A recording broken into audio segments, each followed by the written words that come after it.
Welcome back to Shedding Starlight, your guide to the Kingdom Hearts mythos. And welcome to our first episode of our second season on Chain of Memories. Chain of Memories is debatably more contained than the first Kingdom Hearts, but it introduces many new characters, and along with them, their goals, abilities, and secrets. We'll explore them over the entirety of the season. Before we get started on discussing the actual story, there are some statements we'd like to make first. We will be discussing specifically Chain of Memories, the remake included in the HD collections, rather than the original game on the Game Boy Advance. Chain of Memories is a game that people often either skip entirely or resort to watching the cutscenes online due to having trouble with the game's card mechanics. We won't really be covering the mechanics, save for what's relevant to what we want to discuss. Lastly, we're going to discuss both Sora and Riku's story together. So if you haven't finished Reverse Rebirth, be sure to do so before continuing. As of this episode, let's explore the phantasmic fortress the game takes place in, Castle Oblivion. Castle Oblivion is a bizarre castle that seems to be placed in the area in between the realms of light and darkness. The jagged and eerie platform it's rested on resembles that of the End of the World, another place in the in-between, as we mentioned during our season on Kingdom Hearts 1. While Castle Oblivion is mostly surrounded by menacing clouds, behind the castle, in the distance, rays of light shine down. Castle Oblivion is also connected to, and may be a part of, the world of grassy fields and narrow paths we discussed in our first season. We purposely brought up this world in our first season to help normalize its traversable connection to Castle Oblivion, as Riku, at the end of his story, leaves Castle Oblivion and journeys through these fields with Mickey as his new companion. And of course, Sora, Donald, and Goofy rest among these fields before they're lured into Castle Oblivion by a hooded Marluxia. And when these three reach the castle and step inside, they almost immediately forget every spell and ability they learned during their first journey. But despite its name, this is not actually due to the castle. Many people might confuse which influences on Sora's memory are due to the castle and which are due to Naminé and her abilities. So while we're going to discuss Naminé herself in a future episode, for now, we can clear up which abilities the castle does and doesn't have. Contrary to what Marluxia, the guy with pink hair, teases, Castle Oblivion is not responsible for any manipulation of Sora's memories involving forgetting or misremembering. Riku could traverse the castle's entire basement with his memories intact. Why me too? No one's messed with my memories. The many floors of Castle Oblivion have one main ability: to reflect the world of one's memories back at them. We're going to call these worlds card worlds. They aren't exactly fixed recordings of the past, where characters say and do exactly what they did in the first Kingdom Hearts game. Rather, the castle can create entirely new scenarios out of these card worlds. For example, Sora's visit to Hollow Bastion had a brand new story involving only Belle, the Beast, and Maleficent, with no mention of Kairi, the other princesses of Heart, or Ansem himself. In a meta sense, it seems Chain of Memories wanted to move forward with story elements and not rehash ones from its predecessor. Riku, on the other hand, doesn't meet anyone from these card worlds at all, except for Maleficent and a glimpse of his friends from Destiny Islands. Now, Castle Oblivion works similar to a computer that displays images read from a disk. It can only project these worlds by reading a card that has the memories copied onto it.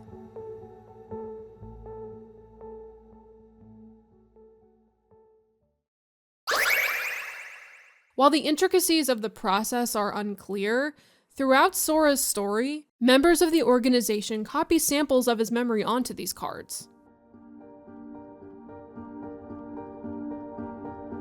Marluxia accomplished this just by passing through Sora. But one can also do it in a fight with him, like Vexen did. Did you even notice? I was delving deep into your memory as we fought. And here, look what I found.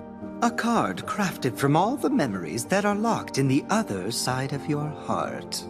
Because the cards are used by the antagonist to sample only Sora and Riku's memories, that's why Castle Oblivion only reflects their past, and not the mysterious pasts of Ansem, any member of the organization, or even Mickey Mouse. All of the card worlds Sora visits are created from cards that sampled his own memory. However, this isn't the case for Riku. Only some of the worlds he visits seem to be created from his own memory. Diz, pretending to be Ansem, says to Riku about Hollow Bastion, "The things you remember from your time at Maleficent's castle became a card, and that card made this world." And Ansem himself later says that Traverse Town was created from Riku's memory. But one card world that might differ from this is Destiny Islands. It may originate from a card sampled from Sora's memory. Piecing together Sora and Riku's routes, we learned that Axel gave Larxene and Vexen a card of Destiny Islands that he sampled from Sora. With Naminé's powers, they disguised that card as the Riku Replica's star-shaped charm, but it returns to its original form when Sora obtains it. Later, Zexion asks Axel for this same data, and uses this card against Riku.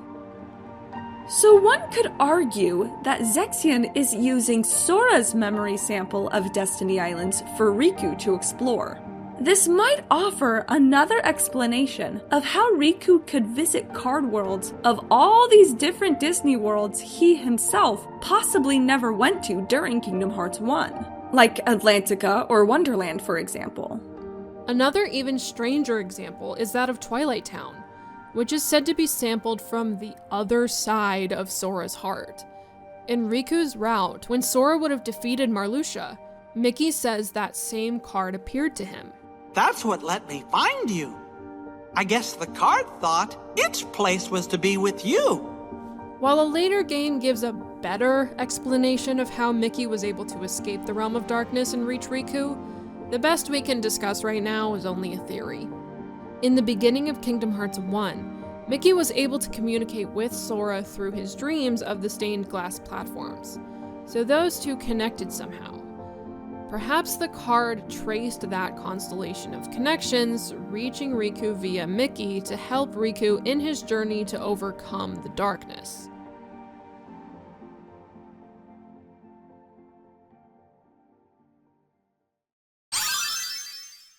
In this first episode on Chain of Memories, we discuss how Castle Oblivion, a bizarre castle resting between light and dark, uses cards to project a memory's worlds and denizens, but allows them to play out in ways never seen before, providing new adventures for Sora and a lonely one for Riku. Castle Oblivion is a labyrinth that reflects our heroes' past and challenges them to reflect on themselves. It may not be responsible for the manipulation of Sora's memories, but as Sora and Riku shed their self-doubt and gain new purpose, perhaps Marluxia was right in the end. In this place, to find is to lose, and to lose is to find. That is the way in Castle Oblivion.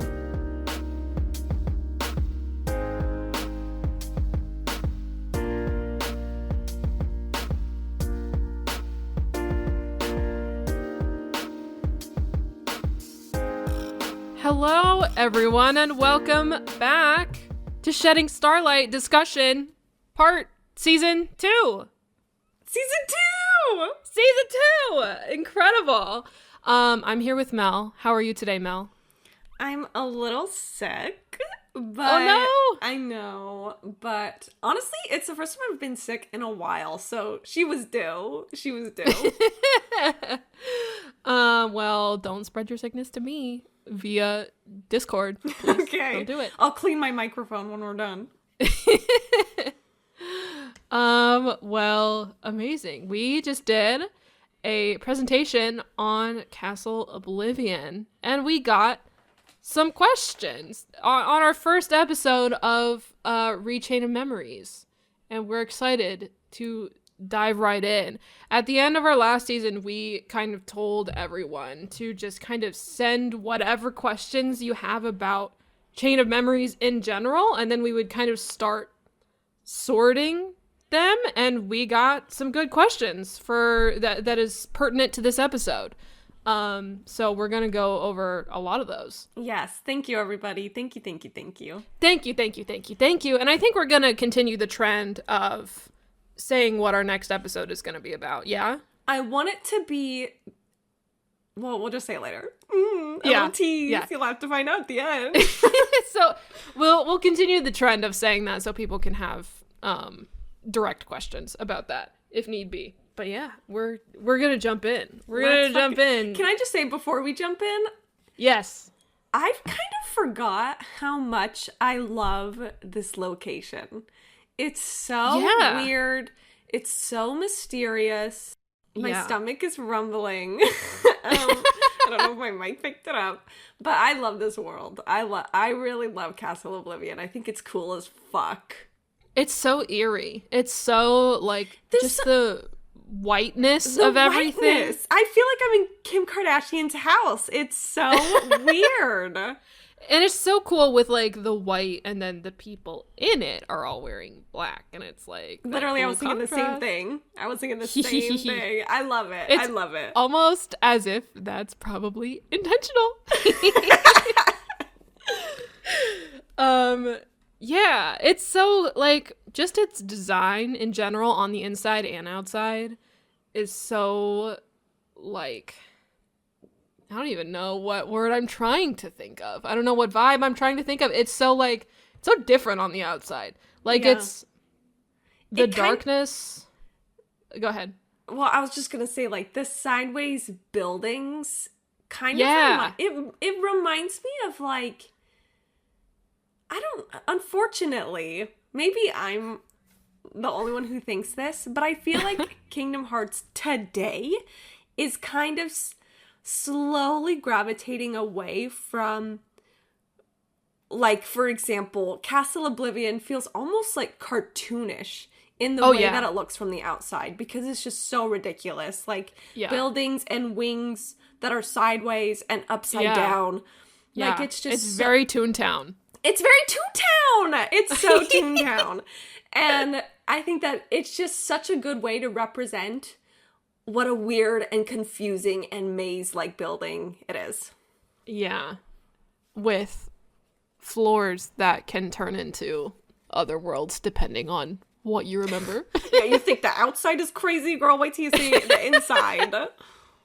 Yeah, but just the contrast of the white walls of the inside, and then the contrast of the people in it, and then the contrast from the inside to the outside of just these weird colors and it being placed in just a dark, weird place. It's the weirdest fucking location. It's weird. For a castle ever.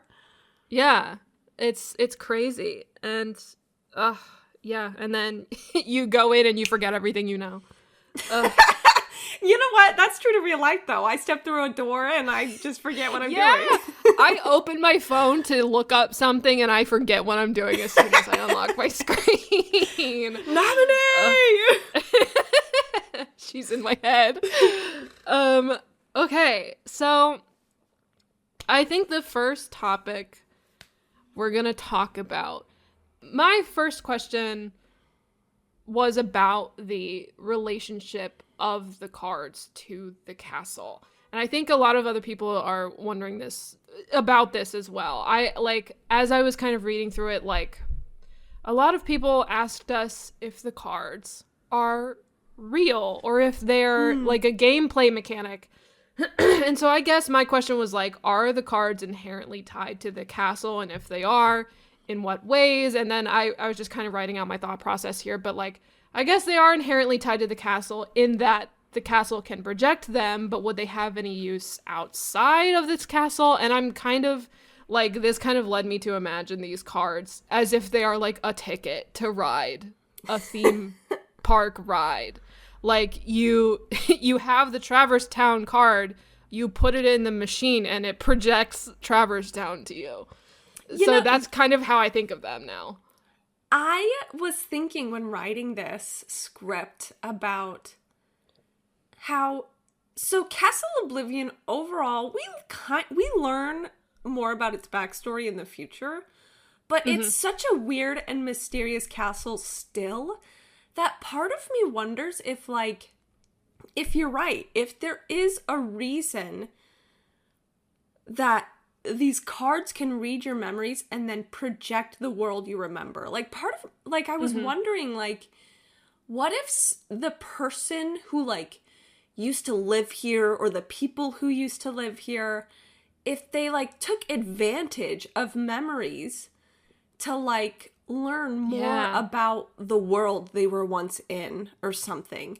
Because it's like, because what weirds me out so much, or I guess intrigues me is more accurate to say, about Castle Oblivion is that it doesn't show you your memories exactly how you remember them. Because in all of these little Disney worlds that Sora goes through, the stories are different. It's the same people, but the stories are different. So what would be the point of that? And it's just such an interesting, like, before the organization came here, what was the point of this castle? I just think it's so interesting, especially Who with built the this damn cards. castle? Who fucking built it? Who built it? Kim, where's your hammer? Kim.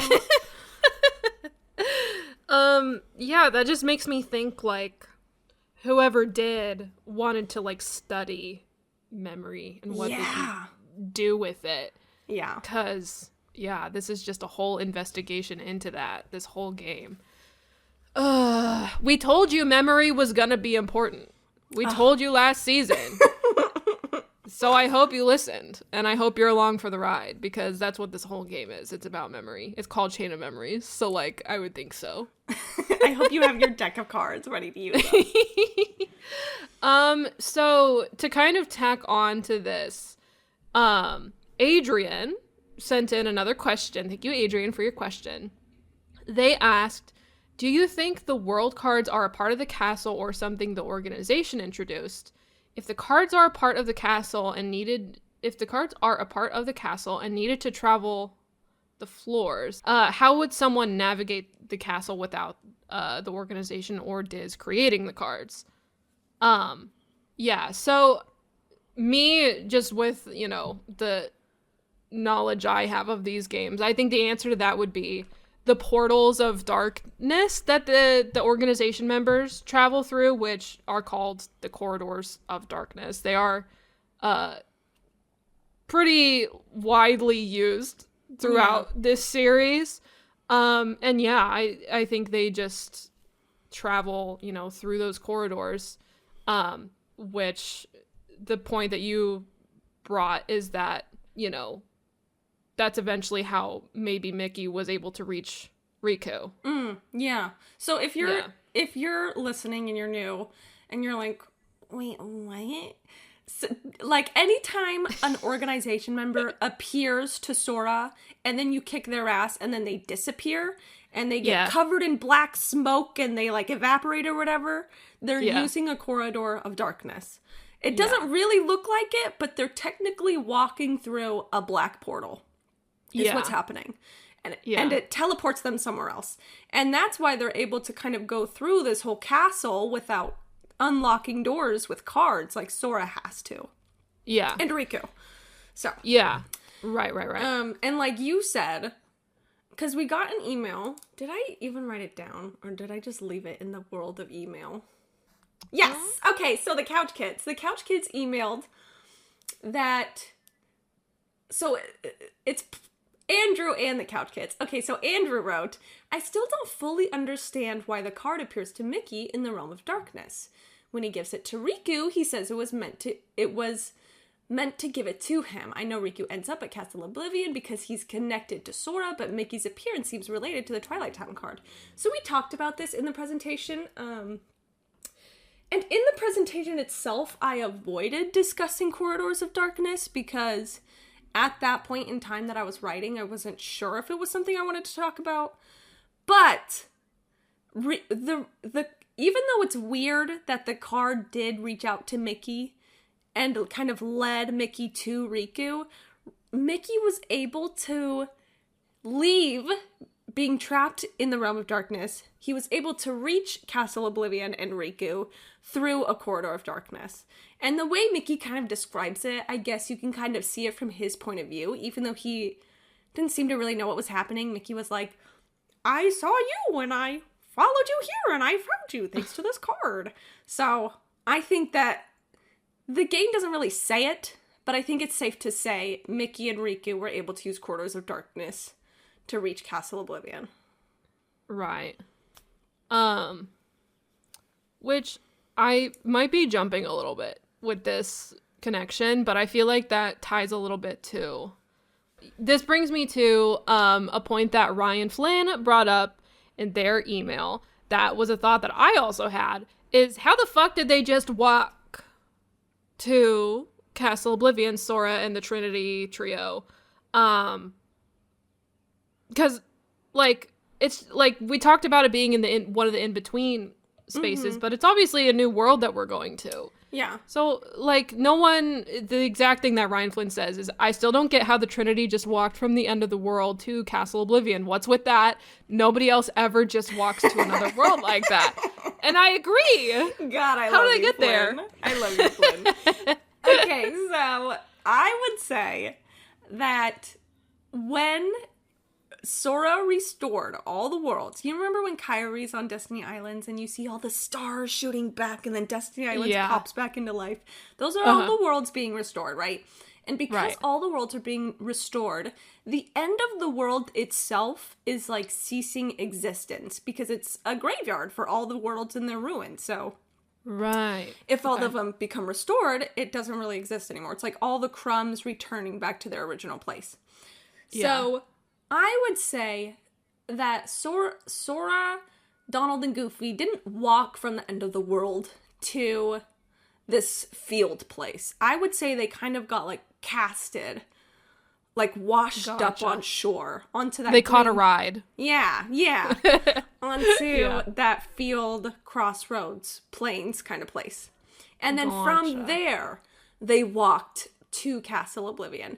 And, like, you know, it is very weird that such a peaceful looking meadow can slowly turn into such a creepy, ooky spooky looking place. Yeah. But, I mean... It's that one Yu-Gi-Oh card. Hold on. It's the Pathway one. What? Hold on. Where's Danny? I can't believe you're bringing up Yu-Gi-Oh! I figured out that this meme started as a Yu-Gi-Oh card. And so, you've definitely seen it. The Dramatic Crossroads card. This one. Yes, it's literally that. It is Dramatic Crossroads. I can't believe you remembered that. That is crazy. Oh, Yu-Gi-Oh! How can Yu-Gi-Oh cards sometimes look so good and yet sometimes look so bad? At least it look like this. At least the Castle Oblivion cards are consistent. Okay. Yeah. But honestly, yeah. That's what it fucking looks like. Like, I don't know what to tell you, but it's literally canon in the game that, like, okay, so if you're having a hard time wrapping your head around the idea of, like, this really pretty meadow place, I would say it's kind of like, this is gonna be so stupid, I would say it's kind of like The Lion King, and how you have this beautiful Pride Rock.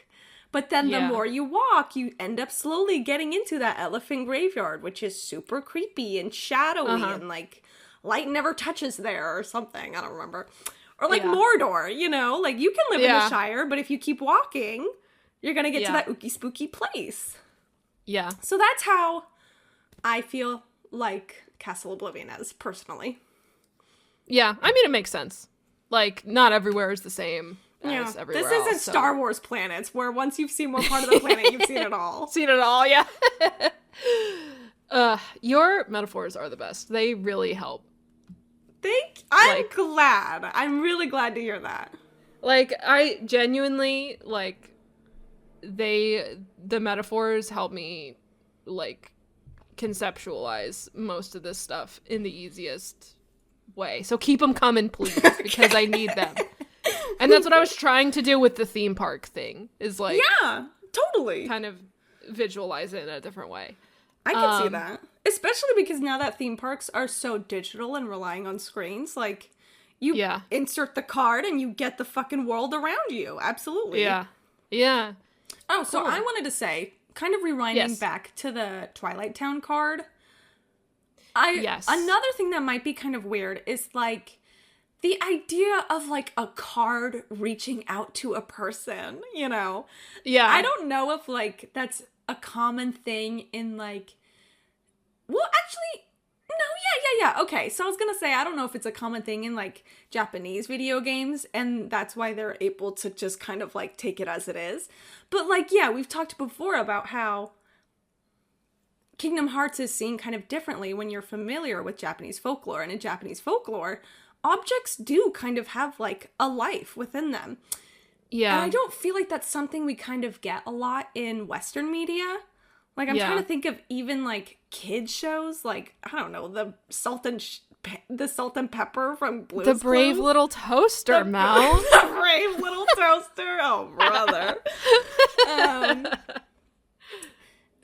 But in Kingdom Hearts itself, the more you adapt to the idea that cards, it's almost like, maybe other fans would disagree with this, but I would almost say that, like, objects themselves don't have their own souls and lives, but that when we love an object or interact with an object, we leave a part of ourselves with it.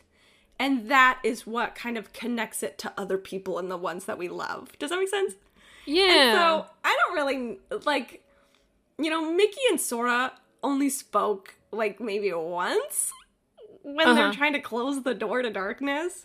Right. But I still think even that, along with the dreams that Sora had in the beginning of Kingdom Hearts, is enough to, like, bridge the two of them and have that card be like, okay, I need to reach Riku right now.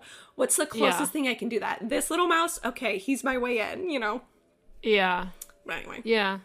Interesting. No, that makes me think all that objects coming to life is reminding me of, like, I don't know if it's a Tumblr quote or what, but it's like, to be loved is to be changed, or to be changed is to be loved. It's just cute. That is cute. I never heard of that. And I'm a good old-fashioned Tumblrina, or whatever people say.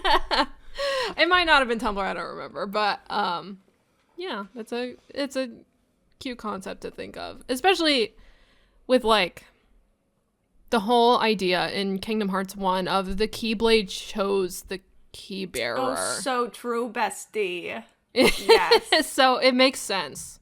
Yeah. You know, they established in this first game about objects, at least, you know, this so important object that, you know, is gonna save the world.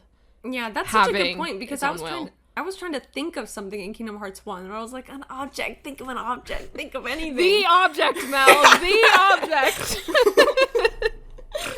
Well, shit.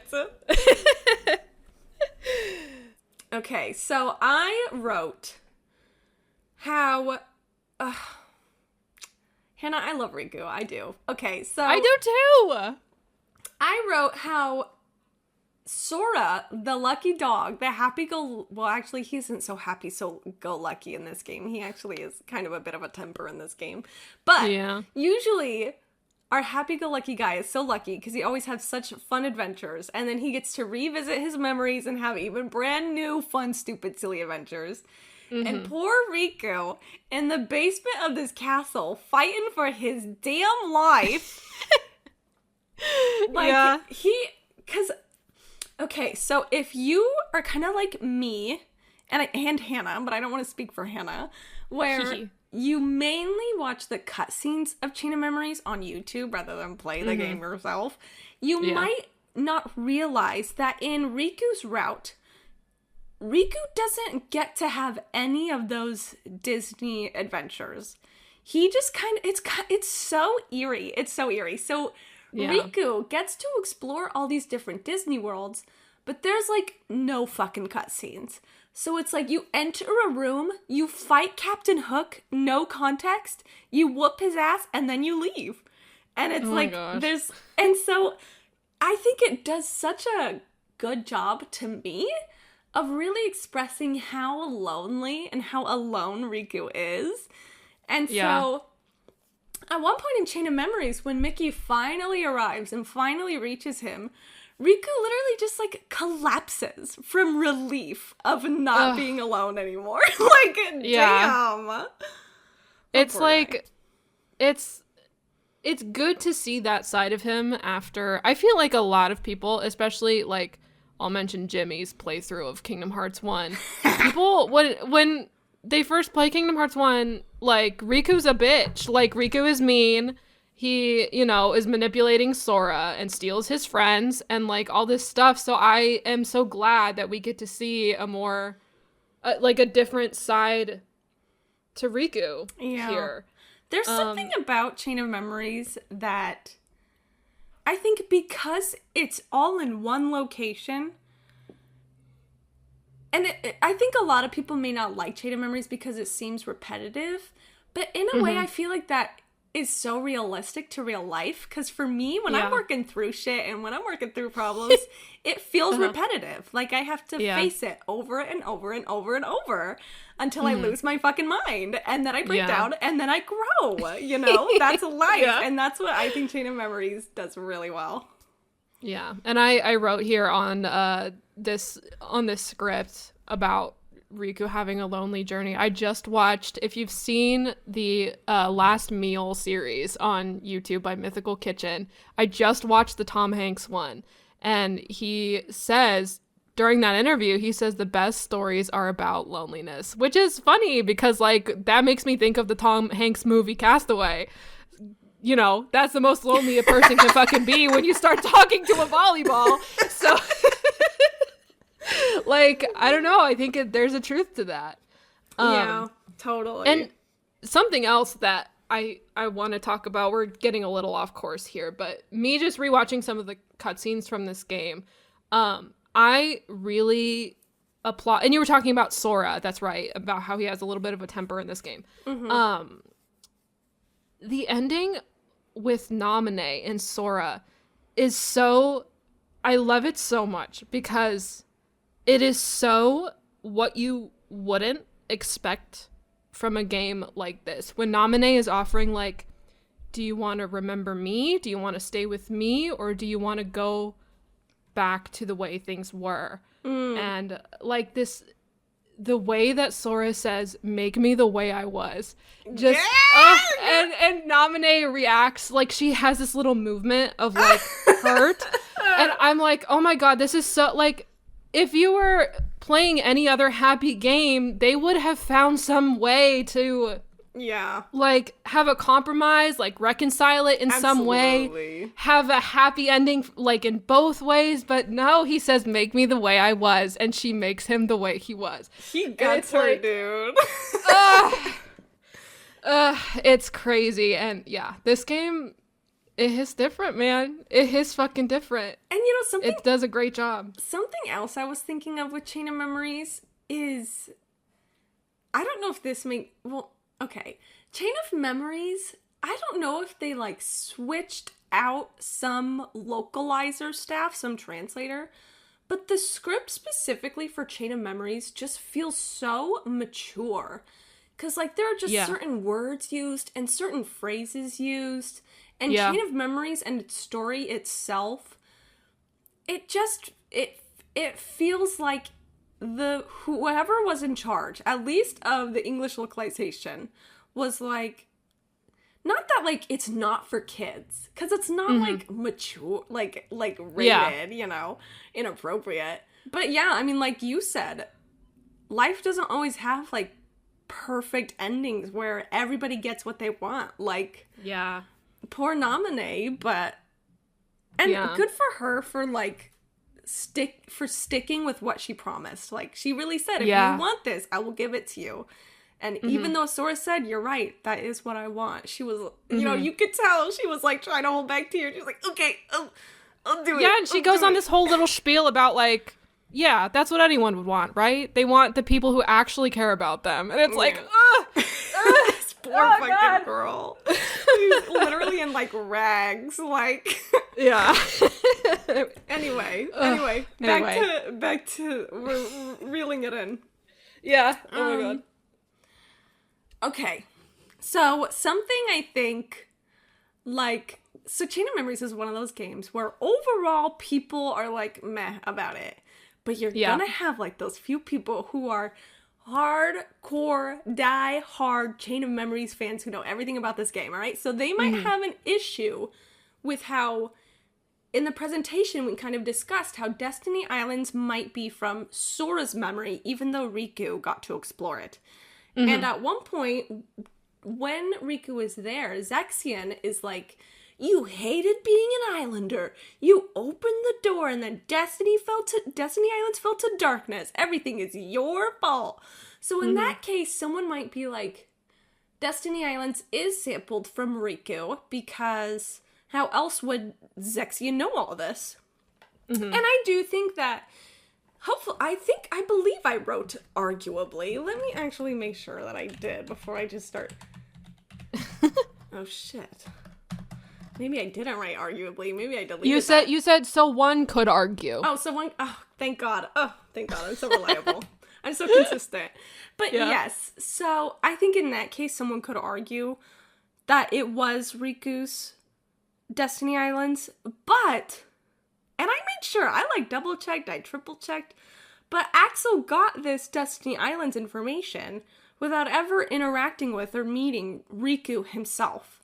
So I still personally kind of stick to my guns that it's from Sora's memory, but I'm not gonna like die on this hill. Like, really, in the end, who give a shit? Chain of Memories is a self-contained game, but like, whatever. Yeah. I think points could be made for either or. And it leads to the same result, you know? So that's another reason why I don't think it really matters. I was gonna say, so the overall question is like, where did it come from, right? So your question was, how would Zexion know all of this if it's sampled from Sora's memory, right? Yeah. So that would mean, like, if it is sampled from Sora's memory, this would be what Sora's opinions were? I guess hope not. That would be fucking sad. That would be sad. Maybe it's Sora might think it, because in Kingdom Hearts 1, Sora does see Riku standing, like, all creepily, like Blair Witch Project, and Riku's like, the door is opened, we have to step through, there's no looking back. So I wonder if maybe Sora does attribute it to Riku, but Sora doesn't strike me as the type of person to hold that against him. So maybe he recognizes it in, like, a logical sense, but not negatively in an emotional sense. And maybe Zexion used that and, like, twisted it. Yeah. Yeah. Because, so that's a good point. You know, that's a good point. Riku was very gung-ho about wanting to go explore and leave the island and build the raft and all that. So, I don't know. That's just my thought. Okay, so we're gonna jump a bit. So we're talking about, you know, Riku's kind of memories in the world he walks through. And I noticed when Riku goes to Hollow Bastion, there's this voice that kind of talks to him. And we assumed at the beginning of the game that it was Ansem. And then we eventually learned that it was Diz who disguised himself as Ansem and tried to lead Riku to believe that he was Ansem, even though he's some other fucko entirely. Yeah. So what I think is interesting is that during this, he says, the things you remember from your time at Maleficent's castle became a card.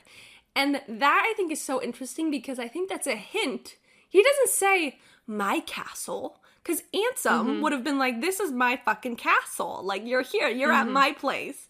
And so I never realized this, but I think that's like a hint that this person talking to Riku isn't Ansem at all and might not even know that much about Ansem to call it Maleficent's castle. Yeah. You know? Yeah. Very interesting. That is something that and you know, maybe it's not so much about him and his knowledge, but maybe in a meta sense, the game wrote it that way to not spoil us or something. I don't know. But either way, I thought that was interesting. And then another thing, we got an email from Kestrel. Hello, Kestrel. Hello. They wrote a lot, but we're going to take an excerpt of one of the things that they asked. And they wrote, gameplay-wise, the game uses cards as a mechanic and shows people actually holding them, etc., etc. But they're almost never spoken of again. Is there a deck of cards in Castle Oblivion just collecting dust now?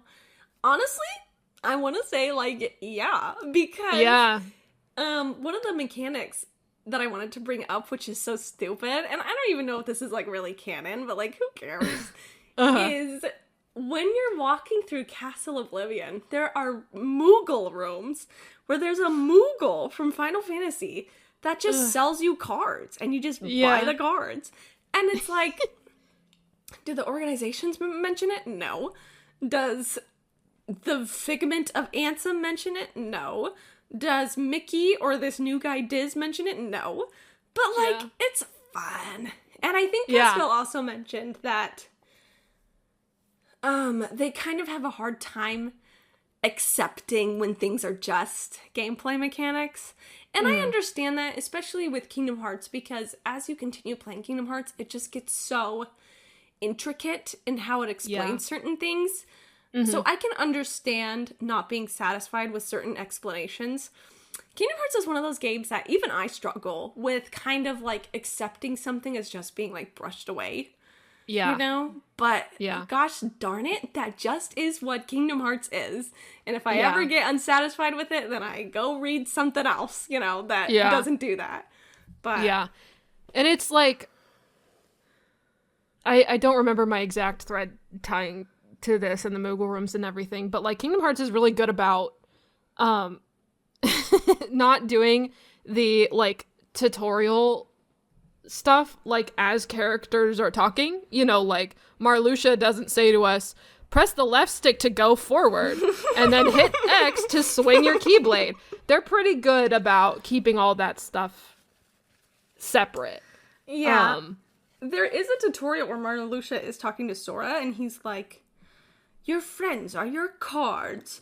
But you're right. He doesn't ever say, at least I don't remember him I don't think so. Press X. Yeah. Press the X button on your PlayStation controller to swing your weapon. I love video games. But, again, that's part of that question of, are these cards real? They're actually fighting with these damn cards and throwing them at each other. But yeah, I don't know, because they're pretty good about keeping that stuff separate, and I guess that would be evidence pointing to these cards are real, they're part of the world, the characters are talking about them, and they're part of the story. But you know what is something so weird that happens in Chain of Memories? I didn't even write this down, but I feel like Castro would be annoyed with this too. So in the beginning of Chain of Memories, Donald and Goofy are no longer in their kind of Final Fantasy inspired outfits. They're back to their Toontown outfits, Yeah. And then at one point during the tutorial in Traverse Town, they show up again in their back to their Final Fantasy-esque clothes. Yeah. And they're like, our clothes have changed. Weird. Yeah. But you just, it's sometimes I'm sorry, it is what it is. There's no answer. You just gotta deal with that. Yeah, they just do the magical girl transformation in between. Oh my God. The games. If I had all the time in the world, I would animate that. I would. All right. Well, I think that's pretty much all the stuff we wanted to cover for this episode. Mel, we're back. We're back. What a good season return. 2. I feel really good about this return. Me too. I think it's a great first season 2 episode. And we haven't even gotten to the characters. And I feel like that's really where all the meat and potatoes are. I love this castle, but I'm so excited to talk about the characters. Which, speaking of the characters, I hope I'm right in my assumption here. What's our next episode, Mel? Our next episode is gonna be about the organization. And I was debating having that even be the first episode before this one, because It's hard talking about Chain of Memories when there's so many new characters and you're like, I'm sorry if you're new and I have to throw all these names at you, blah, blah, blah, blah, blah. But I wanted to get the castle just out of the way so that we understand how it worked. And now we're going to get to all these different new faces. They're all wearing the same damn outfit. They're all goths. Yeah. So we're going to walk you through, and hopefully by the end of that episode, you'll be able to hear us talk about characters and know exactly who we're talking about. Yeah. I'm excited. I'm excited about these characters. Let's gucking foe. Let's gucking foe. So if you have any questions about, do we want to say specifically who we're talking about? I guess. Oh gosh. Okay, so I want to say we're going to talk about both the organization from Sora and Riku's route at the same time. Okay. I don't think we're going to split it up. I don't think. Okay. Hopefully it won't be too long. If it's too long and we split it, then we'll just save your question for the week after. So, if you have questions about anyone in a black coat, send them. Including Mickey. At the end Including Mickey. At the end. No, not him. I'm just joking. But yeah. I need to do a call to action. I haven't done this in a while. Oh, shit. If you enjoyed the episode, be sure to rate and review on Apple Podcasts and Spotify. If you're listening on YouTube or watching on YouTube, like and subscribe, tell your friends, share the link, all that good stuff. And yeah, that's it. Email us at, if you have any questions about the different organization members, who are they, what do they want, why are they so hot, why would you bake every single one of them, email us. Smash or pass all of them. Smash or pass the organization members. Send us at Shedding Starlight. Just the name of the podcast at gmail.com. I'm sick. SheddingStarlight@gmail.com. That's it. I've said it, that's it, like 3 times, but that's really it. That's it. It's over. All right. Thank you all for watching, and we'll see you in the Starlight. Hello, and welcome to Shedding Starlight, your guide to the Kingdom Hearts mythos. This episode will be discussing a new league of enemies introduced in Chain of Memories, referred to as the Organization. Its members wear the very same black coats worn by the first Kingdom Hearts secret boss and the figures of its secret ending. Before we discuss this organization as a whole, we're going to comb through each member we've met in Chain of Memories, so that if we mention someone by name, new fans will know who we're referring to. We won't be going in order of rank, but rather their roles in the story. Chain of Memories also has certain enemy cards you fight with, featuring more characters with similar black hoods. We're not going to discuss these characters, since they're otherwise not featured in this game at all. The organization here at Castle Oblivion is split into 2 smaller groups, the group that manipulates Sora and the other group that monitors Riku. Let's begin with the former. First is Marluxia. Marluxia is the final boss guy with pink hair, who also appeared to Sora in the beginning of the game with his hood up. While being ranked 11th in the organization, which is the second lowest of all the members we know of, he's still referred to as the Lord of the Castle, as he was anointed head of operations at Castle Oblivion. To help remember his name, Marluxia sounds like fuchsia, which is a pink flower.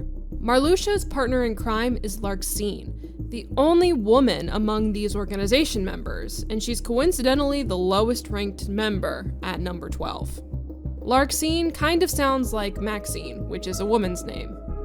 Marluxia and Larxene's agenda in Chain of Memories was to take over the organization by using Naminé to brainwash Sora, therefore having the Keyblade wielder's power under their control. Unfortunately, the organization itself, its goals, and means to achieving them is so mysterious that we don't yet really understand why Marluxia and Larxene wanted this other than a general quest for power. Vexen is the scientist with long, straight hair. He's the 4th and highest ranked in the organization so far. He expects other members' respect, not only because of his high rank, but also because of his genius, as Vexen created the puppet that perfectly replicated Riku. You can remember his name by thinking of the word Vex, since Vexen is easily annoyed by his comrades. Axel, number 8, is the one with spiky red hair. He is definitely the wild card of the group, as he plays the traitors, Marluxia and Larxene, against the organization itself. The way Axel summons spinning chakrams to fight resembles the way wheels spin on an axle, so that's one way you can remember his name. Marluxia maneuvers Vexen into eliminating Sora, and even though Vexen didn't end up doing so, Marluxia took this as an excuse to test Axel's nerve. Axel, to gain Marluxia and Larxene's trust, killed Vexen before he could warn Sora even more that Marluxia is using him. Axel then lets Naminé escape, allowing her to meet with Sora and explain everything. It seems Axel was willing to sacrifice Naminé and Vexen as pawns in order to prevent Marluxia and Larxene from successfully taking over the organization. So, to summarize the members in Sora's path, Marluxia and Larxene plot to overtake the organization. Axel deceives them into believing he's with them by killing Vexen, and behind their back he releases Naminé to help Sora stop them. But all of this occurs in the upper floors. There are still 2 members to address that await in the dim basement floors.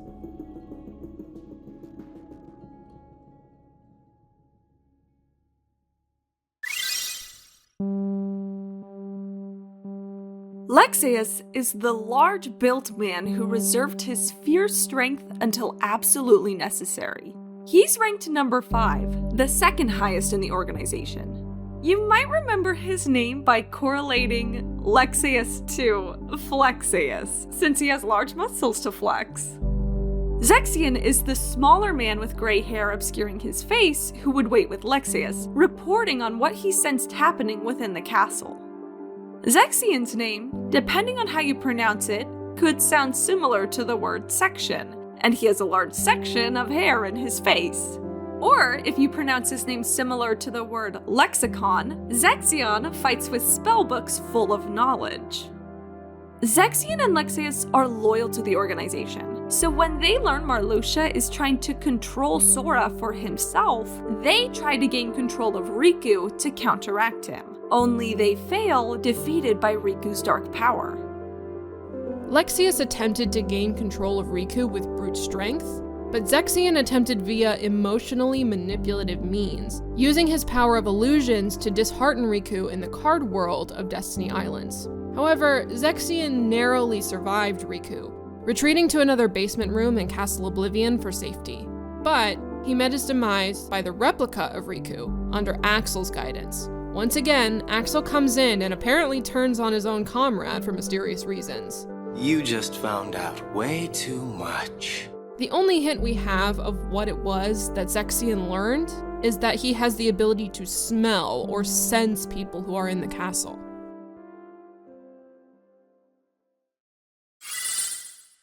Now that we've combed through the various organization members, we can now move forward and talk about them as a whole. While each member is unique in their powers and abilities, there is a lot that remains consistent between them all. For one, you may have noticed all their names include the letter X, albeit pronounced in various ways. Axel versus Marluxia have 2 different X's, but X's nonetheless. All members of the organization also, of course, sport the same long black coat. And as we mentioned, this is the same getup worn by mysterious characters in the first Kingdom Hearts game. Unfortunately, none of those characters have any vocal lines, so we're unable to recognize if any of them are here in Chain of Memories. But why does the organization even wear these coats? Diz, a new character, says to Riku and Mickey that these coats protect the wearer from being devoured by darkness. He emphasizes that not even this group rules over the darkness. And that is what makes the organization so interesting. We discussed in our first season that Ansem surrendering to the darkness gave him power over it. But this group is different. They're eager for both Sora's power of light and Riku's power of darkness because they don't maintain either themselves. In fact, in the first Kingdom Hearts game, Ansem describes something like this in his 13th report. A being that is neither darkness nor light, belonging nowhere, abandoned by its heart, a mere shell of its former self. This rings similar to how the members describe themselves and each other. Do either one of us have the heart to believe anyone? If the members of the organization are beings of neither light nor darkness, and are beings without hearts, it can only mean they are the very beings Ansem dubbed Nobody. We nobodies can never hope to be somebodies. But what do these nobodies want? We said that the organization desires Sora's power of light and Riku's power of darkness, but we don't yet know their objective with Sora and Riku, or even why Marluxia and Larxene sought to have them for their own power instead of comply with the organization. What we do know about the organization is that it consists of members who are loyal, treacherous, and members who pretend to be both. One thing is for sure, we've only met half of at least 12 members, so hopefully, if we meet the other half, we'll learn of the organization's true intentions.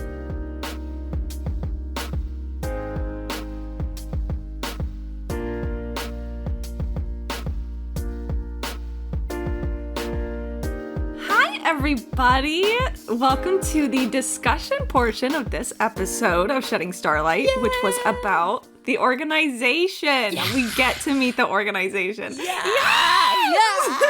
Let's go. Look, you know, this is how you know I was born into the era of like emos, because I look at this stupid black coat and I'm just like, oh my god, oh my god, goth, it's crazy. I love these bitches. I love every single fucking one of them. Which is crazy, because you would think with the amount of characters there are, we haven't even met all of them. We've only met a portion. But the ones we met are so cool. They're so cool. I love every single fucking one of them. I really do. Me too. I do. I love their hair. I love how dramatic they are. I love their stupid weapons. I love their bickering. Their family drama. I love it. They're messy and we love it. You know that Christmas is awful. It's awful for family these reunions. We don't even talk about it. Forget it. Okay, so just real quick, let's just go over from who ranks the highest to the lowest that we know of. Who's the top dog? Who's the flop? Okay. The flop. So it goes from highest to lowest. It goes Vexen, yes, Lexaeus, Zexion, Axel, Marluxia, and then Larxene. And Larxene is the farthest thing from a flop. Let's be clear about that. God. You know, when I was younger, I didn't like her. Isn't that crazy? And I think it's because, I think when I was younger, I didn't like Larxene because, I just thought she was a bitch, right? Yeah. But there's something about, I can't speak for you, but immersing myself in queer culture and embracing this side of myself really kind of made me appreciate bitches and assholes. Yes. I don't know why. She's a see you next Tuesday, and we love that about her. We love it. I've never heard that before. That is so funny. I don't want to actually say it. So you get what I mean, but yeah. Her charisma, her uniqueness, her nerve, and her talent. Yeah. Okay. The reason why I wanted to bring up all these characters in the order that they're ranked is because the gumption, the nerve of Marluxia and Larxene to look at these other bitches who are ranked so much higher to them than them and to be like, we can take them. We can take these guys. To be fair, they're nothing. Most of the rest, at least two of the other ones that are here are just fucking nerds. They're just little weird scientist bitches. So okay, I get it. A little bit. God, I love Vexen. He's so embarrassing, but there are people out there. Listen, if you're listening and you identify as this, you're safe here. At least you're safe with me. I can't speak for Hannah, but you're safe with me. Yeah, you are. Vexen fuckers, they're out there. They're out there in the world, and they're living and they're thriving. And we need to give them a safe place to live. Absolutely. And that's here. The cheekbones, okay. I get it. The cheekbones. Anyway, yeah, I just think it's just so fucking funny that Marluxia and Larxene had the nerve. Yeah. The fucking nerve. It's great. I love it. And like, I don't know. I think they're two of the coolest out of these, at least this group. Oh, Axel's out there. Absolutely. But yeah.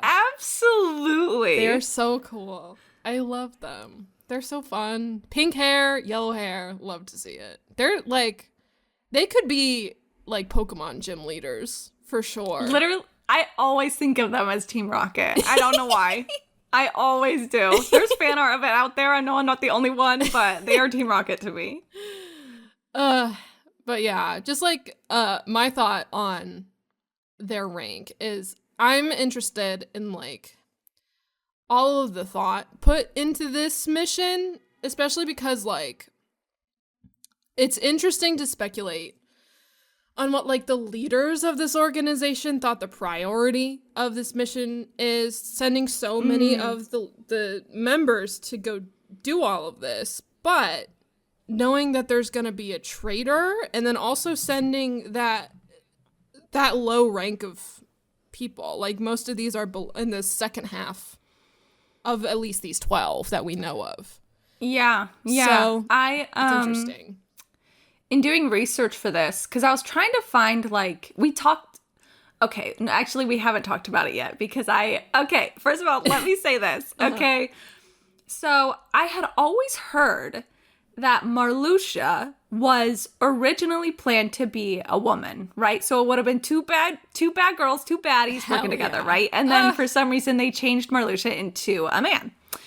And I was like, okay, I don't want to bring this up on the podcast unless I can back it up. So where's the source? Where have I always heard this fucking legend about Marluxia? Mm-hmm. So I found it translated by Goldpanner, OG Kingdom Hearts translator. It's been there forever. Like, really reliable. Shout out. And they translated a very old, I think it was from 2006. I could be misremembering, but I think it was a 2006 interview about Chain of Memories. Where Nomura talks about all of these different organization members and mentions Marluxia originally being a woman. And so, I don't know why I brought this up. There was a reason. And it's not even the reason that I wrote down. I was talking about priority of the mission, talking about ranks, traitors. Marluxia was previously a woman. I don't know. Fuck. Well, either way, there's a nice, interesting little tidbit for you to know. And I think having two women take over the organization. Maybe that's where I was trying to go. Maybe I was trying to go with like how, because like I can understand why they didn't want to have that implication. But like that would have been so it would have been weird. Everything. I wrote you wrote this point down here, and I wrote under it, sorry Marluxia, I love you, but this would have been so slay. This would have been incredible. It would have been everything. Totally. Because like Lord knows that Kingdom Hearts needs more interesting female characters at this point in the story. Like, we know it. Like, count the number of female to male characters. You know we need some more. You know it's a bit outbalanced right now. Especially because we need more baddies. Like, I love all the girls that we have right now, but they're just so nice. You know? Like, Naminé's really nice. Yeah. But, like, I don't know. Yeah. We could talk about Larxene all fucking day. Yeah. But I wanted to say, I think Marluxia originally being a woman is very interesting because you do see like the leftover, like the ripples of that change. So like, well, I guess that's not really the word that I'm looking for, but I can't think of the expression. And listener, I know that you're smart and you know what I'm trying to say. Yeah. You can see like the leftover ideas of that change because like the footprint or something. Yeah. Because like, you know, like, outside of, like, if, you know, obviously you and I are queer, you know, Yeah, I feel like I'm, like, not very gender, I don't even know our own terminology. Whatever. Pink hair is usually associated with girls, right? Yeah, So you would kind of look at Marluxia, and if you saw a picture of him, he's so pretty, you might mistake him for a woman anyway, you know? And of course, like, there's, like, his power over flowers. Yeah. And a lot of people might not know this if you just watch the cutscenes on YouTube.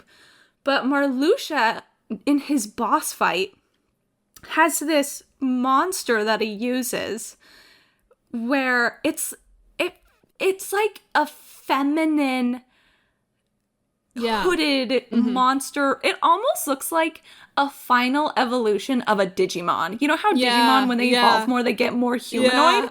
It kind of looks like that. Yeah. You know what? We just talked a lot about Marluxia's boss form. But I want to warn the listeners. I don't think it's wise. I think there's a chance that if you Google Marluxia's final boss form, you might get spoiled on something that you wouldn't think would be relevant, but in time it will be. And you might spoil yourself on something unexpected. You know what we can do? I will put in the description of the episode the link with the timestamp to this scene, so you don't have to Google it. I think that's great. Okay, great. The timestamp of a YouTube video with Marluxia's boss fight, so you don't have to do it yourself. Yeah, that's great. Thank you. You're anyway. PSA. Don't do it. Just in general, it's a pretty good idea to not Google Kingdom Hearts stuff.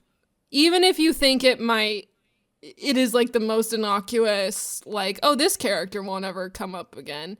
Don't do it. Like, it's most likely you're going to see something from later on that you're not going to want to see. Yeah. So just a general PSA. Yeah, the good thing about Kingdom Hearts is that it always comes back to a circle. The bad thing about Kingdom Hearts is that it always comes back to a circle. Yeah. He's also on, like, they're floating on a platform that, like, is a woman. Hold on. I just watched this. Like, whenever it's, like, showing the whole... It looks like the bow of a ship, almost. Literally the arena they're fighting on. And there's, like, a little... Show me. I can't picture it that well. Here, hold. I have it timestamped. I will send it to you right now. It does, like, a little flourish around the arena, and they show there's a...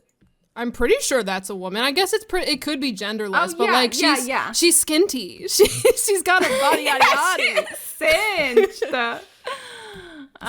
So it's kind of I'm cool. so sorry for the people who listen to us and don't know what the fuck we're saying, but you're lost. That's why we're here. That's why we're here. God, this is so fucking cool. Yeah. This is so... And this, I think, really, in terms of aesthetics, it really starts to lead you into the direction that Kingdom Hearts tends to go. Because I wouldn't necessarily say that this look of this final boss reminds me of Kingdom Hearts 1, but it definitely reminds me of Kingdom Hearts 2, which we haven't even gotten to, obviously, but... Yeah, for sure. Which... maybe this is what I was trying to go... I think this is what I was trying to say. I think I remembered my point from, like, 7 minutes ago. Yeah. Is that it's interesting... I wonder if the head of the organization, whoever this person or these people are, I wonder if they could kind of detect that Marluxia had this power, because it's such a crazy formation that no other organization member has. Yeah. And maybe that's why Marluxia was anointed as the head of all of these things going on at Castle Oblivion. Yeah, does anyone else, any of the other members we fight in this game have a form like this? We just fight them as people, right? We just fight them hand-to-hand combat. Yeah. Interesting. Yeah, it's very weird. Interesting. But when I'm gonna cut this out. But whenever you first started saying if the leaders could detect this, I was like homosexual detected in my mind. I think we should keep it in, but I trust your judgment.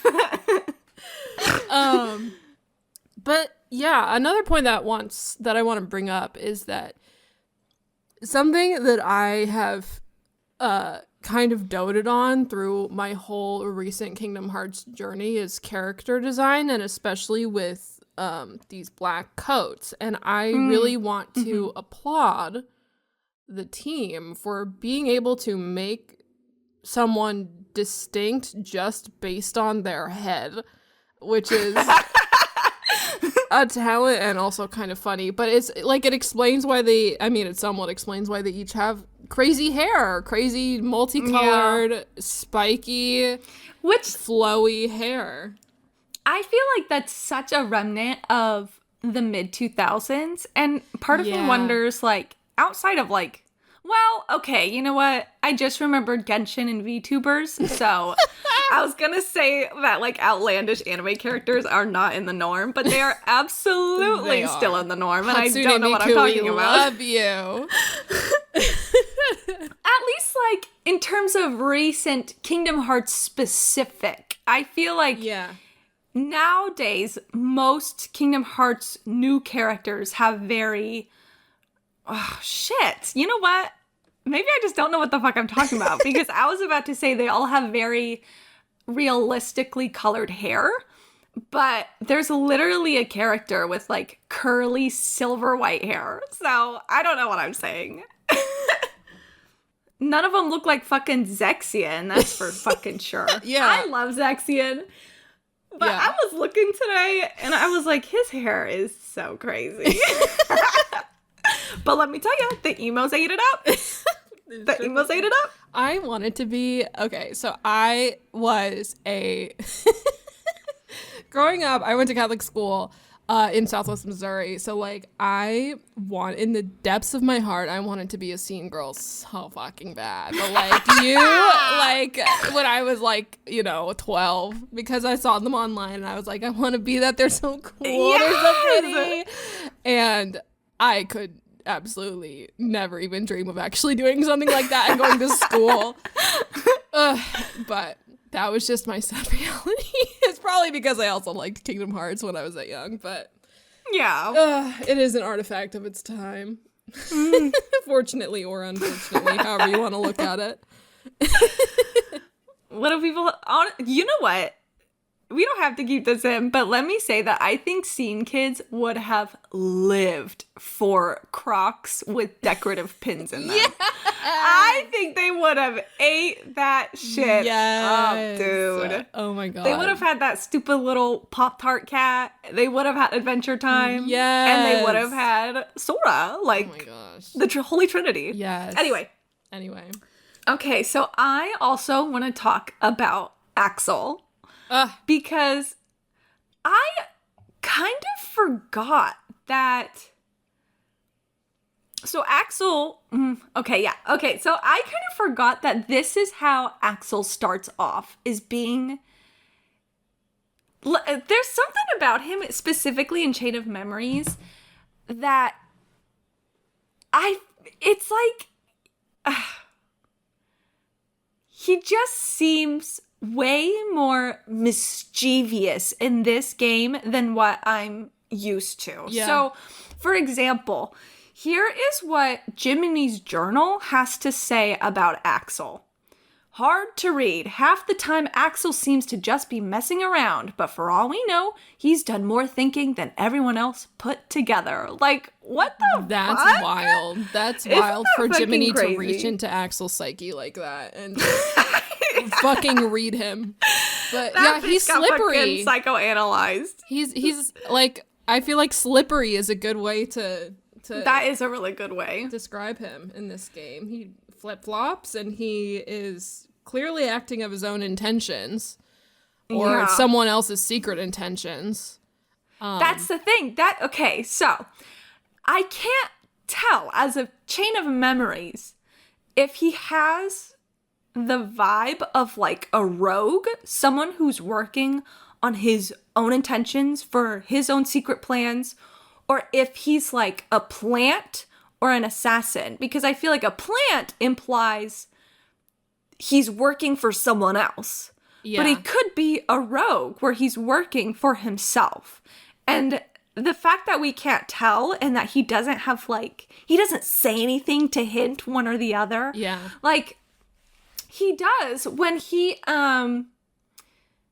we talked about how he has the replica of Riku kill Zexion. Mm-hmm. And then he's like, you just found out way too much. Yeah. Like, that is just such a crazy line to put in so early of a Kingdom Hearts game. Yeah. What are you doing? It's so good though. And the fact that Zexion was like number 6, and Axel just straight up killed Vexen, just not even like a battle. Yeah. He just kind of fucking incinerates him. Yeah. Incinerates him. And so it really goes to show the lengths that he's willing to get his hands dirty to accomplish whatever he needs accomplished. Yeah. And that is something I think we kind of forget about in the future. Yeah. That he's willing to get down in the dirt and do what needs to be done. And I think that's just kind of hot. Yeah. Okay? Listen, all of these members are hot to a degree. Like, especially Axel, whose fucking element is fire, but that's besides the point. Yeah. I had a thought, but it escaped my head. I don't remember what I was going to say. But let me nominate you and put it back. Know. Rewrite it. So, I kind of wanted to bring it back to the notion that all of these people are nobodies. And we talked about the 13th report, where is the quote? I pasted it down here for easy access. A being that is neither darkness nor light, belonging nowhere, abandoned by its heart, a mere shell of its former self. And I really wanted to hang on to those last 2 words, former self, because it implies that these people were maybe different before. If they are shells of their former self, it'll be interesting to see, who these people really are, if they differ from, what we see of them now, like all their history and stuff like that. And that reminds me of Axel again, because it's like,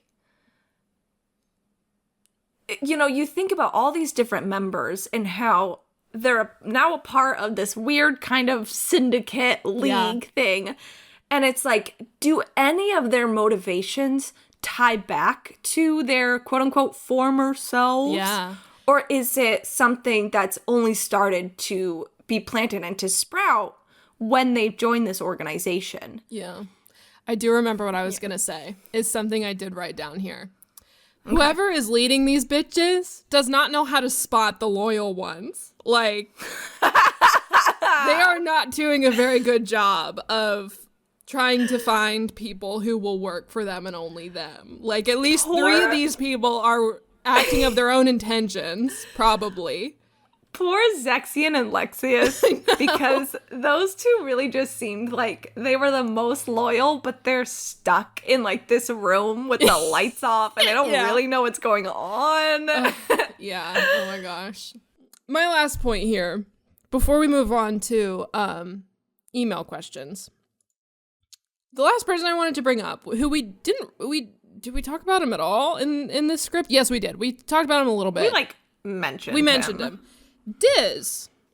Who we will have a separate episode on.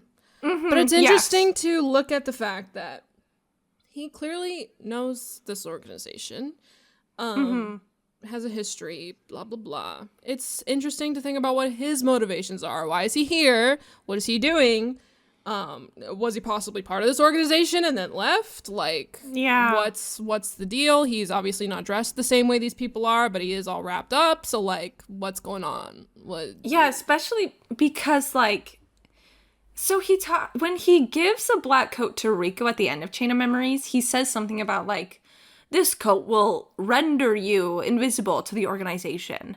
And it's like, but it also will protect you from being devoured by darkness, which to me implies like two things about him for not wearing that coat himself. Is that one, he's not scared of being devoured by darkness because he doesn't wear a coat to protect him. Yeah. And he doesn't care if the organization detects him. Yeah. Interesting. So it's he's clearly willing to like step on their property and to just fully like walk around. Mm-hmm. None of the organization members even mention him. Yeah. Because like, with Zexian's fucking smelling the whole goddamn castle, which I don't know if that will be its own separate episode, but we would like to discuss it, all the smelling and the scents and all that weird shit. Yeah. But either way, you would think that Zexian would be able to detect Diz and be like, I smell somebody and he smells bad or whatever. I don't know. Smelly. I love Chain of Memories. God. Anyway, but he doesn't seem to be afraid or worried or nervous. Mm-hmm. It's weird. Yeah. It's interesting. Yeah. I can't wait to talk about him more. Yeah, me too. Okay, shall we move on to email questions? You've got mail. Yes. Yay, we got mail. Oh my gosh, we got a message. Okay, so I'll read the first one. Mm-hmm. This is from Flynn. Hello again, Flynn. Thank you for your email. Flynn. So Flynn asks, does being a nobody just give you elemental powers and a custom weapon? Axel doesn't seem to be casting fire, Vexen doesn't seem to be casting blizzard, and Flower isn't a spell, Marluxia. Where did these abilities come from? Yeah, I don't know. Adrian, bless you, also asked something kind of similar. Uh-huh. And yeah, it's weird that these different members, because like, you gotta wonder, do they have all of these elemental powers because they're nobodies? Or do they have these elemental powers because they're part of the organization? Right. We don't necessarily know. Yeah, were they picked to be part of the organization because they had these abilities? So true, bestie. Like, or maybe like when they were assigned or like put in Castle Oblivion or whatever the term is. I think it's assigned. Yeah. Were they granted these powers? We don't know. Yeah. But it's definitely weird because it's like, it's not like, well, okay, I was about to say it's not like Sora and Riku have their own elements, but we've literally talked about in this episode. They fucking But it's cute that they're all color coordinating. Larxene with her lightning and Marluxia with his pink hair, Flower, and Axel with his fire with the red hair, so it's easy to remember. And then Zexian with his words in a book and his black hair. Great, the color of knowledge. Yeah, it works out. Danny from Peru asks something a little similar than what we just talked about, is why do you think those specific members of the organization were chosen to go to Castle Oblivion? And that's so, like, okay. To me, the way I organize the members is by rank. So, like, that's obvious because, like, I wrote the script and the script has an emphasis on their ranks. And maybe other fans don't really care about their ranks because it's not, like, vital information. No. But I think it can give context to what's going on. So, like, we have these members, right? Two of them seem pretty new compared to everybody else, Marluxia and Larxene. And then we have someone who isn't at the very top, Vexen, but he is number 4. So he seems favorable in some sense. Yeah. And so I could imagine Vexen being sent to Castle Oblivion because he seems like he needs like a remote lab for all his weird little fucking experiments, Yeah. Especially if replicas, which we're also going to have an episode on Replica Riku, so but But if Vexa needs to experiment with memories, then it's kind of fitting that they would send him to Castle Oblivion, where you can put memories on a card, insert it like a fucking disc, and then have the memories projected around you, you know? Yeah. But as for people like Axel, or people like even the loyal ones, like maybe I wonder if Lexius and Zexion were sent here to like make sure everybody stays on track because they seem kind of loyal, but then they're fucking in the basement the whole time. So it's like, great job keeping an eye on everybody, pals. Like, way to go. I feel like my opinion on this would be, like, the only way to really answer this question would be to look at the other existing members, which we obviously don't know about yet. So it's kind of a hard question to answer at this point. That's kind of why it's hard to talk about the organization in general. It's because we know, we have in our heads all of these different members that have even more backstory, more abilities, more goals that we can't mention because we're not there yet, you know? Yeah, we have the forbidden knowledge that we can't give to you yet, sorry. Yeah, sorry. We're gonna have to wait for season 3, unfortunately. But I will say, like, I do think these bitches are fucking interesting. Yeah. And I wish, you know, you'd think with so many characters, we would have more to talk about, but because even though there's so many characters, there's even more that you don't know. Yeah. And like, it doesn't help that like they're all stuck in Castle Oblivion. So you would think that like the more they could walk around and like go to like their homes or go to this other headquarters or base that they... Unfortunately, they're just at work today, so we just need to see them in their office environment. Bitch, this is the most boring game of Sims I've ever played. Yeah. But yeah, they're cool and they're hot and we love them. And so true, so true, we so love them. true. I don't know. We'll find out more later about them. So Adrian also asks, Adrian wrote 3 questions, but unfortunately we're only going to be able to answer 2. Please forgive us, Adrian. But Adrian's third question is, the organization science team, which, like, the idea of the organization having a science division, like, I'm kind of obsessed with that. Yeah, I don't know that. why. I think it's because it just reminds me of, like, Jurassic Park. And, like, they're, like, with all these clipboards observing all these different little biological... Like, do they do that? No. But, like, in my head they do, and that's everything. In my head they do, yeah.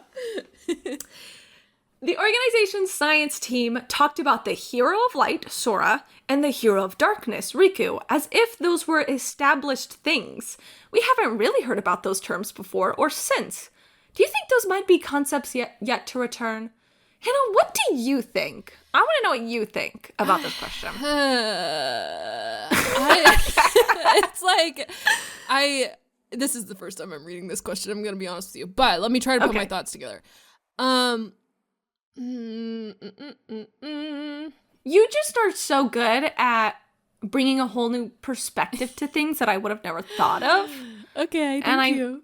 I feel like this reminds you of you, and that you would have like a really good answer that I would have never given. Because you're so good at you are so familiar with media and with stories and the way that they're written and like thank you. And so my immediate thought is to just kind of write it off as early Kingdom Hearts stuff that like I don't know, that doesn't ever really get reconciled. But like if you want me to kind of take that approach to it of like overall media, this whole game we've talked about before is showing kind of 2 different sides to things. We talked about how we got to see a different side of Riku and how we get to see Sora kind of with a temper. It's just kind of like, and like all the contrast that's built into, you know, all the visuals and the characters and the setting and everything. So I'm just kind of thinking about that, having these two main characters as foils to each other, as a contrast to each other, and then, you know, just explaining them as the two main characters and bringing Riku, you know, transitioning him less from being a villain to being more of a protagonist type, as kind of presenting him as somewhat of an equal to Sora. And we talk about, you know, Mickey talks about with Riku, like, you're being able to use darkness in a way that we haven't really seen before. Yeah. So, yeah, I don't know. I think it's just kind of introducing this concept of, like, maybe things are different than the way we know them. And there can be both a hero of light and a hero of darkness. You know, even though we kind of see these things as quite literally black and white, you know? Yeah. So, yeah, No, this I really think isn't answering this question about do you think these are concepts yet to return? But I mean, like, I feel like this is not a concept that is left behind with these two being foils for each other. But, like, using it as, like, you know, a trademarked term, maybe not, but, like, I don't know. But you're right. I see what you mean. Like, Riku, you know, what he goes through in Kingdom Hearts 1 is still carried with him to this day. Yeah. Mm-hmm. So I can see what you mean. Yeah. We haven't, you know, let go of that and, like, been like, Yeah. okay, Riku's just like Sora now. Like, Yeah, exactly. And yeah, just like looking specifically at your question, I think you're more asking about those specific terms because you capitalized hero of light and hero of darkness. That I don't know. That would be more of a you answer, Mel. It's just like something, because you know words have meaning and all that, but I think you're right, though. I think if those were still trademark terms, that they would have been used in, like, you know, without any context. Like, so-and-so would have said it in Dream Drop Distance. Mm-hmm. Yeah. It would have been said in Kingdom Hearts 3, and they just never are. Yeah. You know? Which I think is kind of, like, a shame. Yeah. Because if Mickey is still running around with this other kingdom key... Yeah. Like, bitch, give that to Riku. If you found it in the realm of darkness, give that to Riku. Let him have it, bitch. So are those words capitalized like that in the script? Do you know? Oh, I can look. Let me look. Because, yeah, it, like, to me, it just seems like he's kind of using those terms loosely. And, you know, I kind of understand that because I also have a bad habit. Kingdom Hearts kind of fucked me up. I don't know why, but it gave me a really bad habit of capitalizing nouns that are not actually proper nouns. Yeah. And I think it's because of, like, Heartless and Nobodies. Right. But, like, sometimes when writing our scripts, I'll find myself capitalizing door. And I'm like, I don't need to fucking capitalize that. Like, stop that. Yeah. I don't need to capitalize that. Yeah. But I'm just so used to it. So I completely understand other Kingdom Hearts fans who do that. Yeah. What am I looking up? Hero of Light? Yeah, Hero of Light and Hero of Darkness. I just want to know if they're, like, in the subtitles capitalized like that. Interesting. So according to this website, let me paste this for you. They're not capitalized, but I can also check and see. I trust this website, but I might as well double check. Yeah, I would like to look at, like, the actual cutscene that says it. Yeah, let me see. Yeah, no, it's not. Let me show you. Let me do a timestamp. How interesting. But you see, Zexion also says for our superior, and superior is capitalized. Yeah. So interesting. So maybe, you know, it's not necessarily left behind, like Hannah said, but it's not necessarily, like, a term. Yeah, because, it's not, like, a proper noun in this. Especially because, like, when you... In current Kingdom Hearts games, there are so many proper nouns in, like, defined terminology that they have, like, a whole glossary of terms. But Hero of Light and Hero of Darkness are not in there. Yeah, so in my mind, this is, like... You know, Sora is not the capital LH light hero, and Riku is not the capital DH dark hero. But, like, a hero of the light, a hero using the light, a hero of the dark, hero using the dark. Yeah. So, yeah, hopefully that clears a little bit of that up. That's our interpretation of it. Yeah. But I get it. I get like really looking into terms like that with this series. Totally. But okay, well, yeah, I think that's it for our discussion. Good discussion today. yes, I'm hoping that. So in the presentation, we include like all these little tips for remembering characters, you know, and like part of me when I was writing that was like, is this like too baby? Like, are people gonna listen to this and be like, yeah, I know everybody's fucking name, dumbass. Like, I'm not they're fucking silly stupid. and fun. I think they're silly and fun. Yes, they're silly and they're fun. And plus, you never know. There might be that, because let me tell you, I can watch a TV show that's 5 seasons long, and still not know someone's name. That's who I am, okay? Yeah. And so I'm looking out for people like me. Yeah. I'm looking out for people like me. I'll watch a whole movie and still call the main character's name by their actor's name. Like, that's... Yeah, I get it. I totally get it.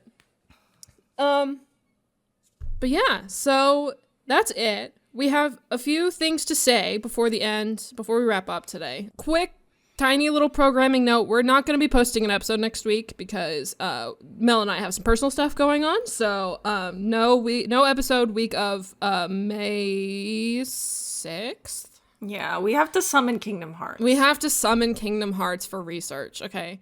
We are on the ground reporters just having to do all of this just for you guys. So that's where we'll be. But our next episode, what is it going to be about, Mel? Our next episode is going to be about Naminé and how she can manipulate memories. Very exciting. And you know what else is exciting? We have a little surprise for you for our next episode. So it's going to be worth the wait.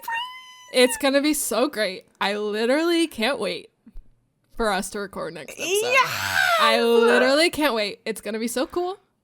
And I'm excited for you guys to see it and listen to it and all of that.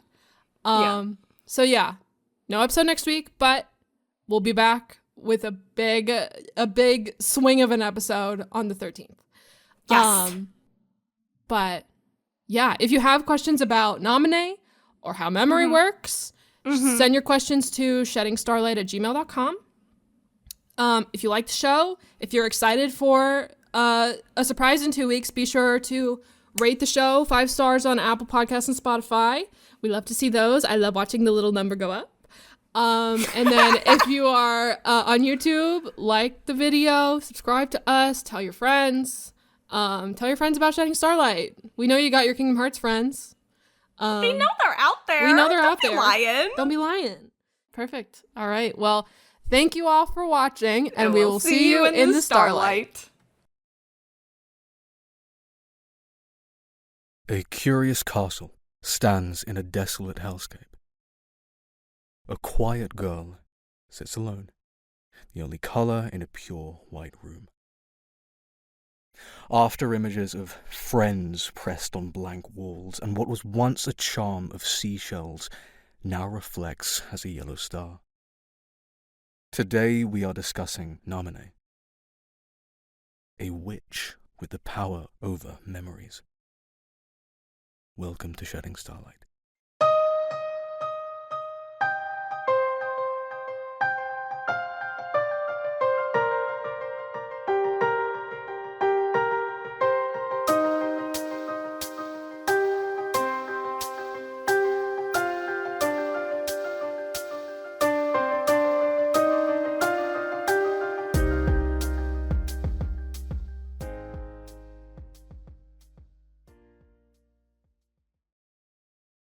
Naminé is a little girl found at Castle Oblivion.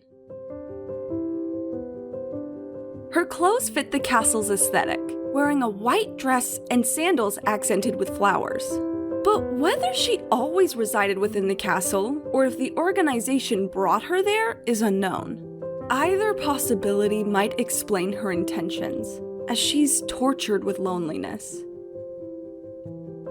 Naminé also seems to have a connection to Kairi. Naminé described herself as the shadow of Kairi, and there is imagery comparing the two. Like when Naminé disguised herself as Kairi to encourage Riku to use the power of darkness in his own way.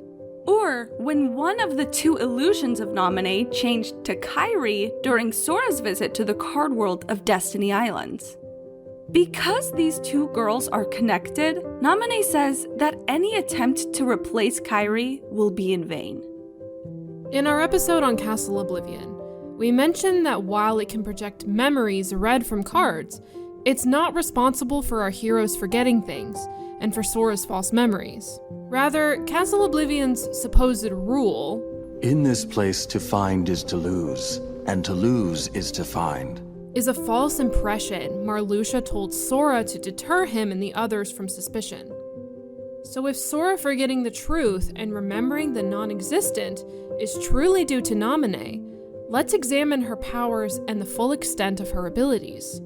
Naminé's powers over memories are quite extensive. The one she's most known for, her ability to rearrange memories, we'll explore last.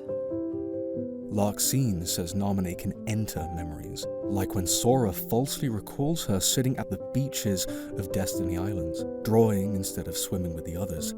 But Larxene says she can also conjure up entirely new memories of things that never happened. For example, the memory of either Sora or the Riku Replica insisting they observed a meteor shower with Naminé. Fans discuss if this memory was completely fabricated or if Naminé simply inserted herself. As we've discussed in our very first episode, that there was indeed a meteor shower on Destiny Islands when Sora and Riku were children. For now, it seems Naminé can manipulate more than just Sora's memories. For one thing, Jiminy, Donald, and Goofy also forget things from their first adventure, like the name of Hollow Bastion.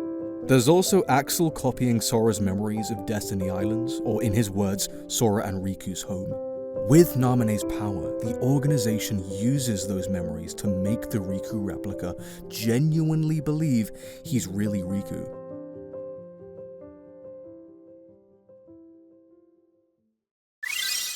While memories are abstract mental images representing the past, they have a surprising physical influence on the present. Naminé is seen drawing various illustrations throughout the game. Some are explainable, like near the beginning of the game when she sketches Castle Oblivion. However, she also has a sketch of Sora before ever meeting him. And at another point, she draws herself holding hands with Sora, Kairi, and Riku. In the following scene, Sora falsely recalls her living on Destiny Islands. So it's unknown if the act of drawing itself is what manipulates memories, or if Naminé simply draws memories she sees in her mind's eye, be they genuine or fabricated.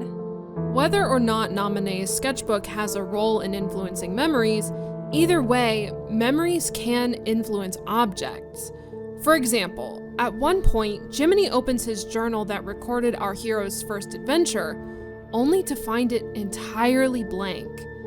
Somehow, Naminé erasing our hero's memories also erased physical writings.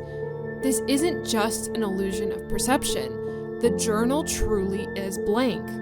Another example is how Naminé transformed two different objects into similar yellow star charms. One charm was originally a card with Sora's memory of Destiny Islands, and the other was originally Kairi's lucky charm. And again, the way Larxene applauds Naminé for this incredible power makes it sound like it's not just an illusion, but a real physical transformation.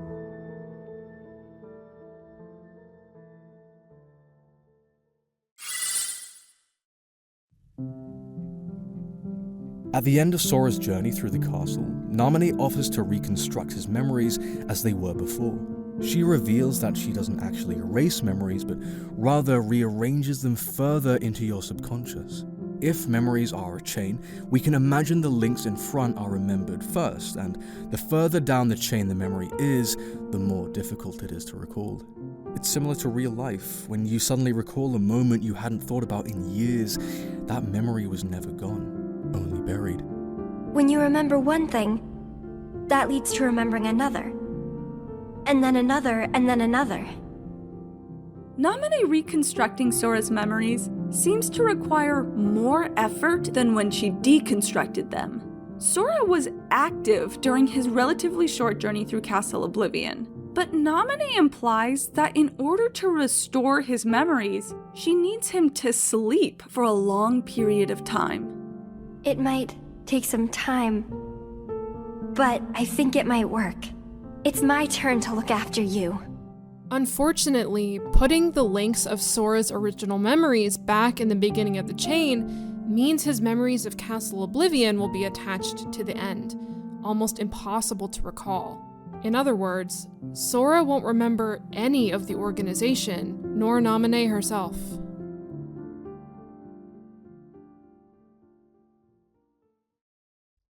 Naminé, while small in frame and meek in personality, has incredible powers and abilities over memories. Although surrounded by organization members, she was alone.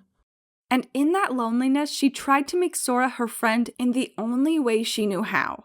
But to correct her mistakes, she chose to tolerate the loneliness and put Sora to sleep so she could restore his original memory.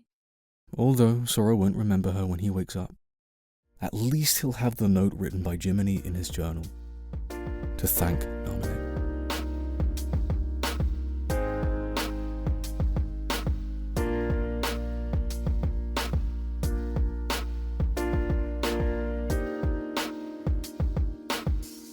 Welcome back, everyone, to Shedding Starlight, and we have with us today not only the famous Mel of Secret Reports fame, but we have our very first guest with us today. Everyone, please welcome Mr. Sonny Novus of YouTube channel Sonny Novus fame. Oh Sonny, my welcome. God, hello. This is crazy. Like, what a feeling. What an honor. Thank you so much for having me. I'm just smiling right now. I'm so stoked to be here. Thank you so much. Of course, we're so glad to have you, and for such an apt episode. Mr. Sonny recently released a YouTube video about who we're talking about today, which is our favorite girl, Naminé. Mm-hmm. So, yeah, we decided that we thought it would be very appropriate for Sonny to be on our episode today to talk about Naminé. We just did I think it was a shorter presentation, like probably 8 minute presentation on Naminé, to talk about her. Yeah. So yeah, let's just go around the room and say what our favorite thing about Naminé is. How about that? Yeah, go for it. Mel, you go first. I'll start, yeah. I love that she's an artist because when I was younger, I was like, oh my God, I'm an artist. Like, we're the same. She's blonde, I'm blonde. Like, we're the same person. Wow. All right, Sonny, your turn. You know what? Wow. I mean, what a question. I'm putting you on the spot. Yeah.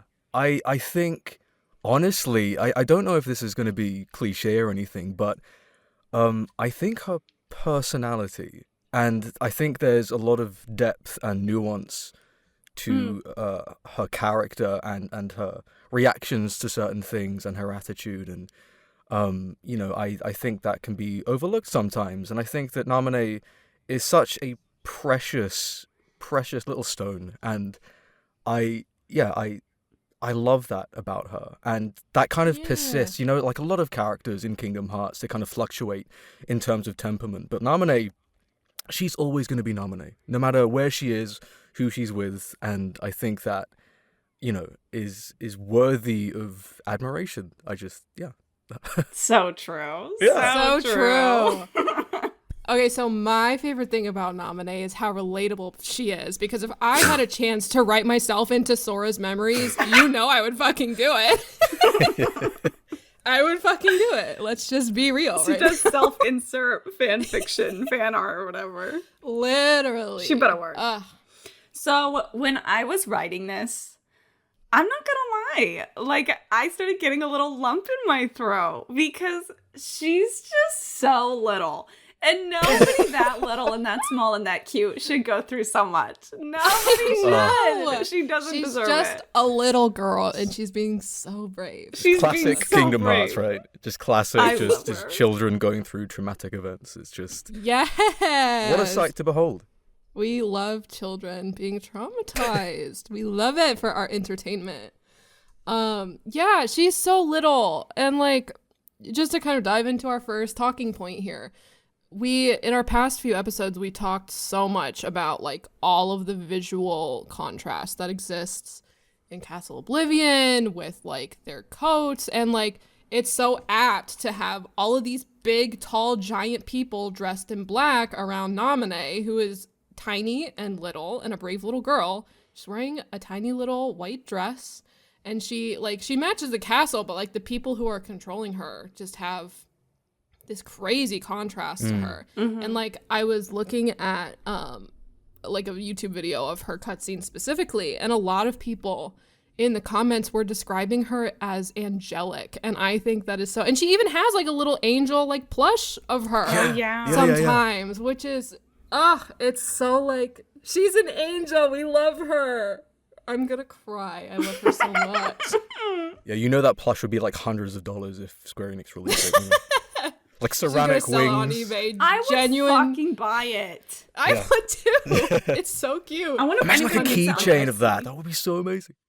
Oh, that would be so cute. But yeah, she's like the crazy visual contrast that, especially with like all of these concepts being introduced in this game that are carried on for the rest of the series. It's very interesting to set up all of these characters this way, and to just show her as this little, soft, white, very blonde hair, just soft in every way. Yeah. You know, in contrast to everything else around Sora and the gang. Yeah, totally. I mean, like, there's such a stark contrast between Kingdom Hearts 1 going into Chain of Memories. There's like this tonal shift that at the beginning kind of it goes underbelly, you know, and then like it seeps through the more you progress through the castle. And I think that's so indicative of the characters that you meet, because you have Naminé, and then you have literally everyone else who's just like washed in total black.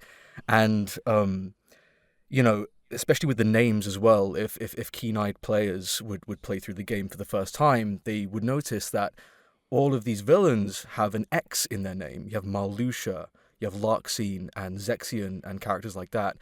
And then you have Naminé, who kind of sticks out like a sore thumb, much like the accent on the end of her E.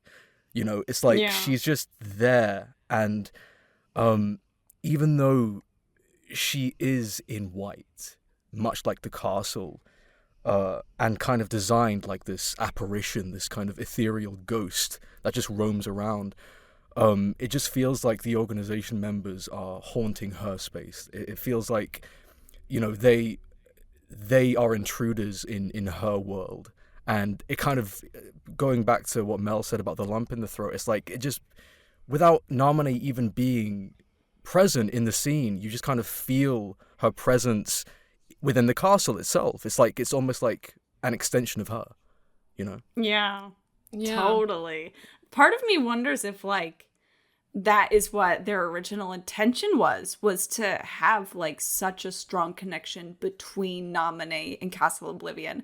And there still is, but within just Chain of Memories itself and the visual cues and the visual similarities between the two, there really are so similar. They feel like they go hand in hand. Yeah, they are both these, you know, white entities that can manipulate the things around them, which is affecting wild. Because like they both have influence over memories. And so like I wrote here, like we talked about how, you know, Castle Oblivion can like project memories of past worlds and like show you things of the past. And then we also talked about in this presentation how Naminé, it seems like she can change like the actual physical a physical object by manipulating memories. And so that is something that, like, you know, Castle Oblivion doesn't do exactly that, but that's just one of the things that in my head, like, you would think they would go hand in hand and that they would be connected, or like she like lives there, or like the castle's like in her name or something, you know. But yeah. Anyway, so my whole point about Naminé changing objects and shit is that, because at one point in the beginning of Traverse Town, so in the beginning of Chain of Memories, sort of Donald and Goofy are back in like their normal Disney clothes, and then they go through the card world of Traverse Town, and then their clothes change, and they don't talk about it in voiced cutscenes, but in text dialogue, they're like, hey, your clothes are different, you know? And so with Naminé being able to use memories to manipulate the way objects appear, my only thought process was like, and you know, the thing about Jiminy's journal is that Jiminy's journal is still blank by the end of the game. It doesn't get restored. And so my thought process was like, maybe that's why Donald and Goofy's clothes changed. Like, maybe she did something to manipulate it and they just never went back, like the journal. Mm-hmm. Yeah, we got a few email questions about that. I think not maybe for this episode, but for other episodes on like, why did their clothes change? What's going on there? Yeah. But something I wanted to mention is that like, there's a scene with Naminé and Larxene where Larxene is like, oh, you changed the charm. What a good touch. Which makes me think like, okay, so Naminé chose to do that on her own. So she's choosing to do a good job, which is just like, she's really trying hard to make this like believable. Like this. Yeah, she's a natural artist, really. Yeah. Yeah, she like, it reminds me of another scene that Larxene says to Naminé. She's like, oh, behind your cute little face you do awful things. Like, yeah, she's right, she's not wrong. She's not wrong. Yeah, it's crazy. And it just kind of shows like how lonely she really is, how desperate she really is, that she wants to, you know, convince these two that she is their friend. She was their friend. Naminé literally did nothing wrong. She did it. She's a victim. It's true. It's true. Yeah, it's like she's capable of so much, and the more you think about it within the context of Chain of Memories, it's almost terrifying. It's like, what if she wasn't manipulated by these people and she, you know, got to live her life normally and kind of find herself by herself, what she would be capable of. It's like, you know, talking about, you know, changing the appearance of physical objects is like the Lucky Charm from Kairi, right? It's like, if she can change something like that to that extent, like, what is this hypothetical limit, so to speak? Like, what else could she change, and for how many people? And it's just kind of baffling to think about, like, you know, the, like, if she could do that to Sora and Riku Replica and characters like that, then you know, knowing how many characters, you know, Sora has met along his journey and become accustomed to, what else can Naminé do? It's like Naminé can pretty much rewrite Sora's entire existence and keep it that way if she so desired. And in a, like, she doesn't need to have you know, some sort of, you know, magical scythe or, you know, kunai knives to be cool. You know, it's like, I think that she is so powerful in and of herself, and that's just another little reason why I like her, I think. Yeah. I want to bring it to something that you wrote down here, Sunny. When she broke Replica Riku. Yeah. Fucking crazy shit. It looks like he took a sniper shot to the head when she did that.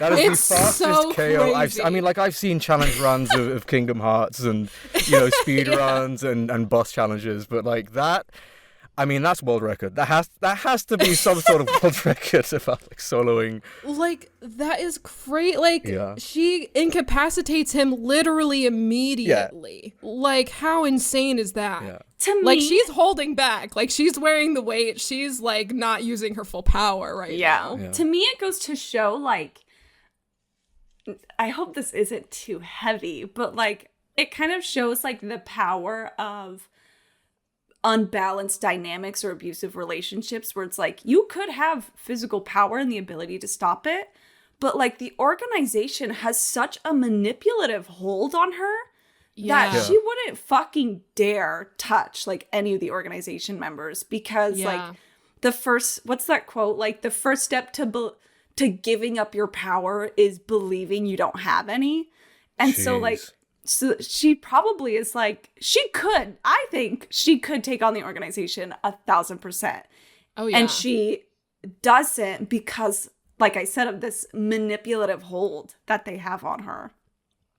Yeah. Just scream stop and, you know, that's it. World record. It's fine. For real. Oh my God. Okay, anyway. So, at one point in this script, somewhere in it, I don't remember where. I just read it, but whatever. I'm like Sora, bitch. Like 5 seconds ago, I don't remember what I was doing. But anyway. Where am I? Hey, so it's not an episode. We just don't remember anything. It's fine. Yeah. She's messing with us right now. Behind me. Anyway, at one point, Naminé is like, she says that she doesn't erase memories. She just kind of rearranges them, and that kind of leads you to like temporarily forget. And that line always reminds me of the movie Spirited Away. Have either of you guys seen that movie? Yeah. Oh, it's been I actually saw the stage play wow. on Thursday. Yeah. It was really good. So cool. That's crazy. Hannah, I forgot to mention that. I saw it a long time ago, so I really don't remember much of it. Well, at one point, this lady says, like, once you meet someone, you never really forget them. It just takes a while for the memory to return. And I don't know if that's like a word-for-word quote. That's just what Google said, but I don't trust Google, as dumb as that sounds. But, and so that's what I really like about Kingdom Hearts, is this idea that, like, anything that happens to a character stays within them. And you still kind of see like the ripples of those effects throughout the whole series of different things that happen to them.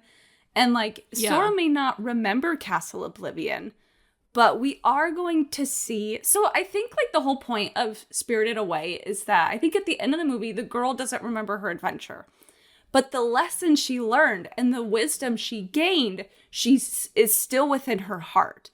And so that kind of reminds me of Sora in Castle Oblivion. Like, Sora won't remember Castle Oblivion, but he'll still, obtain the lessons he learned of befriending Naminé and overcoming his own doubt. And that will always stay with him. And I just think that I love, like, I understand the frustration of characters forgetting the journey. Like, I get it.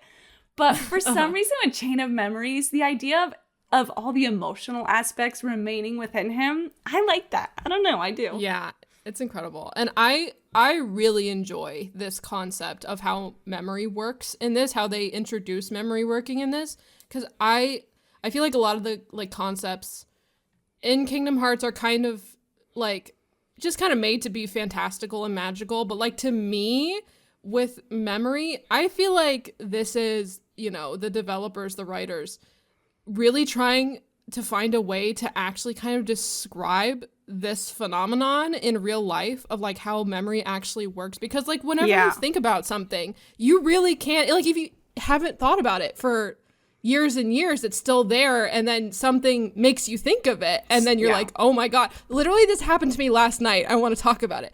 I was streaming with one of our friends, and he started talking about this Lego game he used to play, and I was like, oh my god, we had a Lego game we used to play on our computer, and someone said the name of it, and I googled it. I'm like, oh my god, that's it. We used to play this game, and I literally haven't thought of it in I don't know how long. Like, it's not even something that's nostalgic for me. It's just something that was literally just dragged to the front of my memory. And I think this is like a great way to like, I don't know, illustrate that kind of feeling. Yeah, totally. Of like real life experiences, which I think is really cool.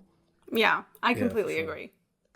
Yeah, like it's so funny that you say that. Like, so I got back from work today, and my dad was talking to me, and he said, do you remember this kid from back on the estate that you grew up with? And I was like, vaguely? And he was like, yeah, I saw him at the store with like his mom and stuff like that. And the more he spoke about him, the more my childhood came out. And yeah, I was kind of thinking about that for like an hour or two. And like, it's so insane how just hearing someone's name can affect you. And can reawaken something within you that you thought you lost a long time ago. Or like seeing someone's face. Or like, you know, hearing a piece of music. And like nostalgia is such a powerful motivator and almost like a state of mind, like happiness or sorrow. Like nostalgia, this kind of melancholic feeling of like, oh, this person used to exist. Maybe they don't anymore, or maybe they do. And, you know, maybe they're just inside you, or maybe they're inside the people connected to you, and they have to kind of reawaken it for you.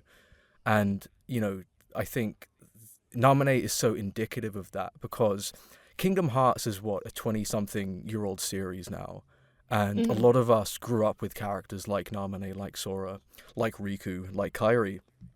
And, like, even now in the year, what year is it? 2024, jeez. Getting on now, yeah.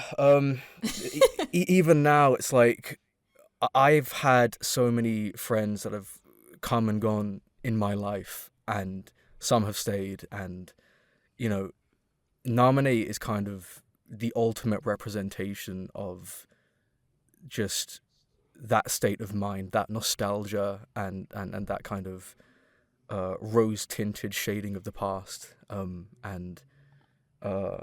I, you know, kind of forgot the point I was trying to make. That's pretty cool. We have been there so many times. Don't worry. Yeah, it's cool. It's for the runtime. It's for the ad revenue. It's fine. Yeah. But that, you talking about that made me make a connection in my head that is not written down here anywhere.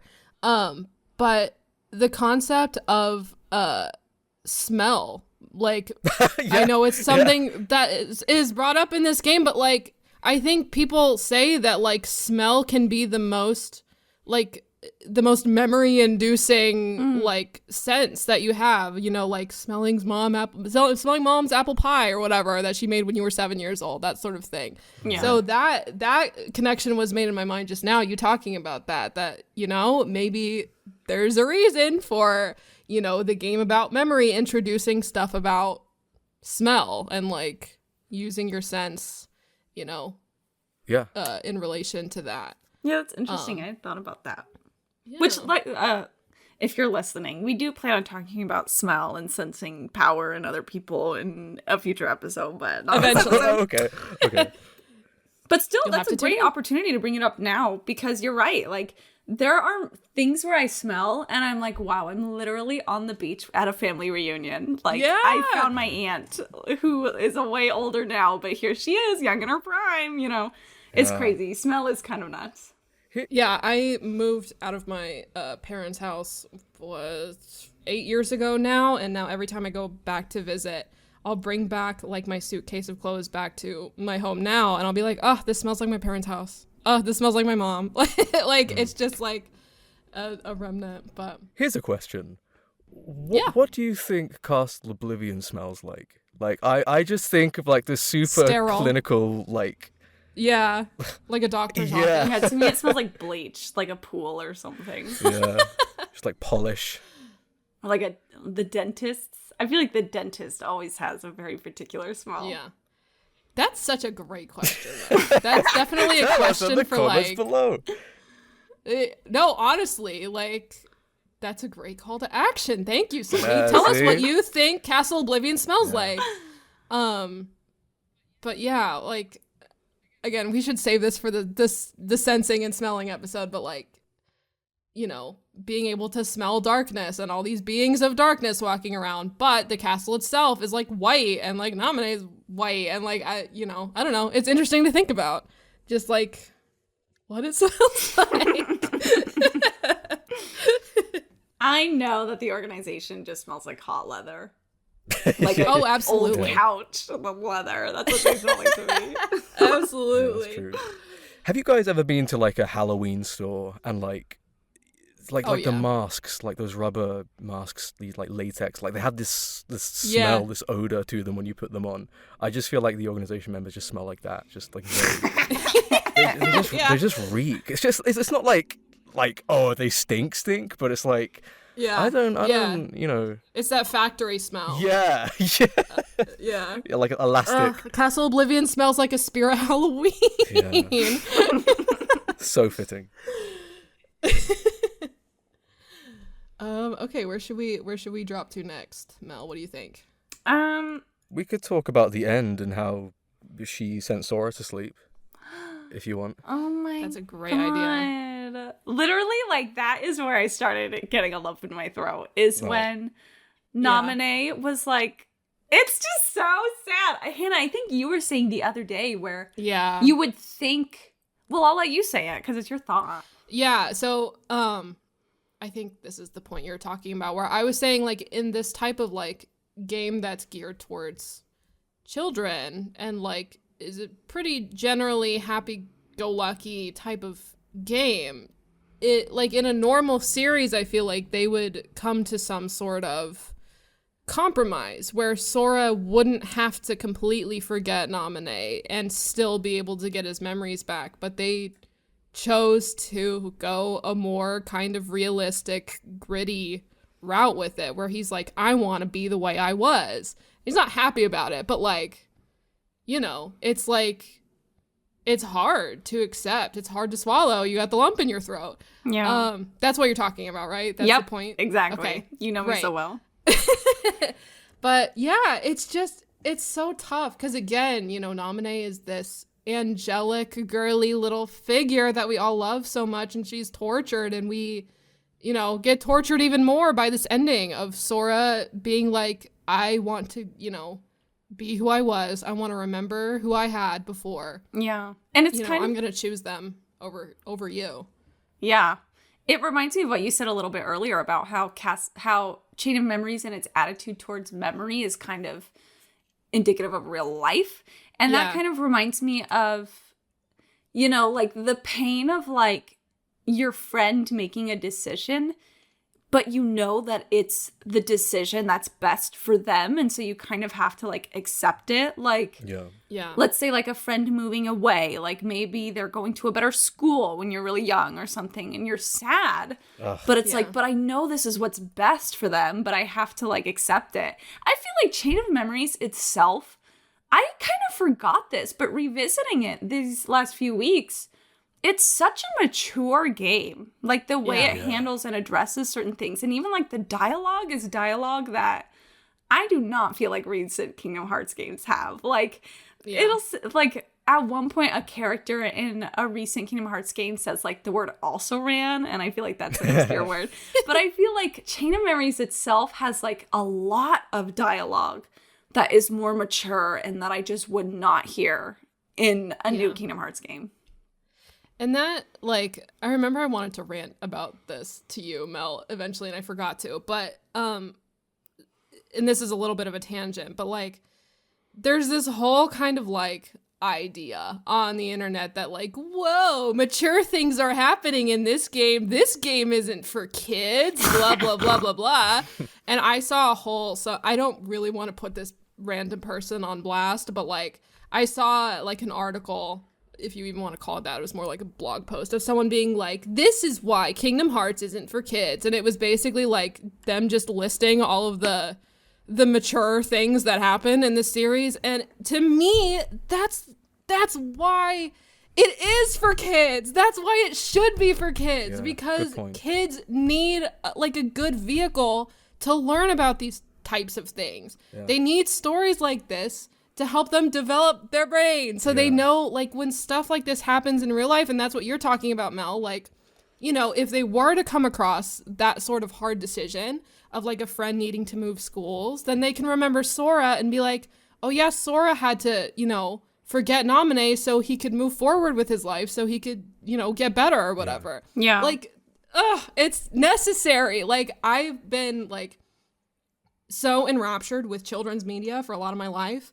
And I I'm very gung-ho about this, that like kids deserve good media. Kids Absolutely. deserve like good stories so they can relate them to their life and help their brains develop. And like kids are people is what I'm saying. Yeah. They deserve good stories. And I like, you know, the fact that this is all happening to kids, you know, just helps it connect with kids, and it's for kids, and it's mature stuff for kids. Yeah. Because it's happening to kids. So it's like, ugh, I love that. I love that about this. It's incredible. Yeah, kids. Anyway, aren't tangent just... over. Yeah. Nah, that was amazing. Kids aren't just impressionable. They're just also very intelligent, and it's so easy in like the jaded mind of an adult to kind of overlook that. And to kind of add to this notion that like kids need this kind of media, something else that Naminé is representative of is having a healthy outlet for that trauma, because what Naminé goes through is something that I wouldn't wish upon you know, anyone, right? It's like she is so diligently bludgeoned by these people that like one of her only outlets is drawing. And I think that is so beautiful, because like nobody taught her how to do that. That's just something, that's a gift that she has always had, right? And I think that if any kid needs to learn about that, you know, that's the place to learn it. And you know, in a piece of media like Kingdom Hearts, which is so kind of geared toward that, and especially with Chain of Memories, like it is such a distinctly mature game with its themes and how kind of volatile and what's the word I'm looking for, like Sora is like a firecracker in Chain of Memories, as opposed to Kingdom Hearts 1, where like, yeah, sure, Riku would do something and he'd call him an idiot or something. But like with Castle Oblivion, I don't know what it is, but something happens to Sora throughout that journey that really does kind of affect him. And I think inadvertently that is, well, I mean, I guess directly it is because of Naminé and her abilities. And it's not just about, you know, his memories, but also just his mood. And I guess, going on that tangent, she's just really powerful, and that's it. Yeah. Like, it must be so frustrating to lose your, like, to walk through a castle and realize that you are forgetting things and you can't remember them. Yeah. Like, I'm sure that has to contribute to that, just how frustrating that experience might be. Yeah, especially because, thinking of it another way, like, the things he thinks he's forgetting aren't even real, because he thinks he's forgetting Naminé, and he wants to remember Naminé more. He wants to remember this childhood girl that he forgot about, who was always drawing on the islands. And so it kind of reminds me of, like, I mean, okay, maybe I shouldn't say this. This is kind of fucking crazy. But it reminds me of, like, unfortunately, like, people... Okay, I realize this is not what's happening in Castle Oblivion, but emotionally, it reminds me of people who are in cults, who get, like, really passionate about something, and it's not even real, but they're so convinced. And so that's what emotionally I feel like Sora is going through, where he wants to remember this girl from his childhood that he's convinced was there, and she literally was not there. Yeah, it's just yearning for that sense of belonging, you know? And I think that anyone can attest to that, no matter what age you are or where you're from. When Sora, Donald, and Goofy go through that castle, you know, things are... Well, I mean, Sora specifically, you know, and, you know, Naminé and stuff like that, you know, things are torn away from them. And there's one scene between Naminé and Sora which always sticks out to me, and it's, I think, near the end of the game, where Sora has to make that decision, and Naminé presents him with this ultimatum of like, hey, you can go to sleep, but you need to do that in order to bring back what's true, because you want to remember her, right? You want to remember Kairi. Or you can just go on living and keep me a part of your memory too, along those lines anyway. And Sora kind of has to make that choice, And throughout the game, we kind of learned that, you know, nobodies aren't really like people, so to speak. They kind of have these sadistic tendencies, and Chain of Memories is just such a sadistic themed game, honestly. Like, a lot of characters die in the most gruesome way possible. But Naminé just kind of looks off to the side. There's a slight pause, and she turns around and she smiles because she is genuinely, I think, happy for Sora, despite knowing that, you know, what she's done to him and implanted all of these kind of fake scenarios. But whatever was fake to Sora was genuinely real to her. And I think that is such a mature thing for Naminé to do. And I always think about that. And it's honestly top 3 scenes for me, I think, for Naminé. Yeah. Just giving Sora that choice. Because, again, we know how powerful Naminé is. If she had an inkling of selfishness within her, truly, she could just not decide to tell Sora this and just let him be this broken mess. But she genuinely does care, and I think that's what makes her so special. Yeah, we were talking about that exact scene, I think, a few episodes ago, of like how hard hitting it is, and how like her reaction is so, like, when Sora makes the choice of like make me the way I was, she's like, I want to hug her. I just want to hug her. Yeah, so she's like, oh yeah, that's what anyone would choose. Anyone would want to remember their real memories, right? And it's like, oh my god, she's so little. I hate this game. So this game sucks. We have to move on to emails, or else I'm literally gonna cry. Okay. She's just everything. She is everything. We love her so much. Okay. So we have a lot of questions about Naminé, which is amazing and incredible because everyone loves her just as much as we do. So this first one, we got a couple from Adrian. I literally went in our email and I searched Naminé and a bunch of emails came up. So these might be scattered from a couple different people. But the first one's from Adrian. Do you think Sora's subconscious, or maybe even Naminé, might have been trying to give Sora and co. a warning through some of the friends of Sora's memory? I vaguely remember getting that feeling in a replay.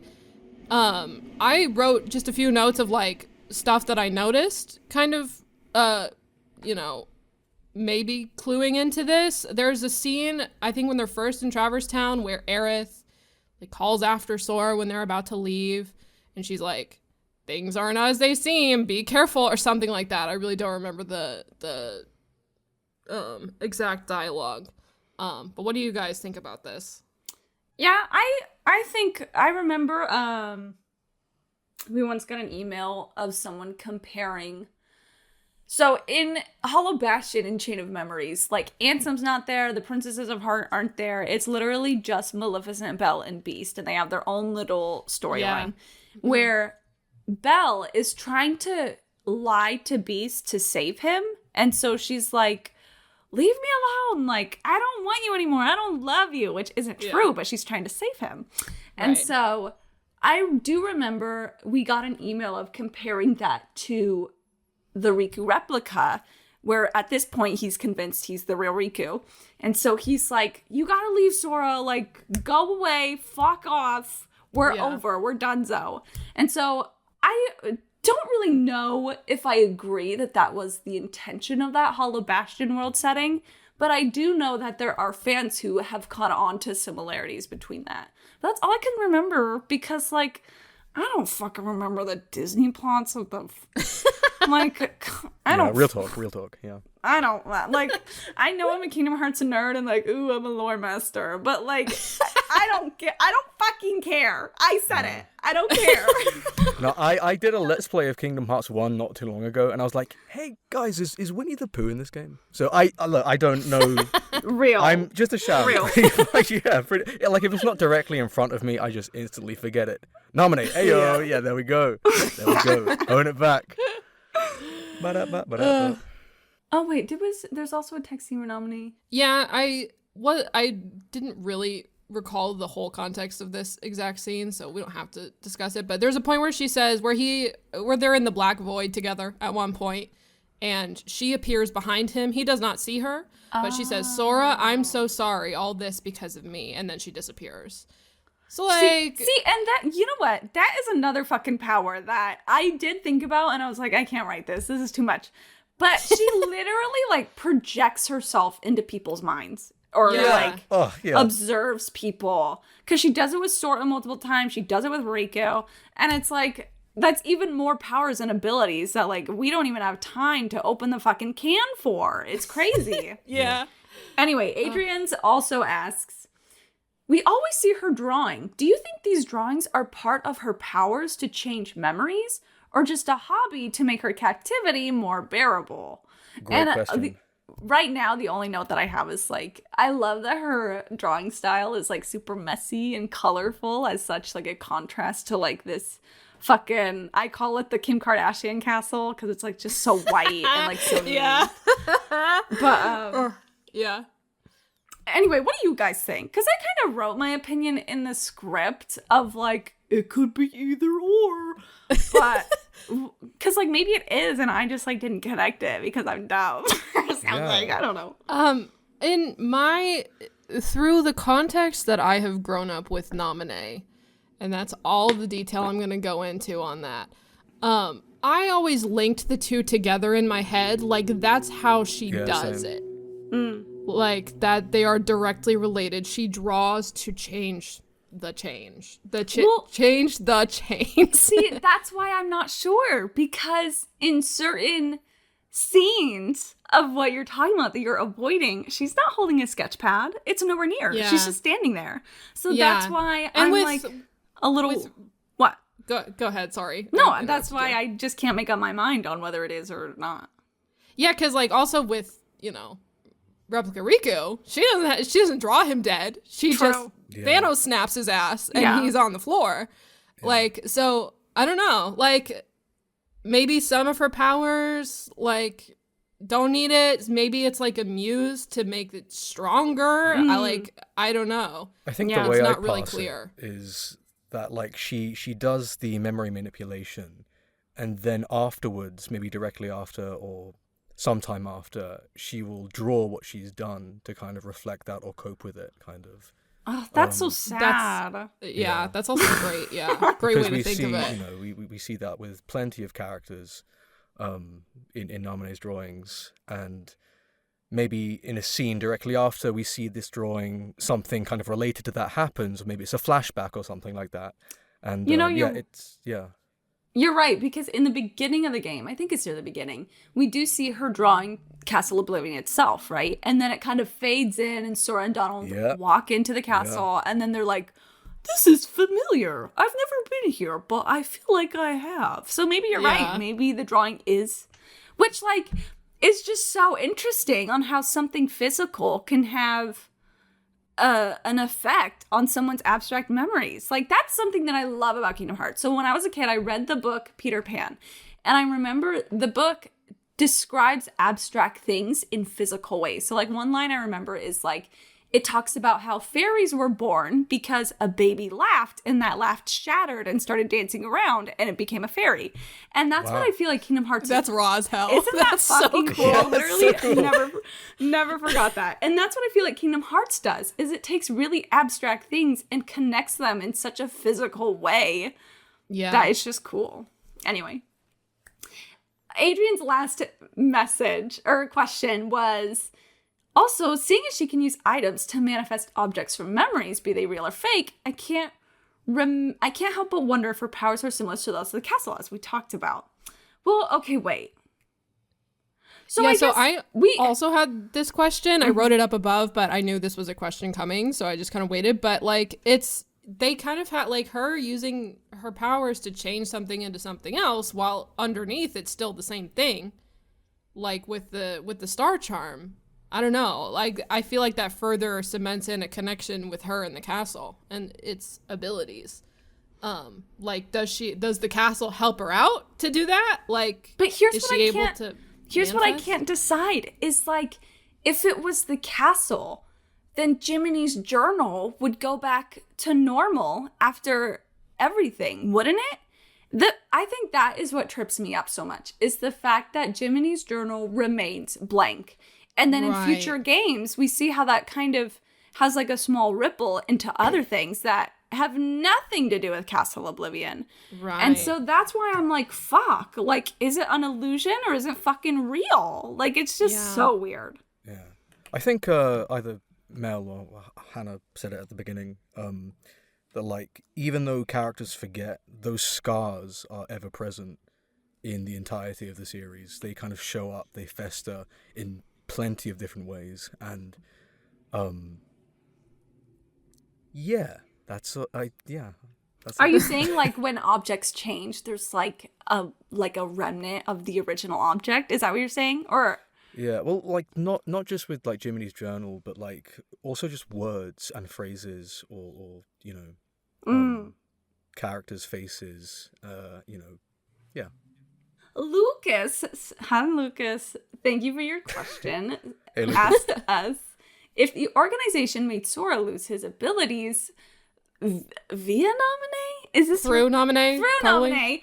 Why did they let him win his abilities back before controlling them? Could they give Sora abilities he's never had with memories of battles that never happened? What do you guys think of this? This could be so fun to play around with. That could be cool. I mean, like, I guess if you want to stretch the logic that far, maybe. That could be something to think about, but I guess it's just like one of those questions where it's like, because it didn't happen, like, there's not much to say, you know? And also, like, I also, with this, think about, like, gameplay. Like, you know, winning your abilities back is just, you know, him, you know, messing with memory and stuff from stuff that he learned in the first game. So, yeah, I don't know. Like, he could... It's a video game, first and foremost, so, like, there's no reason for him to get abilities he's never had, I guess, unless that could be, like, a cool story point where he borrows memories from, like, Riku or something, and, like, learn something that Riku learned. I don't know. That's just me writing fan fiction in my head, but, like... It could just be a case It could be cool. Yeah. It could just be a case of Sora just being strong-willed enough to kind of earn it back and kind of break Naminé's spell, if briefly. Yeah. It is interesting that the organization, like, in the very beginning was like, haha, you forget everything. Now here's a card with Fyra or whatever. Like, isn't this fun? Fire, remember this? So they're fucking digging their own graves. Like, hello. Do you have a thought on it, Mel? I mean, like, I guess, like, my stupid, annoying self would be like, technically he doesn't remember. He just uses cards that grant him the power. But, like, who fucking cares? Who cares? It's just a dumb kids game. Who cares? I mean, I guess, you know, like I said, because it doesn't happen, there's not much we can say. Yeah. But I think maybe they wanted him to get at least some abilities. Otherwise, like, he's weak. Because the organization does need him, and they need him alive. And so I guess there's no point in having him if he fucking doesn't remember how to fucking walk, you know? So. Oh my god, that's a scene to think about. But we can move on to the next one from Eric. Why didn't Naminé manipulate Riku? Since Lexius and Zexion were trying to get control of Riku, why didn't they utilize Naminé's skills to alter Riku's memories to help with this? See, and this is kind of like what we talked before. It's like, well, it didn't happen. What else can we say? But, like, I think, like, first of all, I think that the people in the basement, other than Vexen, they did not communicate with the upstairs people. They said, we don't fuck with Marluxia or, like, seeing they're annoying. We're in two different cliques. They're jocks. We're the nerds. Like, who cares? But on a more serious note, Marluxia and Larxene wanted the Keyblade's power for the... What did I write here? Hold on. I have to fucking remember my own brain. I think I have a little bit of an answer, but I don't think it's necessarily Go correct. ahead. Like, there's a weird dynamic between the organization members in Castle Oblivion where some of them are in cahoots with each other and then some are trying to backstab and some are trying to get the upper hand, or some have their own personal agendas. And I think that maybe some characters, even if it's not really, like, in the forefront of the plot, it could be, like, the subtextual thing where, like, they kind of want to use Riku for their own benefit, or, like, like one thing which blew my mind, and I didn't kind of realize this until after I released my Naminé video, was that Zexion outlives Marluxia. Like, I thought that Marluxia was the final guy, but Zexion only appears, I believe he only appears outside of the basement after Marluxia dies. And then he confronts Riku. And Riku's like, oh, this strong scent, it's just disappeared.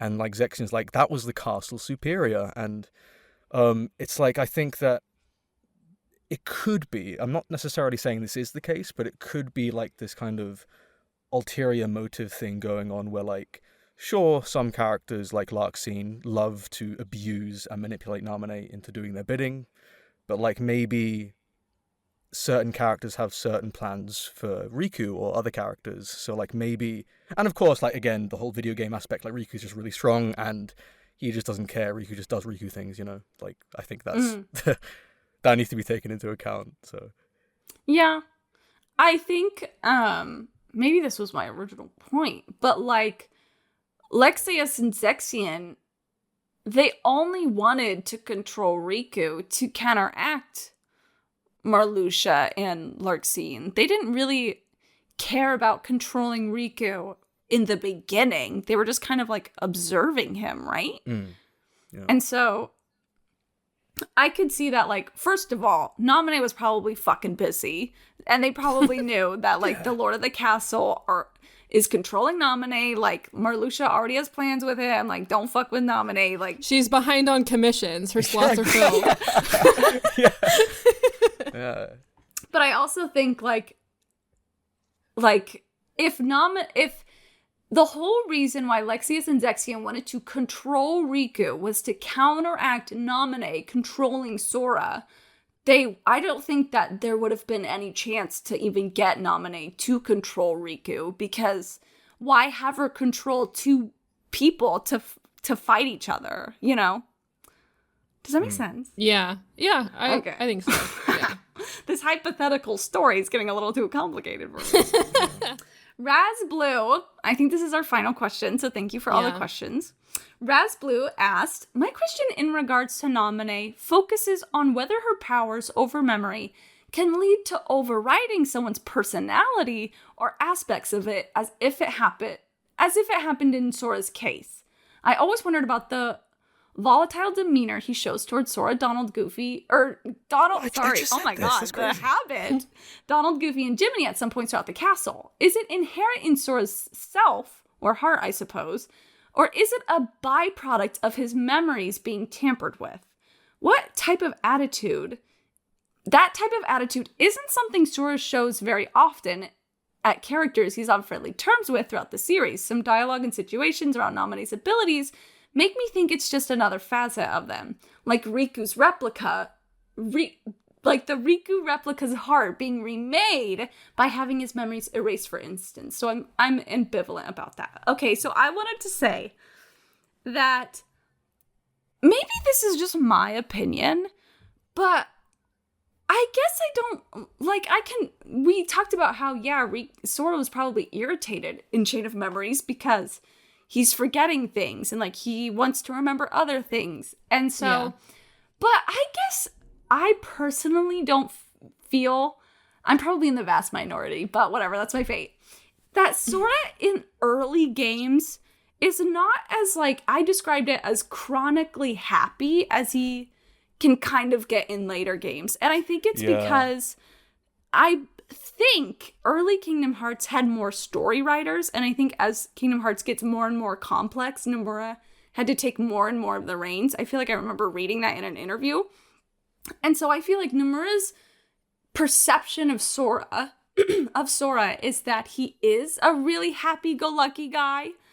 But I personally feel like Sora in Chain of Memories and Sora in even Kingdom Hearts 1 is still, like, positive, but, like, at one point in Kingdom Hearts 1, he gets in a fight with Donald, and he's like, fuck you, Donald, fuck you and your beak, like, I don't want to be around you, right? And it lasts for, like, 2 worlds, and so, and I feel like in later games, Sora would be like, oh, he's just being Donald, like, oh, he's just grumpy, but in my opinion, Sora kind of acting out in Chain of Memories is not all that weird to me, personally. Yeah, no, not at all. Like, I mean, like, just in the context of Sora and his upbringing, I mean, I can't imagine he faced too much adversity throughout his life, you know, being just this simple islander.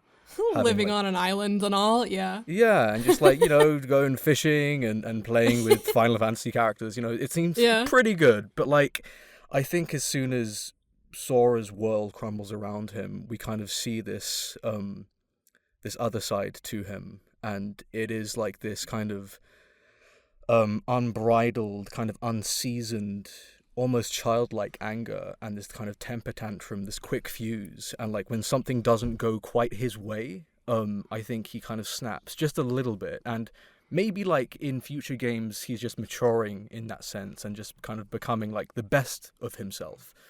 But especially in Kingdom Hearts 1, you know, when he's fighting Riku and arguing with Riku, and in Chain of Memories as well, like Larxene, Marluxia, Larxene really gets to him, and like he takes a beating both physically and mentally in that game. So it could definitely be that.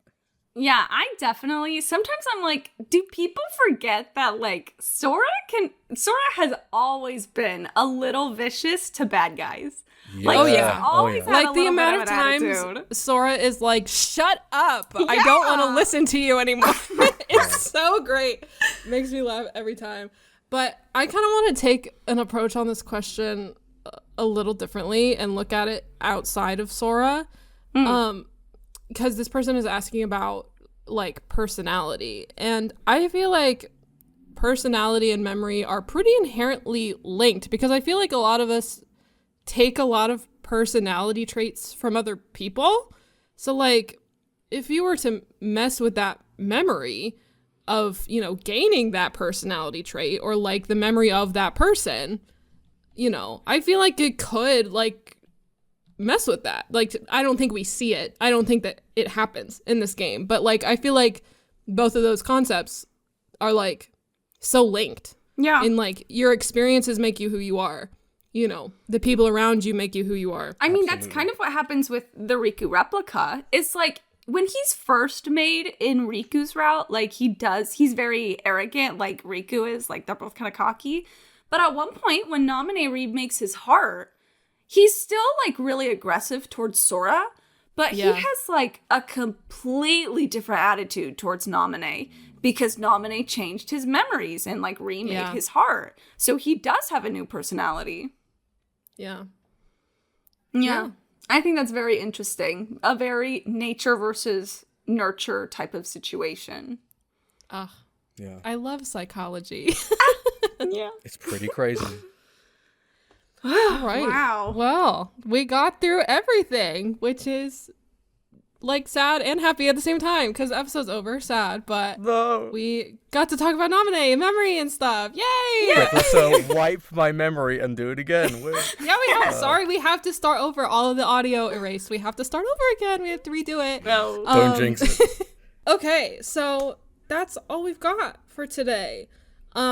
Sunny, thank you for joining us. Yeah, this has been so wonderful, Sunny, having you as our very first guest. Yes! My goodness, I mean, like... Incredible. Like, okay, so just a bit of context here. Like, this is just crazy, right? So I was just, you know, on social media, you know, as you do.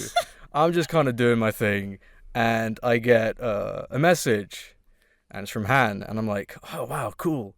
And I open it, and I'm like... I think I was watching one of you... the episodes of the podcast like a day ago before this, and you know, you ask me, do you want to be on one of the episodes coming up? And I'm like, yeah, let me think about that. Yeah, I would. That would be great. Please. I need to read your exact message back to me, which was a bunch of eyeball emojis and in all caps, fucking eyeballs, which I read in your voice perfectly. Yeah.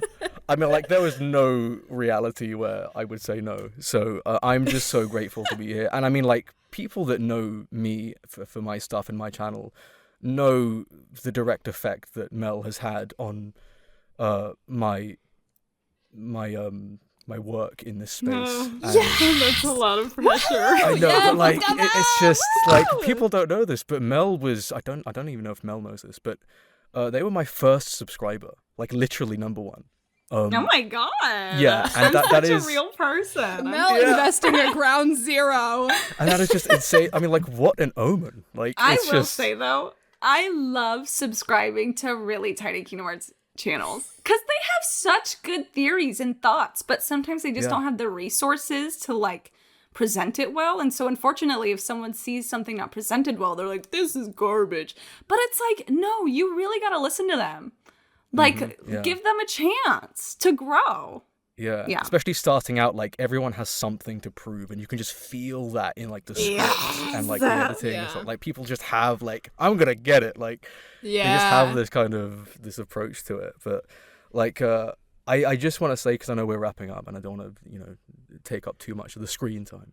But, like, I did release a Naminé video not too long ago for March Caprice, this community-ran Kingdom Hearts event. Yes. Shout outs to March Caprice. And like Naminé is, especially like Sunny Novas has existed as a channel for a few years now, but only after kind of adopting this lens to the series, I realized just how much of a significant effect Naminé had on me, and not just as a Kingdom Hearts fan, but like during my childhood. Like, it's a weird feeling knowing that because my first game in the series was Chain of Memories on the Game Boy, I was introduced to Naminé way before Kairi, and that kind of changes my dynamic in such a small way, because like, you know, Sora, Kairi, Riku, they are such big characters in the series, and you kind of, you know, you always take them first over many other characters maybe, but with Naminé, like, I didn't have that context of Kairi, so I was almost learning about Kairi through Sora's lack of memories of her, if that makes sense, which is such a weird, abstract feeling, right? Yeah, that's like cool. Experiencing Chain of Memories from Sora's perspective to me. Oh my god, yeah, that's crazy. It's crazy, because, like, honestly, like, first impressions and, you know, how we become introduced to someone or something, whether it be a friend from school or a book or a game or a movie or a series or a piece of artwork or anything. I think one of you said this earlier, like, it's just intrinsic with your personality, and like, memories kind of are who you are to a degree, you know, and it's just like, Naminé just represents so much of that, and it's just crazy that I knew who she was, and I felt her pain long before I even played Kingdom Hearts 1, you know? Yeah. I love hearing everyone's, like, individual stories of how they started with Kingdom Hearts, because I feel like almost no one started with 1 and then played every game sequentially, like, as it's meant to be played, because I certainly didn't start that way. But Sunny talks more about all of that in his video on Naminé. Now, I will say, unfortunately, if you are not caught up with the Kingdom Hearts series all the way up to the new mobile games, maybe sit that one out for now, get caught up with everything, and then go back and check out Sunny's video. We will be linking your YouTube channel in the description, of course. Yeah.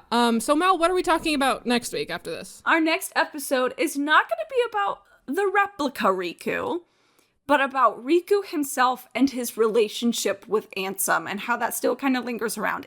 And this will be the episode that I plan on addressing the smelling shit and the scent shit. So if you have any questions about any of those 3 topics, we stinky. Send them in. Sunny, where should they send their emails to? Don't do that to him. Shedding Starlight at starlightshedding.gov. Yeah. You're so close. SheddingStarlight@gmail.com. Perfect. Okay. You nailed it, Sunny. I mean, Perfect. that was my first real answer. I will say SheddingStarlight@gmail.com. Just throw that in. It's fine. Incredible. I will say we did kind of throw. I don't know if Hannah would agree, but I don't know if I explained like the process of how we record and like how we edit with Sunny well enough. So he did very well for just. He was perfect. Yeah. You were great. Great first guest. You nailed it. You were perfect. Awesome. Oh my god. I can't wait for the next episode. Like I know I'm a part of this episode, but like Yay. Because like yeah. So if you liked this episode, if you enjoyed our very first guest episode, if you enjoyed Sunny's performance on this episode, which we haven't edited together the presentation yet, but I have a feeling it's gonna turn out fucking cool as hell. Yes! I'm so excited to edit it. If you enjoyed Sunny's performance today and any of his discussion, if you enjoyed our discussion, feel free to rate and review the podcast 5 stars on Spotify and Apple Podcasts. If you're watching on YouTube, like the video, throw us a sub, tell all your friends, all that good stuff. So I think that's it. Woo! All right, well, everyone, thank you all for watching, and we'll see you in the Starlight. Starlight. Hello, and welcome to Shedding Starlight, your guide to the Kingdom Hearts mythos. We've been covering a lot of the events revolving around Sora so far, who makes his way through the upper floors of Castle Oblivion, fighting for his precious memories. But today, we're going to discuss Riku, who's in the castle's underbelly, the basement floors, and his fight for something entirely different, as Naminé never touches his memory. Instead, Riku is fighting for independence from Ansem, and for the hope he can redeem himself for his past mistakes. Another struggle Riku overcomes in Chain of Memories is his relationship to darkness, and whether or not he would keep using it for power. The replica of Riku represents the ideal, what Riku could be if he only had the nerve, the strength to take what he wants. At least, according to Ansem and the replica itself. Before Naminé completely reforms the replica's heart into believing it was really Riku, the replica was proud to be artificial, because it saw itself to be lacking all of the real Riku's weaknesses. Unlike you, I fear nothing. While Riku believes he's vulnerable to the darkness, it seems those who want to use Riku see the situation differently. Riku's enemies see a strength within him that he doesn't see in himself, even being referred to as the hero of darkness. No one's ever won the darkness the way that he does. It's impossible. While Riku was at first afraid of the darkness and found a way to overcome that fear, another one of his struggles was with Ansem. Whenever Riku is spoken to by Ansem, only sometimes is it legitimately what's left of the man from the first game. But there are other times when it's actually Diz speaking to Riku, pretending to be Ansem.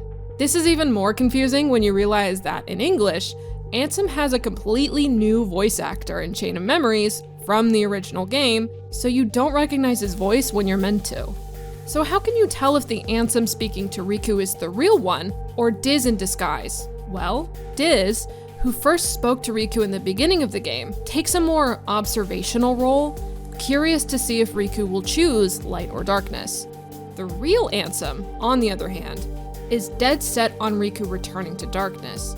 He wants Riku once again to rely on him for power and in turn do his bidding. But if Ansem was defeated in the first game, how can he exist now?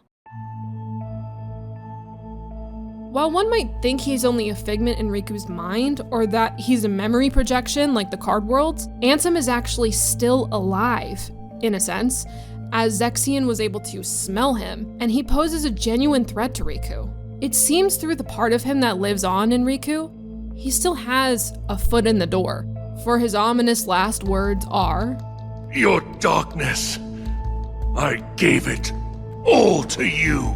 My dark shadow lingers. Someday, I will return!" Ansem and darkness are tightly linked, particularly with Riku's experiences. So the stronger the darkness that Riku uses to fight his way through Castle Oblivion, the more he strengthens Ansem with his heart as well. However, Riku seems to not only have ties to Ansem, but also to the Superior, the leader of the organization. When Riku first fights and defeats Ansem near the beginning of his route, Zexion says that a smell similar to their superiors defeated another smell resembling maleficence.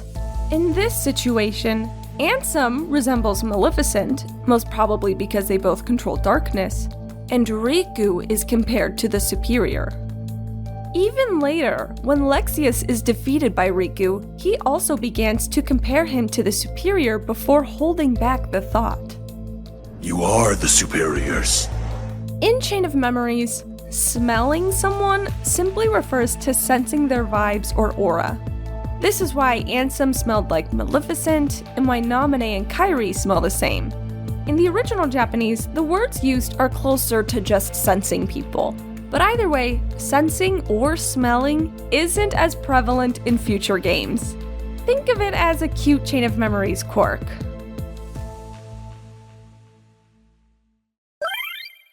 While Sora has long had the company of Donald, Goofy, and Jiminy, Riku has been alone.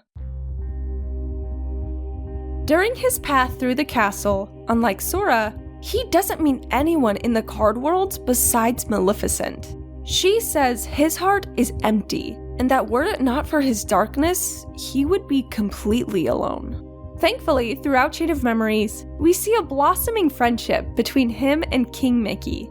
The Little King saves Riku from Ansem's clutches throughout the game. Some of those times Mickey wasn't even physically present, yet was still able to trace the connection between his and Riku's hearts. What's interesting between Mickey and Naminé, the other friend Riku made in Castle Oblivion, is that they both have their own advice for Riku. Mickey tells Riku that there will always be light in the darkness to show him the way. However, Naminé helps Riku move forward, telling him by facing the darkness head-on, following it without shying away, he'll gain a new strength unlike any other and find the way to his friends. This is critical advice that sets Riku on a new path. Naminé showed Riku that he can use the power of darkness for himself, not for Ansem, Maleficent, or anyone else.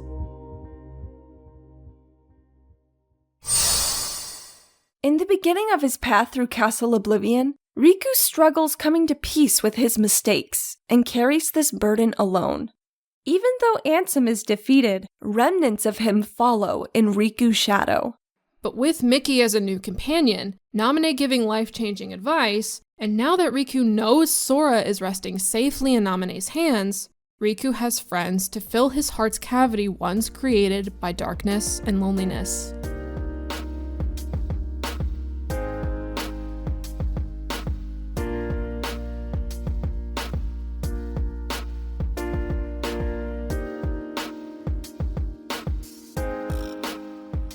Hi everybody! Welcome to the discussion portion of this week's episode on Riku and Ansem! Hannah, how are you doing today? I'm good. I started my day early, and I'm here. I'm ready to talk about Riku, because I fucking love Riku. I love him! He's great. He's great. Okay, so the first thing I wanted to address with this is that in writing this script, I realized that to me, a lot of what the enemies talk to Riku about is they always say, you're too scared to use the darkness. You're too chicken. Yeah. You used to be braver, now you're not, or whatever. And it really reminds me of the line Riku says in the beginning of Kingdom Hearts 1, before Destiny Islands falls to darkness, where Riku goes, I'm not afraid of the darkness. And I think in that moment, he really means it. So I think that it just goes to show, even though he won't admit it in Chain of Memories, he is scared of the darkness because of everything he's been through, the things that he has done. Yeah. And I think it's just such a turn for his character. Yeah, Riku truly lives a million lives already in these two games. Because, that shows, him being that way at the beginning of Kingdom Hearts 1, he was so desperate to get off the island. He was willing to traverse into darkness to do it, to, get a different life. And that's just kind of that childlike naivete of him, of, kind of plunging in headfirst without really knowing what you're doing. And then after the whole journey of Kingdom Hearts 1 and figuring out, he's been hurting his friends this whole time. He's been hurting Sora, he's been hurting Kairi, and now he is afraid of that happening again. Yeah. And then after that, going through the whole arc of this game of being like, hey, maybe like this is a unique thing about me. Maybe I can use this to my advantage without hurting the ones I love. Yeah. So you are so real for calling Riku naive in Kingdom Hearts 1, because I don't think that that's an adjective people would typically describe Riku as, because there's always Sora to compare to Riku. And Sora, I don't think, like, trusts enemies or bad guys or whatever. But I still would think that people tend to call Sora naive before Riku. Yeah. But it's true. You're right. Like, he did. They both are. Yeah. You're right. Yeah. It's like, you know, we've said this a million times, this game is about kids, and like Riku is seen as like the older brother figure, and like, you know, for people who have older siblings, you know, if you grew up with them, then they're the person you look up to, and Riku is the person that Sora looks up to, but he's still a kid. He's not that much older than Sora. Yeah. You know, he likes to pretend that he knows what he's doing, but that's really how it feels, though. Know. I remember when I was a kid, when I was 14, I was like, 15 is so old. I know. And now that I'm in my fucking 20s, mid-20s, I'm like, yeah, wow, you're a whole month older than your friend. Like, way to go. I remember when I was like, probably like 9 or 10, I was like, I can't wait to be 12. Like, 12 is like, I don't know why. I just really liked that number. I'm like, 12 is going to be so old, and I'm going to know, you know, blah, blah, blah. But, yeah. It's funny. I swear to God, the older I get, I feel like Sora and Riku and Kairi, every single game release, they like shrink their models. Like they get shorter and smaller. It's crazy. Yeah, it's like, I think I've said this before, but it's wild to think about that I think I was younger than Sora when I first played these games, and now I am twice his age, I think, at this point. But yeah, they're just little babies. Just, you know, thrown into this fantasy universe. Yeah, it's past trying to figure it out. Go to bed. Dinner's ready. Go eat dinner, Sora. Dinner's ready. So my first point that I wrote down here, I think we're going to talk about this more later, according to Mel, but this whole script was kind of about the relationship between Riku and Ansem, and then we talked about Diz, and I was just kind of curious. I felt like we had already discussed this maybe, but I couldn't remember if we had talked about how Diz can talk to Riku as Ansem or at all. Yeah. Like if he has some sort of connection with Riku that allows him to do that. Yeah, it's definitely weird. I don't think we've talked about it. If we have, I've completely blocked it from memory. But I do think, so hopefully Diz can have his own episode. I'm just a little worried that if we do, it might be a little bit shorter because he's just so mysterious. There's so much we don't know about him. But I do think that there's gotta be some connection between Diz and Ansem, not even Riku, but Ansem himself. And we'll talk about this more in his episode. But like, if you look underneath the red rags of Diz, he, to me, looks exactly like Ansem. Yeah, he does. And so I agree. There's something weird going on there, especially because it's not referenced. It's not, Riku doesn't go like, you look like Ansem, dude. Like, what's going on? Like, nobody. Like, the closest thing we have is Mickey going like, I think I've met him before. Yeah. And that's it, you know? So there's definitely something weird going on there.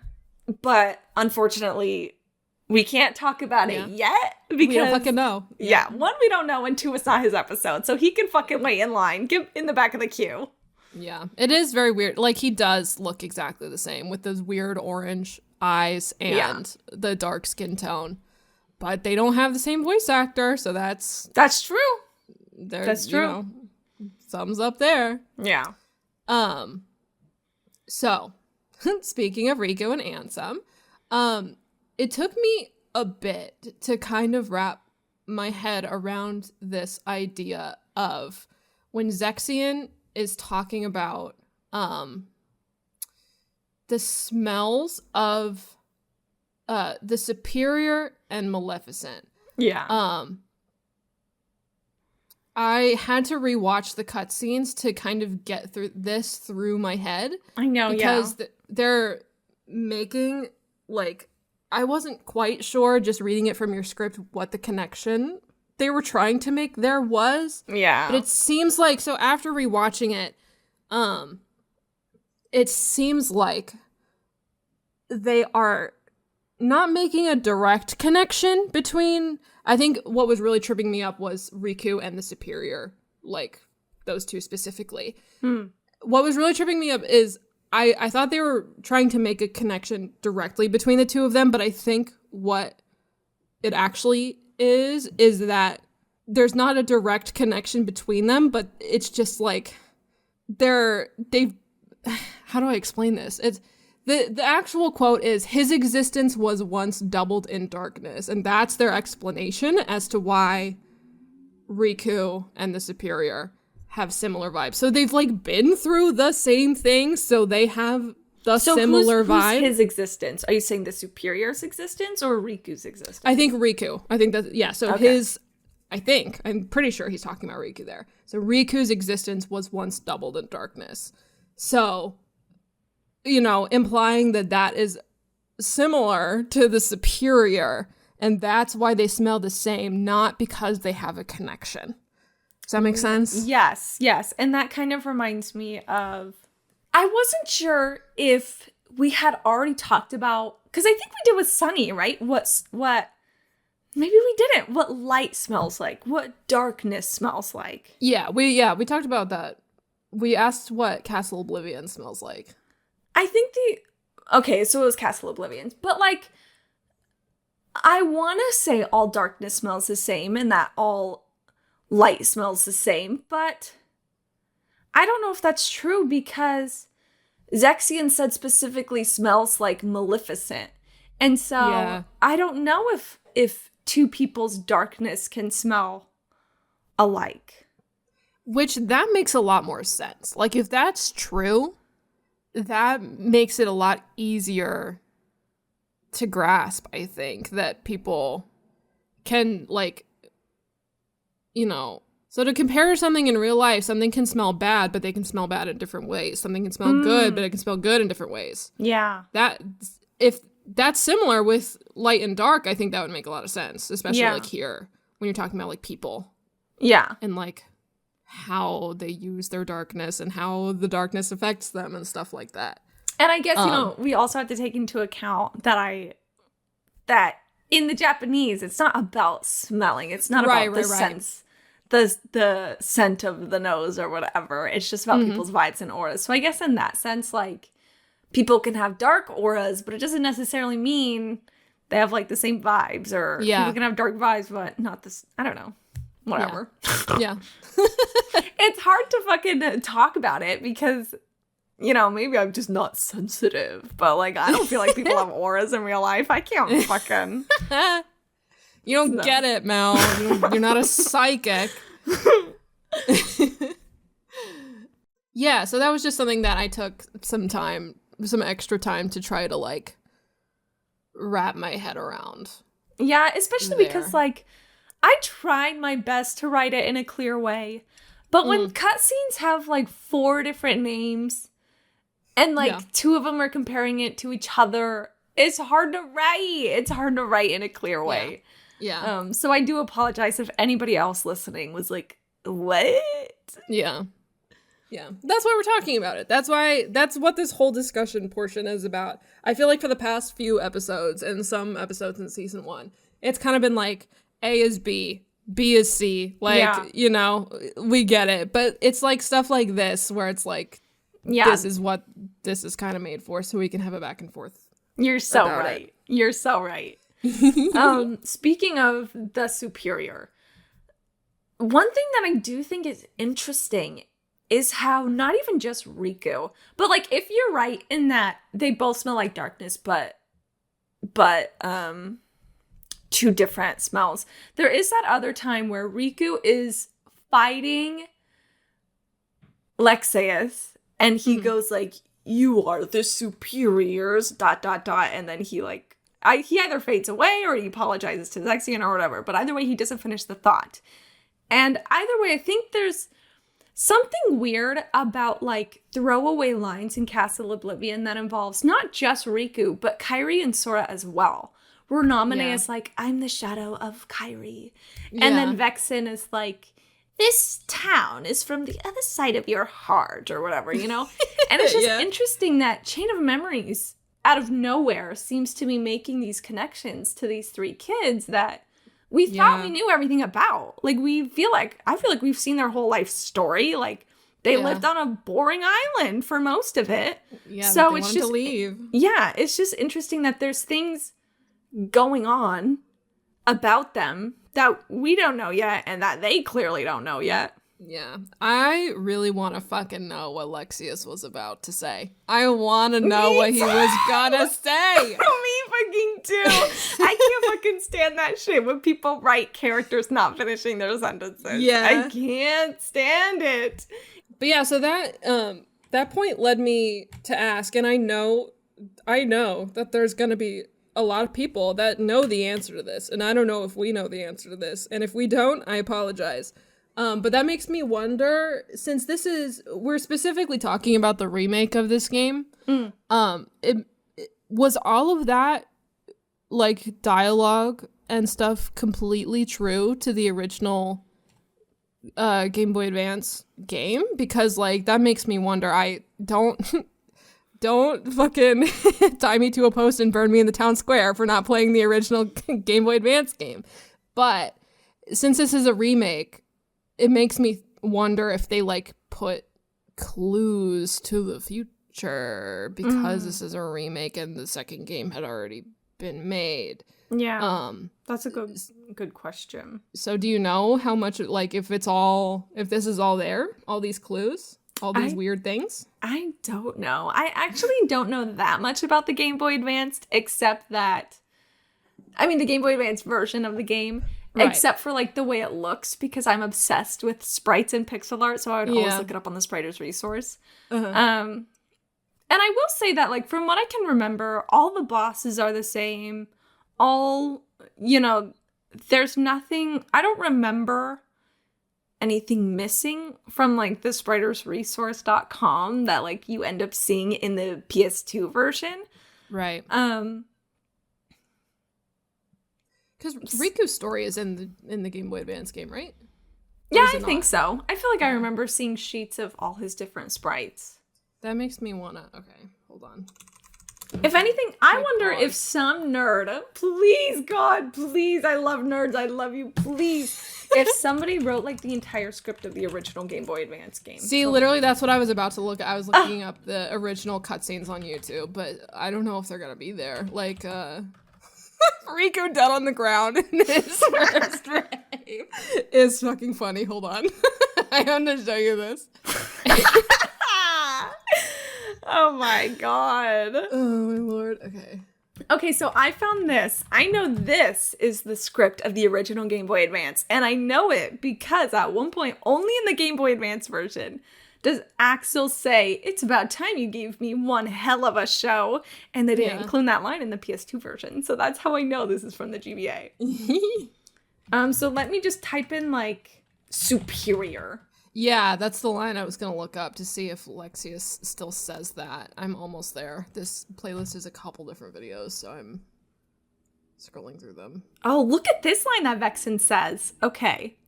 So he's talking about Marluxia. If Marluxia gets Sora, then we need only acquire Riku.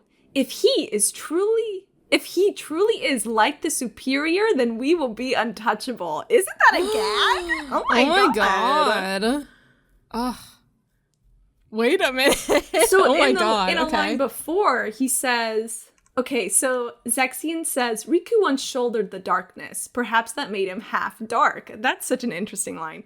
And then Vexen is like, and that's why you mistook him for the superior. Fascinating. The dark power given to Riku facilitated his escape from the realm of darkness. Okay, interesting. Yeah. That's kind of like he does say that in the PS2 version, I believe. One with ties with both the Keyblade and the power of darkness. This merits further research. So I wonder if they're saying, like, if Riku's strength in his darkness is similar to the superior or something. Yeah. So Lexius does not say that line. No way. Such power, Lexius says. Riku says, "What's wrong? Is that all darkness can do? Well, it seems I'm beaten, but the organization shall triumph. I may perish, but all the darkness within me will billow forth and devour you." And then he disappears. Yeah, you're right. He doesn't say that line.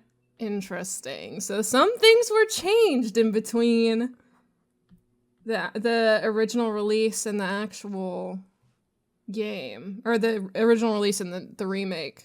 Weird. Interesting. Well, so question answered. I want to say that I'm a little sad that, we do talk about, obviously the organization is still around because Axel is still around. So, we only see like 6 of at least 12 members. So we do know that the organization, even after Chain of Memories, is still, snooping about. But one thing that I'm going to be upfront about is that for some reason they don't use the term the superior in later games. Yeah. And that kind of makes me a little sad because I think that term is so fucking good. I love it. The superior. It's hot. It sounds powerful. It sounds scary. Yeah, it's exactly. Everything. It sets the tone. It really does. Who this person is someone we're obviously going to be encountering in the future. Yeah. So crazy. Yeah, I agree. I wish they kept it. So to move on, another point that I again had a little trouble wrapping my head around is Maleficent talking to Riku at the beginning of his route, where we talked about in the part where we were talking about, I don't remember, it's somewhere in the script. When Maleficent's talking about how there's nobody in Riku's memories because he can only see people who are dark. So I, again, rewatched some of the cutscenes here to kind of get like a fuller explanation of this. And I'm not saying that your explanations aren't amazing and great, Mel, but I just needed some more of the context. So her quote, she says that his heart is steeped in darkness and he can only see people steeped in that same darkness, which is like, I wrote here that it feels like a little like the castle's fault as to why, like, I don't know, it's a weird little quirk, I guess, as to like being able to read that darkness in Riku's heart despite like using a card. I don't know. And just kind of the whole concept of Riku's heart being empty really kind of threw me for a loop.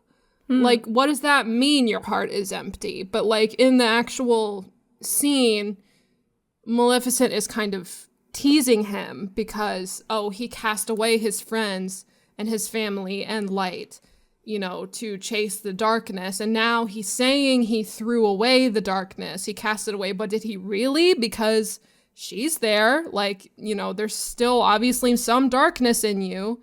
Mm-hmm. And you're seeing the people who are in darkness. So I don't know. It's just like a wild kind of concept that is like, I don't know. It feels so physical. This like spiritual thing that he's doing. He's like physically casting things away to make his heart empty. It's just, I don't know. It's weird. Yeah. What do you think?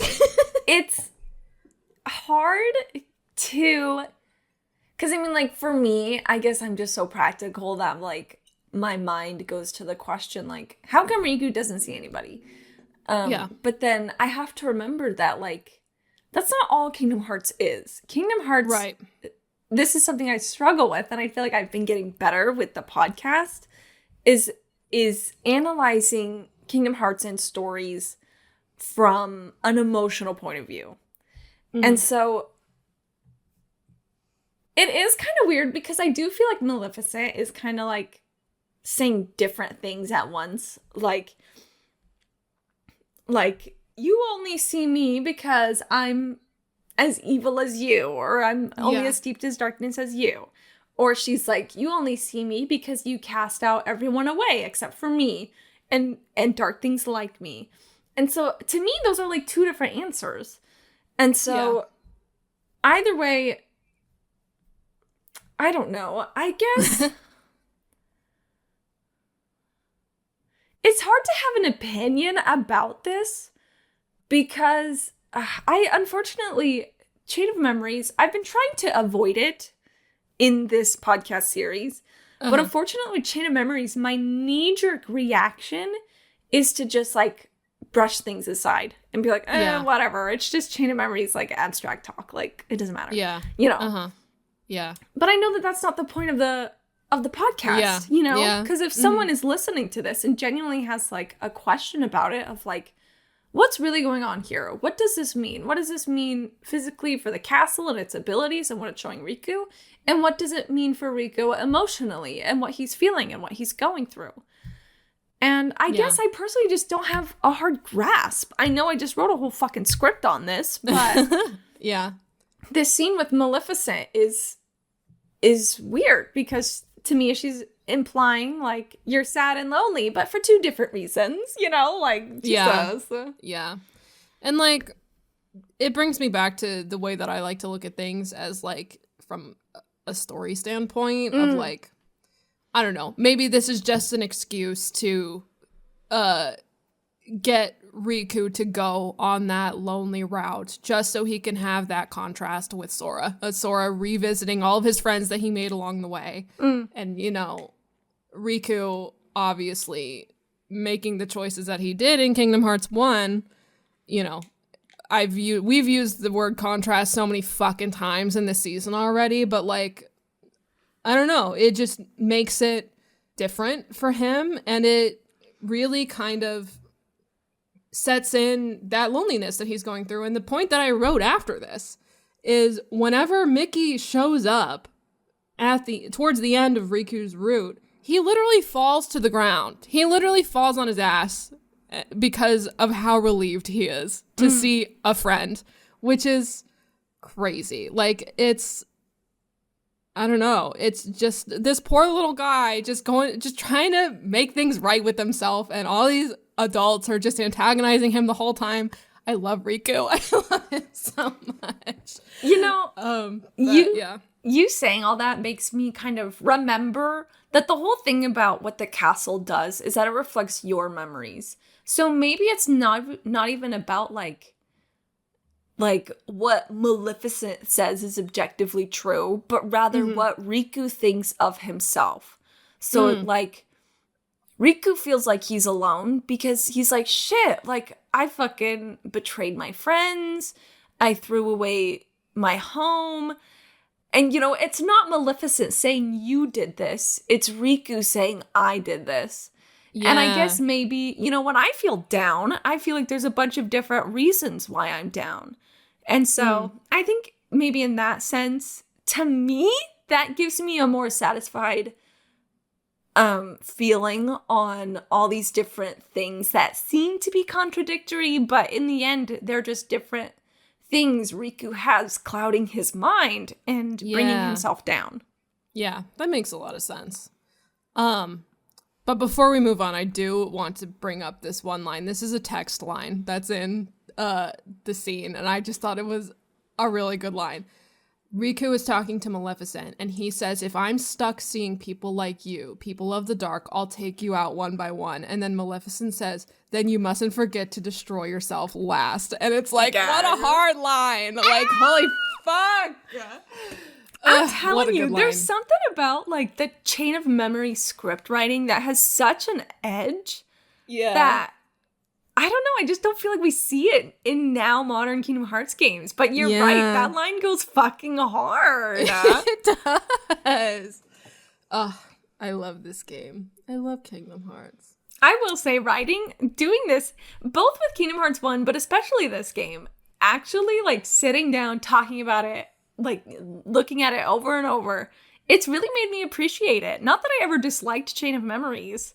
Yeah. But there's something about like going through it line by line, really analyzing the characters that really gives you such an appreciation for things that you didn't, at least I didn't really appreciate to the full extent before. Yeah, same. Yeah. And it's like, it seems that people who played this game when they were younger, they really fucking love this game. People are very passionate about this game. And we see you, we acknowledge you, we get it, we understand.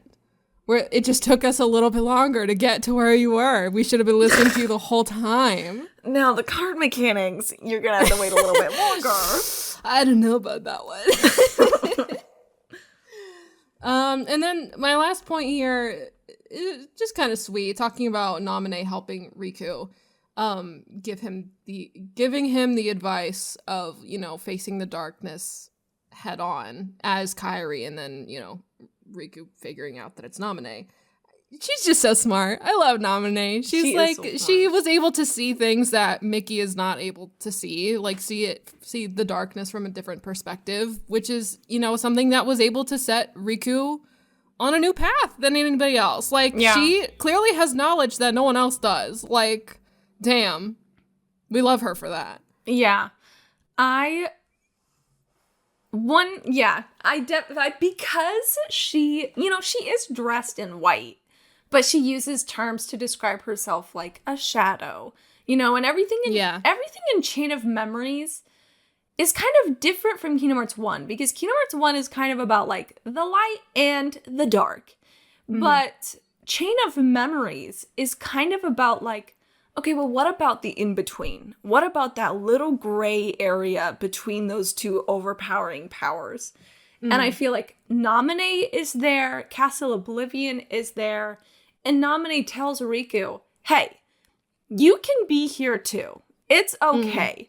Yeah. Like, Mickey seems to be biased towards the light, but you're not fucking awful if you use this power for your, like, yes, Ansem uses darkness for evil, to take away the hearts of girls around the universe or whatever, and Maleficent does it to fucking antagonize whatever.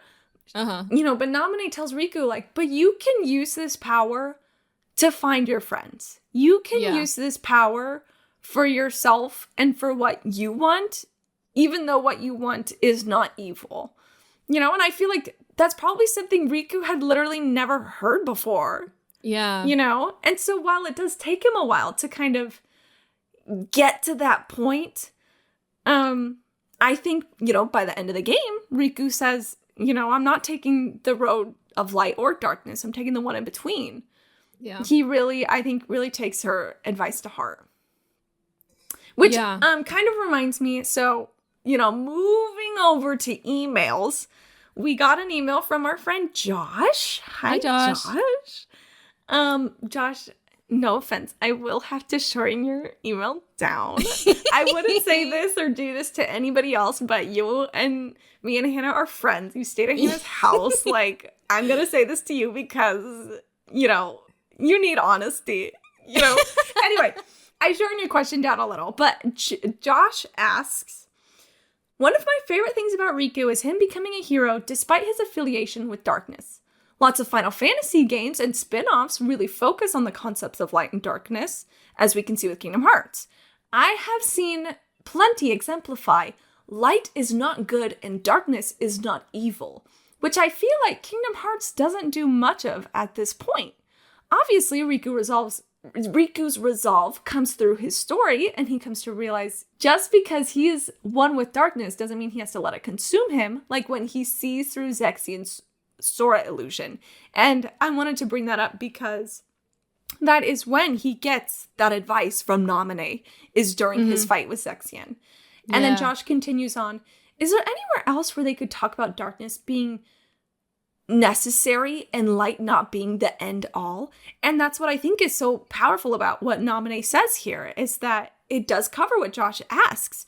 It's that light is good, but darkness isn't something that isn't this power that you need to like what's the word I'm looking for? Exercise from your body completely.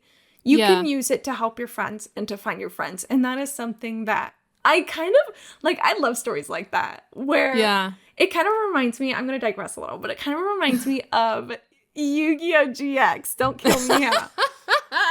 But in Yu-Gi-Oh! GX, they talk about the gentle darkness and then the light of destruction, which is like, oh my God, that's so crazy. Wow. You know, but I love when stories kind of take the black and white, normal, typical tropes and really flip it on its head and say, they make you look at yourself. They make you look at yourself and go like, okay, what is this part of you that you're ashamed of that really actually isn't all that bad?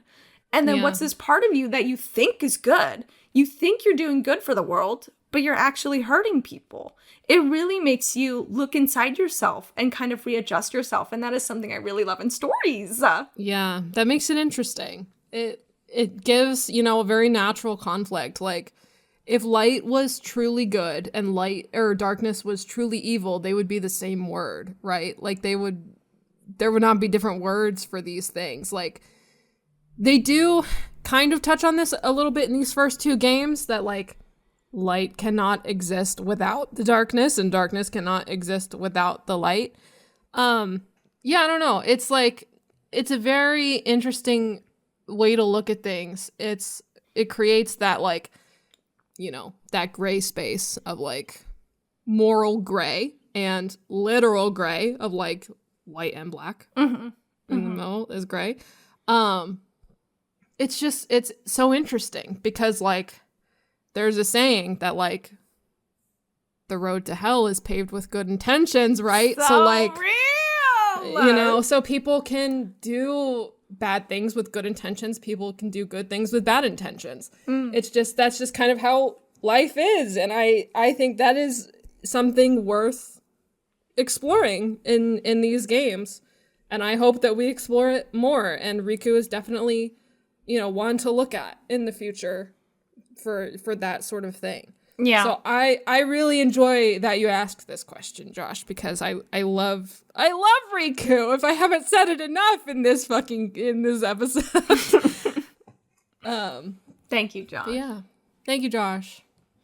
So we got a few more questions. Unfortunately, we won't be able to answer all of them for various reasons and limitations. But Adrian also sent us a couple questions. And Adrian's first question is, do you think the Ansem inside of Riku's heart is the same Ansem as Soren and company defeated, or an echo, or is he just the form of Riku's darkness takes after his ordeal in Kingdom Hearts 1? And I personally think that if this Ansem we see in Chain of Memories was just an echo or just Riku's darkness taking shape, I personally, you know, kind of like how we just talked about Maleficent, how Maleficent wasn't saying her own opinions. She was reflecting Riku's opinions of himself back, right? So because of that, if that was the case, I don't think Ansem would have said, I will return. Because I don't know if Riku is really worried that Ansem will return. I think Ansem saying that and being like, my shadow lingers, like I have, you know, whatever. I think, to me, that's saying that, like, this Ansem that we see in Chain of Memories is sentient, is aware, has plans, you know. And to me, that means, like, he's really there in some sense. Yeah. The way I kind of see it, and I know this is horrible what I'm about to do, but I do kind of relate it to, like, Harry Potter, how he had a piece of Voldemort inside of him for his whole life. Oh, yeah. Like, after having his encounter with him, there's still a piece of him left inside. That's kind of how I see this. Yeah, I think that's a good way to describe, like, literally what's going on. So, yeah, I get it. That's how I see it. Yeah. I'll read Adrian's last question that we're going to answer. I also couldn't help but wonder, would Riku have even struggled with Ansem and his darkness had Diz not agitated and tempered the darkness within him?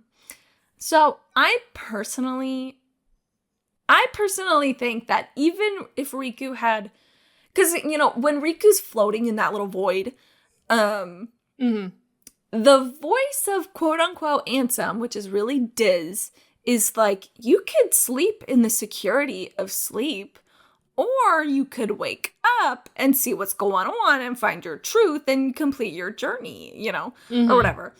And I think that no matter what, even if Diz never said anything, I think eventually Ansem would have kind of crept back into Riku and like the void he's in, or in his dreams if he's really asleep right now or whatever. I think Ansem is like eager to return, eager to control Riku again, eager to have some connection and some physicality, some goon that can like do his bidding and what he wants. And so I personally don't think Ansem would have left Riku alone. I think he would have come crawling back sooner or later. And he does. Yeah. He fucking does. Yep. I agree. I guess the one thing that we learned in this episode is that Ansem's not going to fucking let Riku go. Let him go. He's going to be an annoying bitch and say, fight me every 5 minutes when Riku's walking through the castle. Riku needs a pop-up ad block. That's what he needs. Yeah. Oh my god. Yep. All right. Well, I think that's it. We've reached the end of our questions. Mel, what are we talking about next week? So I've been debating on if next week's episode should be either Diz, who we keep, dipping our toes in and then saying, oh, not yet. Or if the next episode would be Riku Replica. Hannah, what do you think? What would you like to do?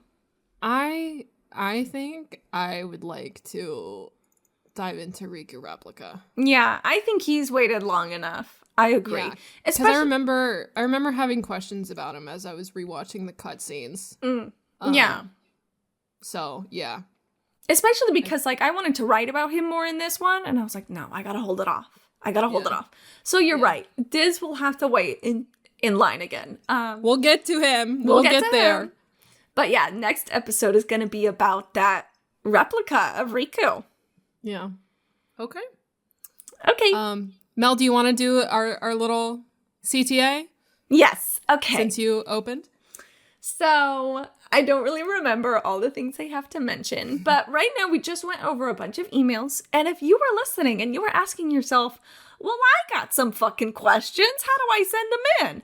You can send them in at sheddingstarlight@gmail.com. Thank you very much. And we are also on Spotify, ? And Apple iTunes, ? Apple Podcasts. Apple Podcasts, that's what it's called. And be sure to rate us 5 stars because that really helps us out. And Lord knows a couple of cute people like us could fucking, use the help. We deserve the stars. And hey, listen, the best way you can, if you really like this podcast, the best way you can spread the news about us is by word of mouth. So if you have a friend who likes Kingdom Hearts, especially if they're starting to play them and haven't finished all the games, and me and Hannah have a friend who hasn't finished all the games yet, and there's so much that he can't do. He can't look up cutscenes of Kingdom Hearts on YouTube because, he'll get spoiled on the suggestions. So if you have a friend that you're really looking out for and you're trying to make sure that their experience doesn't get ruined, well, guess what? You can trust me and Hannah because we don't talk about spoilers of future games. That's what we're doing here. That's what we're here for. We are newcomer friendly. So if you have a new Kingdom Hearts fan, you send them our way. We'll take care of them right now. We'll take real good care of them. We'll give them a little kiss on the head and send them on their way. Yes. Yep. Give them a lunchbox. I'm digressing and I don't know what else to do. YouTube. Be sure to like our videos on YouTube if you do watch us on YouTube. And be sure to leave a comment because I'm in a bad habit of getting to questions on YouTube, but I know that people do have questions on YouTube. So don't be afraid to ask questions on YouTube because emails can be long, can be tedious and associated with work, and nobody likes to work. I don't like to work. And so You can always leave your opinions on there, especially, if maybe there's something we can improve on. We like to read, on what we can improve on and stuff. We don't always agree, but, we do the best we can. Nobody's perfect. Yep. And subscribe. And subscribe! Oh my god, duh! And subscribe! Okay, help us grow. I think that's it. That's it. Yeah. Well, thank you everybody for listening. We love ya. We love Kingdom Hearts. We love Riku. And we'll see you next episode. And we'll see you in the Starlight. Welcome to Shedding Starlight, your guide to the Kingdom Hearts mythos. This week, we're discussing the replica of Riku that both Riku himself and Sora come across in their individual journeys through Castle Oblivion. While this replica confronts Sora and Riku and what they're striving for, he also has his own struggles. While this replica confronts Sora and Riku and what they're striving for, he also has his own struggles. Like any classic sentient creation, he's an astounding scientific achievement who strives for purpose, individualism, and love. So let's discuss the Riku replica, whether he's a person or object, if his feelings are real or fake, and his tragic fate. Let's begin by walking through this replica's short lifespan. He visits Sora and Riku in their individual stories multiple times, so new fans might have trouble keeping track of when he's aware he's a replica and when he's convinced it's the real Riku. The replica was created by Vexen using data from Riku obtained during a fight with him. Unfortunately, Vexen creates this replica off-screen, so we don't know the intricacies of the process. But using that data, the replica resembled Riku in appearance, personality, and he could even access dark form. The replica is then sent to meet and challenge Riku, during which he, the replica, is fully aware that he was recently created. Don't forget, I'm still new. Soon after, Axel gives Vexen data of Destiny Islands he collected from Sora. Vexen and Larxene used this to give the replica false memories of Riku's past, completely remaking his personality to have him believe he's actually Riku. This is when the replica meets Sora, misleading him into believing he's really Riku. They meet a few times on different floors of the castle. Between one of the times, the replica swears to Naminé on her charm that he'll stop whatever is hurting her. This charm was originally the Destiny Islands data card that Axel retrieved from Sora, and Naminé was able to transform the card into the lucky charm. The third time the replica meets Sora, they argue about who made a promise to Naminé with that same charm. It seems that just when the replica was about to question what's real, Naminé quickly shoots him another memory that assures him the charm he has is the real one. However, after this encounter, the replica accidentally drops the charm, and it reverts back into the card for Sora to use. Later, Axel lets Naminé go to Sora, but the replica steps in to protect Naminé from him. Their fourth fight. Naminé incapacitates the replica before it could strike Sora down. I said stop! Larxene explains to Sora that this isn't the real Riku, but a puppet whose heart Naminé just broke. Sora later goes to fight Marluxia, leaving Naminé to watch over the replica. Somehow, the replica revives, because when Marluxia took Naminé as leverage, the replica appeared and saved her. At this point, he recognizes he's fake, but he doesn't remember his creation, only the false memories of Sora and Naminé. He leaves seemingly content now that Naminé is safe. We say seemingly because returning finally to Riku's route, Axel convinces the replica that he can become his own person by taking out Zexion. The replica then fights the real Riku at the card world of Twilight Town. Riku never met the replica during the period it thought it was really him, only ever when it knew it was his copy. I thought by finding some new strength, I could finally be someone who's not at all you! But nothing changes. So the replica fights one last time to exist as an original, but loses to the original. He lies in a pool of darkness, contemplating his life and where his heart would go when it's over. Only as he fades away does he finally truly accept himself as a replica. So what is a replica? The closest thing we can compare it to is Pinocchio from the first game, described by Riku as a puppet with a heart. This replica of Riku was somewhat similar, a puppet-esque being that's alive, implied to have a heart of its own.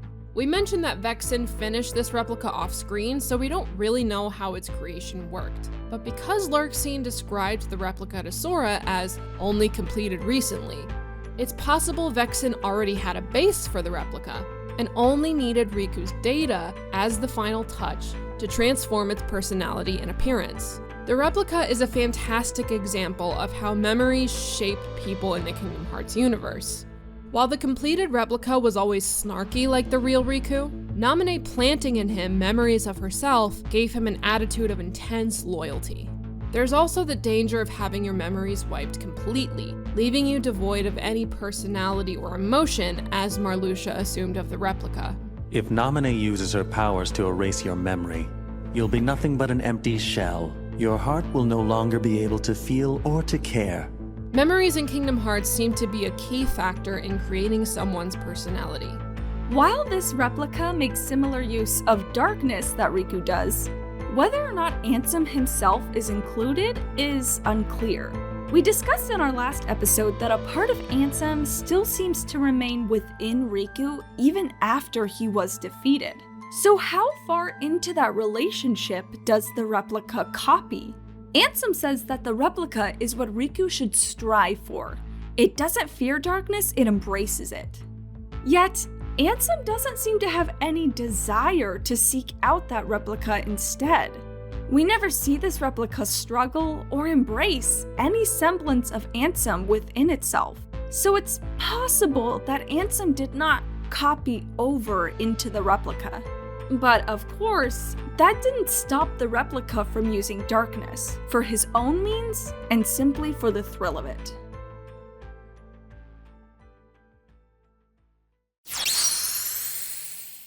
When the organization wanted the replica's heart remade into believing it was really Riku, Vexen agreed carefree. How can you? Are you betraying me? I told you I would make good use of you, didn't I? While Vexen doesn't see the replica as a toy or valet, he does see him as only a tool. Vexen doesn't even ponder if the replica has genuine feelings. But the Riku replica is a seed for what grows throughout the series of Kingdom Hearts. That even a puppet, given memories, given interactions, can develop feelings about itself, its life, and its death.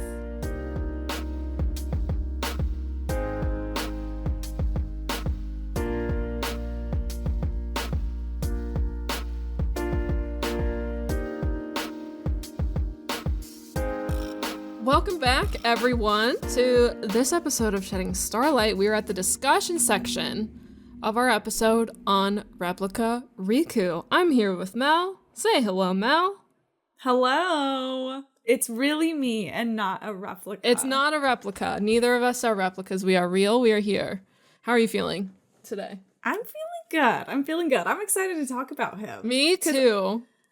In my head, I was like, what are we going to talk about with this fucker? And, you know, here we are. He's interesting. He's interesting.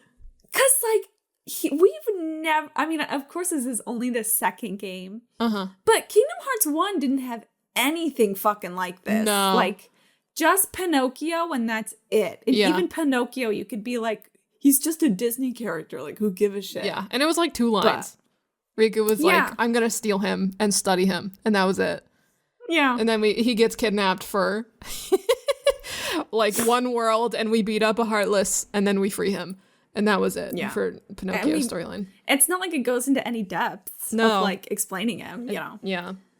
So yeah. Yeah, we have a long, probably our longest discussion section yet in our doc. So buckle up, everybody. We might be here for a while. I know, and today of all days when we actually have something we need to do. I know. Well, who cares? Okay, so when writing this presentation, The game refers to this replica as a he because he like perfectly copies Riku. Mm-hmm. But there are times when discussing it, when I wrote it with its pronouns, because there's just so many male characters in Kingdom Hearts that, or especially Chain of Memories, that when this replica is talking to all those different guy characters, saying he's and hims for 3 different people, like, is fucking confusing. Yeah. So if you listen to the presentation and we're like, well, is it a him or an it? Like, I just did the it thing to make it less confusing, and you would know that I'm talking about the replica and not Riku itself. Yeah. And himself. Oh my goodness. And then I also wanted to say that I tried describing it as like the replica of Riku. Mm-hmm. But the game will most likely refer to it as Riku Replica. And then fans very frequently use the coin termed Replico, which is just Replica Riku short. Yeah. So if you're a new Kingdom Hearts fan and you see this term in like a forum or on social media and you're like, what the fuck is that? They're just referring to this replica. Mm-hmm. Repliku is just short for that. So yeah. Anyway. So I wanted to start with kind of discussing its creation. And as you already said, this is kind of a concept that we haven't seen yet in Kingdom Hearts. It gets a little science-y in here. And like Kingdom Hearts 1 like definitely dabbled in science with all of the Ansem reports, you know, if you read them when you were playing. You know, I didn't when I was a kid, you know. But this is kind of straight up, we literally have a mad scientist on the cast here. Like showing us his, you know, mad creations or whatever. And they start using the term data, which is definitely like in this situation, it can be read in a couple different ways. Me and Mel were talking about it before we started recording. I think a lot of Kingdom Hearts fans, especially nowadays, I won't go into much detail, but like see the word data and think of it as like computer digital data. But I feel in this situation, we feel in this situation that it's more of like an observational, like, you know, scientist going out into a prairie to study birds type data. Are you gonna kill me if I reference Skinwalker Ranch? I know. Them shooting rockets in the air to get data on the atmosphere. Yeah. It's like that.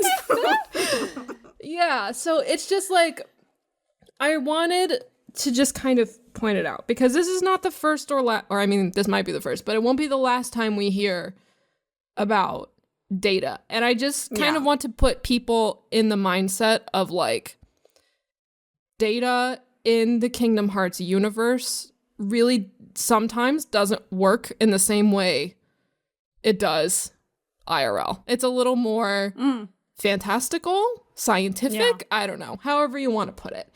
But just like, I don't know, pay attention to it.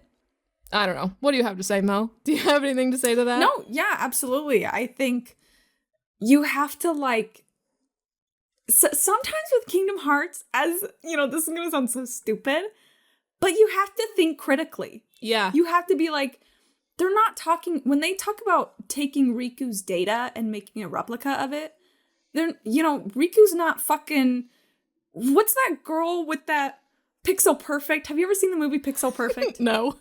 It's about this guy and his holographic girlfriend. It was like a Disney com or something.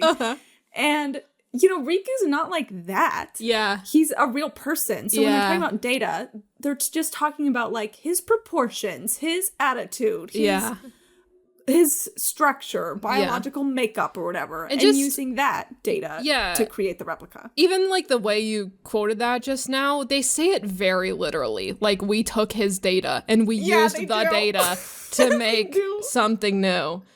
So it's just weird. It's this weird kind of malleable thing. And like, it's hard to kind of imagine being able to make something that is so pixel perfect, so exactly the same as the original Riku, you know, without a computer. There's gotta be, like, they 3D printed that bitch in the back of Castle Oblivion. Like, they are exactly the same. So yeah, we don't even know where his fucking lab is, do we? Yeah, it's not here. I mean, maybe it's here. But we don't fucking see it. Yeah, we don't see it. But yeah, it's just interesting. Just keep an open mind about data in general. Mm-hmm. That's what I'll say. Yeah.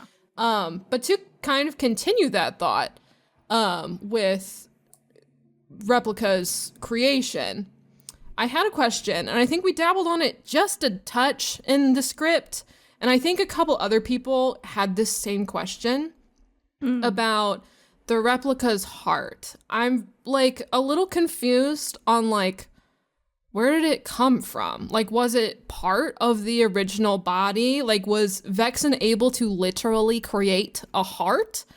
Because that, like, I think we separated back in the Kingdom Hearts 1 episodes that the body and the heart are two separate things.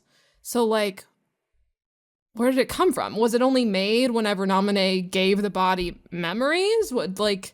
Was there, like, a foundation that she had to build on? It's interesting. Yeah. Do you have any insight on that? I mean, like, when thinking about this, the first thing that came to my mind was back in Kingdom Hearts 1, when the weird kooky doctor from Nightmare Before Christmas tried to make his own heart from scratch. Yeah. But he was very literal. So he was like, he used like a frog for the pulse. Yeah. And then like a spider for the fear that hearts experience, right? Mm-hmm. But I feel like that's like, as dumb as it sounds, I feel like that scene in Nightmare Before Christmas world in Kingdom Hearts 1 or Halloween Town or whatever, I feel like that's like the first time we've ever seen someone try to create a heart, right? Yeah. Like, Ansem never did. And so it's definitely okay. So like, we don't have any proof that this replica has his own heart. You know, I'm not gonna right. deny that. We never see it like leave his body. He doesn't like create a heartless or anything crazy like that. But because Chain of Memories is so early in this series, I feel like it's weird. I feel like in future Kingdom Hearts games, characters are no longer the vessel for the truth because characters are seen misunderstanding the situation or missing context for the situation that they're in. And so, I know. But I feel like early in Kingdom Hearts, the characters are used for the exposition. So, and this is just my opinion. This isn't fact. I guess this is just how I interpret the series. But to me, like, Larxene saying, oh, Naminé broke his heart. Yeah. And the replica being like, where will my heart go when I die? Yeah. To me, that's kind of saying, like, he does have a heart. And also, like, when I think about the replica, because, you know, what comes with, is it real or fake? Does it really have a heart or not? Is, to me, it also, following that thought process, is the question, can it really feel or not? Or is it kind of just being like a robot and triggering AI to act out in certain ways or whatever? Yeah. But like, the way the replica screams when Larxene was like, yeah, we're gonna remake your heart. Sorry, like, no biggie. Like, he was like devastated by that. Yeah. And I just feel like that's gotta be real. Yeah. Like, that's gotta be real. Yeah, I put that as a discussion point. It's down towards the bottom, but sorry. It's fine. It's just, such a small detail, but Larxene knocks the replica on his ass, and like when they're talking about that in that scene, and then she starts walking toward him and he starts scooting away out of fear. And it's just like, it's such a small touch, but like, he's scared of her. Like, she scared the fuck out of him. And that's why I agree with you. Like, it's interesting to look at this thing. Like, I feel like that would be hard to imitate. That would be a weird thing to do. That would be a weird animation to put in if he wasn't really feeling, you know? Yeah. So I agree with you. I think he does have a heart. And I think they're trying to figure it out. Yeah. Which, you know, that's why I think it's so important to have an episode just on this replica himself. Mm-hmm. Because I really do think it's the start of so many different topics that Kingdom Hearts dives really far into. Yeah. You know, like, if you think the discussion on this episode might be long, like, baby, you ain't seen nothing yet. You ain't said nothing yet. You don't even know. And so that is something that I think the writing this has really made me, not that I ever disliked him, but it's made me really appreciate him and his role and what he does and what, because like, you could argue if he has a character arc because he kind of goes back and forth. Yeah, I'm going to talk about that later for sure. Yeah. Okay. But I still think he is an interesting character and he really starts a lot of what Kingdom Hearts is known for today. Yeah. So I owe him a lot, you know? Mm-hmm. But anyway. It all comes back to Replica. It always does. Okay. Okay, so when writing this, my dumbass didn't really realize that Riku only meets the replica during times of its life when it knows that it's fake. Riku never meets the replica when it thinks it's Riku himself. So we never had that conversation of like, no, I'm the real Riku. Yeah. No, I'm the real Riku. Yeah. I mean, they have like that whole I, me, he says, but like in that situation, the replica knows that it's fake. Yeah.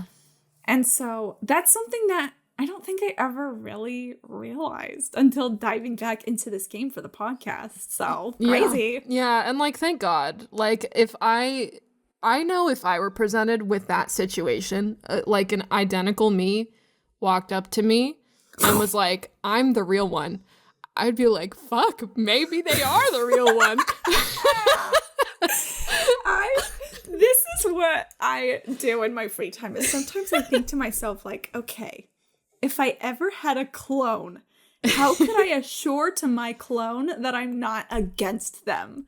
Like, how could, because that's always a story, you know, like your own clone turning against you. Like, how can I make sure that, like, we're together in this and that it's me and them versus the world, you know? Like, so it's just so funny that you said that. Like, I would fully gaslight myself into believing I'm not the real one. Sometimes I do, like, look at my hands and I'm like, wow, my hands, I'm real. I'm touching the world around me. Like, we are experiencing life. Oh this is what Kingdom Hearts wants. This is what Kingdom Hearts wants you to do. Yeah. Oh my god. Anyway, so I once, in the presentation, we kind of mention how at one point, okay, so Sora and the replica are about to fight. The replica's about to kill Sora. Naminé goes, stop, and the replica faints. And then a little bit later, Sora leaves to go fight Marluxia, and he leaves Naminé to watch over the replica, which is on the floor like a ragdoll. So at one point, Marluxia sneaks in and takes away Naminé and uses her as a shield so that Axel or Sora doesn't fight him. Right? And so, but at some point, the replica comes in at the last second and saves Naminé from Marluxia. And so, this is, at one point, this is when after the Riku kind of revives, this is when he realizes, like, yeah, I am a replica. Yeah. I don't remember being made, but I only remember Naminé and Sora, but, like, I know that I'm not real. Yeah. And so, first of all, part of me wonders if, this isn't confirmed, we don't see this on screen, but when Marluxia is, like, dragging Naminé away, I'm wondering if, like, she quickly gave him a memory to, like, revive him. Like, maybe, like, remember how to, like, move your fingers and move your body. So that System he can reboot. Kind of, like, yeah. System reboot. Yeah, that's such a good way to put it. And I wonder if that's what was able to kind of wake him up in time to rescue her. And then I didn't write it right here, but I also wonder if when Riku was knocked out in that ragdoll state, if he was still able to like hear everything going on around him, because it's when he's a ragdoll that Lark's seen as like, yeah, he was bogus, he wasn't real, like, haha. And I wonder if he could hear that. And that's what made him kind of know, like, oh, I'm fake. Oh, I'm not real. Ugh. You know, because other than that, we don't really have any other opportunity of when he could have learned he was fake. Almost like Axel did it off screen, but like, I guess Axel maybe was fighting Marluxia, I think. Yeah, maybe just the fact that he was able to be literally like turned off by Naminé possibly could lead him to that conclusion, but I think maybe you're right. That your explanation makes a little more sense to me. But yours is too. I didn't think about it like that. Him being like, oh shit, like, you're right, like he turned him off. And I guess he could have been like, oh, I fainted, but like, I don't know. She said stop and then I was dead on the ground. So like, yeah, I don't know. That's interesting. That's an interesting thing to think about. But I want to circle back to, I wrote it down here as Replica's identity crisis in all caps. Because as you said before, he really goes back and forth about how he feels about himself. At the very beginning, he's very insecure about being called fake. Like being called a fake. Fake should be destroyed, he says later. So I think, I don't remember who he says that to exactly, but I don't remember either, but I do remember him saying it. I think it was to Riku. I don't remember. But to me, that's it. Like me looking at this from like a little bit of an outside perspective, looking at this in a character arc sort of perspective. It's very interesting to study his obsession with this word about being fake and what that means to him. Like, he's not a fake. He calls himself an imposter or something later. But, you know, fake, he doesn't feel that way. He feels that he is real but different, which is very interesting. He has a lot of pride in himself, at least at the beginning, before all the heart shenanigans happen.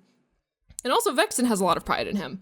It's just very interesting to look at that and then, you know, watch everything he goes through. But then at the end, whenever, you know, all of the fight with Marluxia and everything, Sora says, Riku, and then the replica says, not Riku, I'm a fake. And he seems to be like okay with it. He seems to be very nonchalant about it. Yeah. And then he fights Riku after that. And he's like, I'm a phony. I'm a fake. I can't have you around. You know, I'll never be real with you around or whatever. So it's very back and forth, like you said. It's just interesting to kind of watch because like whenever we see the end of Sora's route, it seems like he's gone through this kind of complete character arc of like, you know, no, I wasn't a fake before. Oh, I am a fake, but I'm myself now later. But then with Riku, it's like different. I don't know. It's very interesting. I almost wonder, so after the replica is like, not Riku, I'm a fake, but I'm okay with it. And then he walks off. I wonder if that's when Axel gets him and retrieves him. And I wonder if Axel, because we talk about how Axel is really willing to like do the dirty work. Yeah. He's not afraid of moving around these pieces around him to do what he thinks needs to get done. So I wonder if he took this replica who was at this moment okay with himself and was like, but you're not real. But you are nothing. But I can make you real if you kill this guy I need you to kill. That will make you real. And unfortunately, we don't see that on screen, so we don't know if that is what happened. But part of me wonders that. Part of me wonders that. And like something that cements it even more to me that he's like, he has finished this character arc. Is he says to Sora, I don't have to be real to see how real your feelings are, which is like so nice of him to say. And so like self-aware of him to say. Like, it's just very odd. So I think you're right. Something must have happened, or maybe just seeing Riku again, you know, reminding him of like his weird existence. Yeah. Especially because when he is talking to Riku, he goes like, I thought I was okay. I thought I could handle it, but I'm still just empty inside. Yeah. And so, I guess maybe he just thought he was okay, and then he saw Riku and was like, no, actually, fuck this. Fuck this. Seeing an old ex and being like, no, I'm not okay. I thought I was over you, but I'm not. And then just another observation. And I could be totally off base here. Tell me if you think you agree with me or not. I feel that Replica Riku is a lot more grandstandy and confrontational against Sora than Riku in Kingdom Hearts 1 ever was. Like, I think it might just be because Replica and Sora talk, I think, more in this than Riku and Sora did during the events of Kingdom Hearts 1.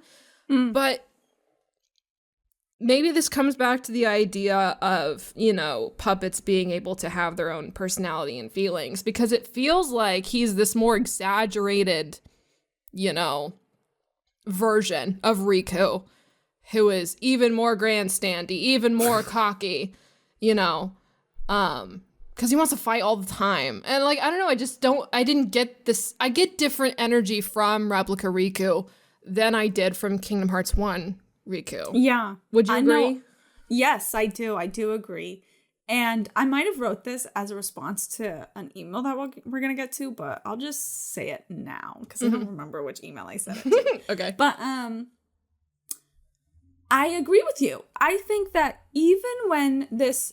I feel like even when it was first made, it was ever so slightly different than the normal Riku, especially when Naminé reshapes his heart, because to me it seems like, you know, in the presentation I described the replica as like always being kind of snarky like Riku, but then when Naminé is the topic, the replica gets so touchy, so touchy that I feel like the real Riku gets a little touchy, but like, he's very cool and calm and collected in Kingdom Hearts 1. Yeah. Like, I'm trying to think about, like, even if Sora and Kairi, even if Maleficent is talking to Riku about Sora or Kairi, like, yeah, you can tell he's, like, hurt and confused. But I just, you know, I agree with you. I feel like the replica is just, like, fuck you. Yeah. You don't love Naminé. You don't love me. You abandoned us, and now I'm gonna run away for the 4th time. Fuck you. You know, like yeah.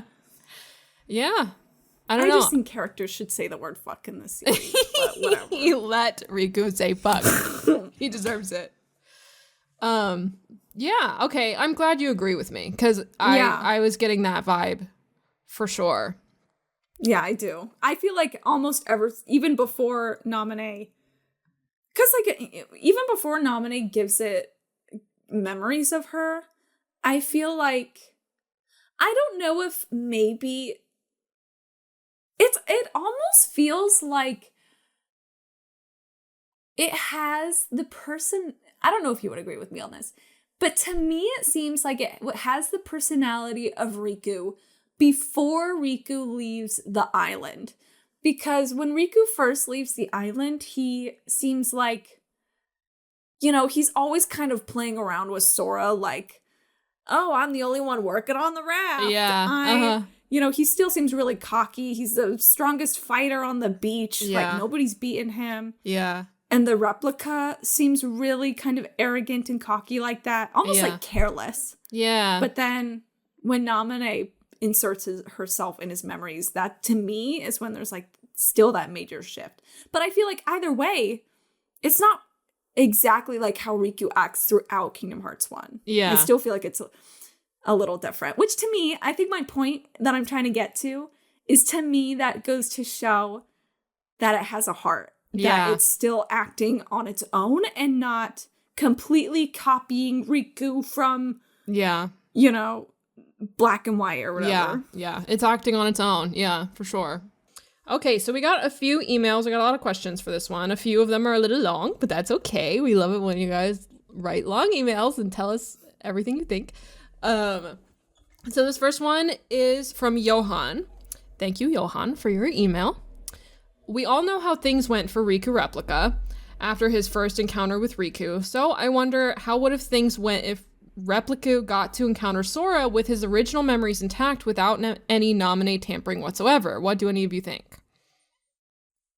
Would you like me to answer immediately, or would you like to see your own? You can go ahead. Go ahead. Okay, well, I feel like, so like I said before, the Replica before Naminé's memory seems really carefree and arrogant and cocky. Yeah. And so I think that it seems like, you know, at one point when the Replica is talking to Riku, it's like, no, I'm not you. I'm fucking better, bitch. Yeah. And so I feel like it would have that same attitude with Sora and be like, no, I'm not your friend.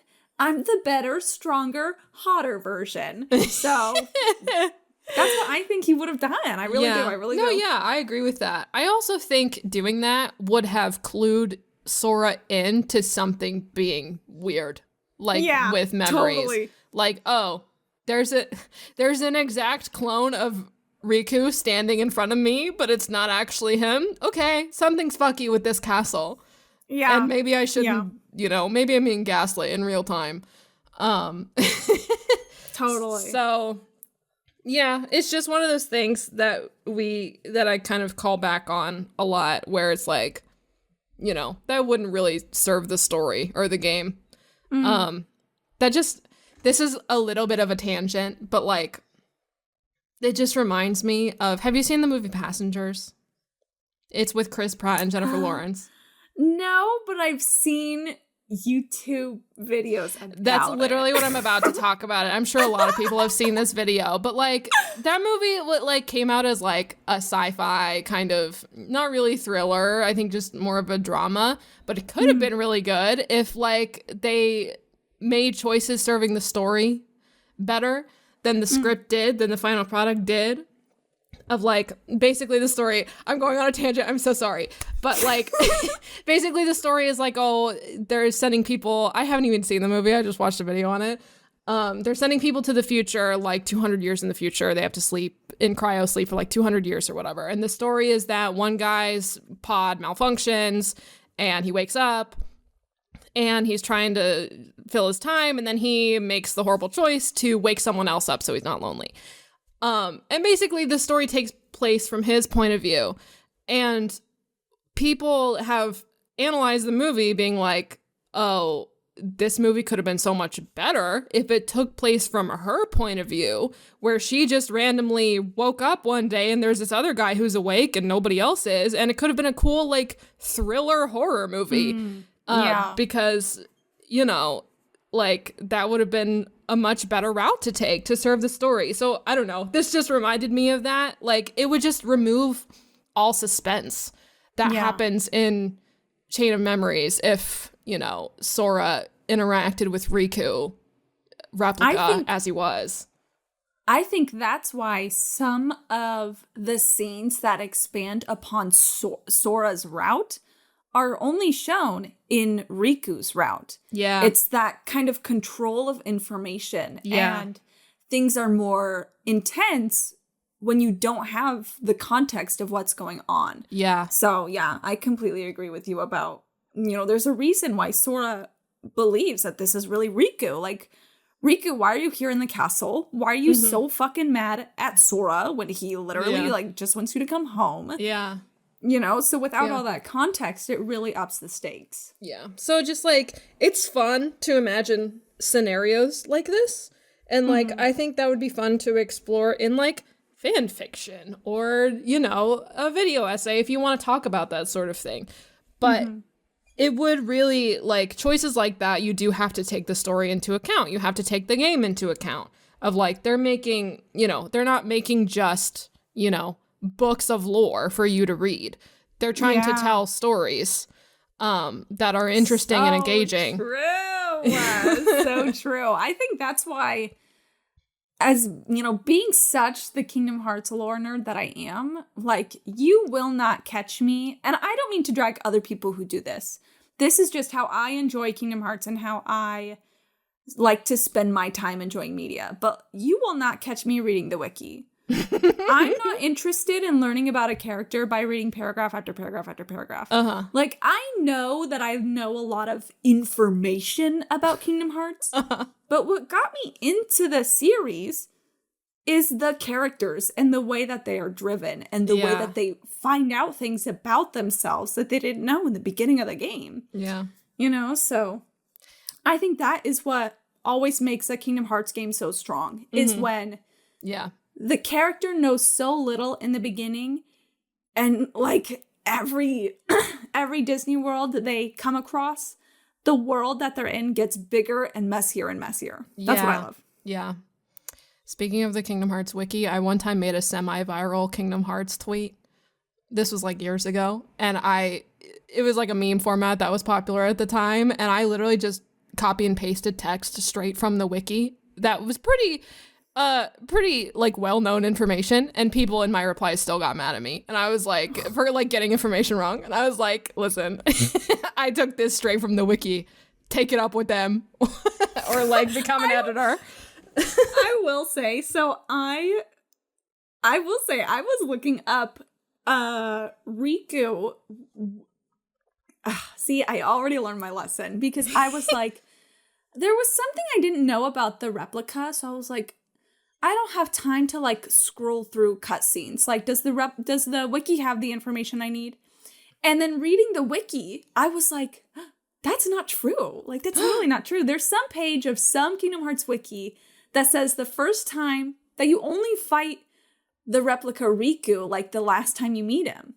But that's not true. You fight the replica every single time Sora meets the replica, you fight him. Ooh. And so I remember thinking to myself, like, oh my god, like, I know something about Chain of Memories somebody else that doesn't the wiki know. does it, yeah. Interesting. Mel, that's how you should fill all of your extra time, is you should become a Kingdom Hearts wiki editor because of all the time that you have. God. So our Adrienne sent an email. Thank you, Adrienne. Adrienne asked a few questions. We'll get to the second and the third one. I hope that's okay. So Adrienne asked, it could be said that Repliku has two sets of memories. One he was created with, and one that Naminé created for him to pretend to be the original Riku. What set of memories do you think Repliku has after Naminé shattered his heart? The one Naminé constructed, or a combination of the two? Okay, so this is when earlier in the discussion, I was like, I think I talked about this to an email, but I'm not sure. Okay, so my theory is that after the replica is kind of awake from Naminé knocking it out, is that while he was incapacitated, he heard everything by Larxene. So he only remembers what's fake, but now he knows it's not true, if that makes sense. Yeah. And so I personally don't really think he has two sets of memories. I think he has only what the fake stuff he remembers, even though logically, I don't know, what are the two words? Either he's like, I know this is what I remember, but I know it's not true. So I think he only has like one set of memories, but maybe that's just my own interpretation of the story, you know. I think that makes sense to me. Now, what shattering his heart entails is just another thing to think about. Yeah. Wild. You know, it comes back to like what I was saying earlier about how Chain of Memories is so early in the story that like our characters always right about what they're talking about. But I guess in this situation, I don't necessarily know if I agree with Larxene saying Naminé shattered his heart, because he still has all the memories he had before.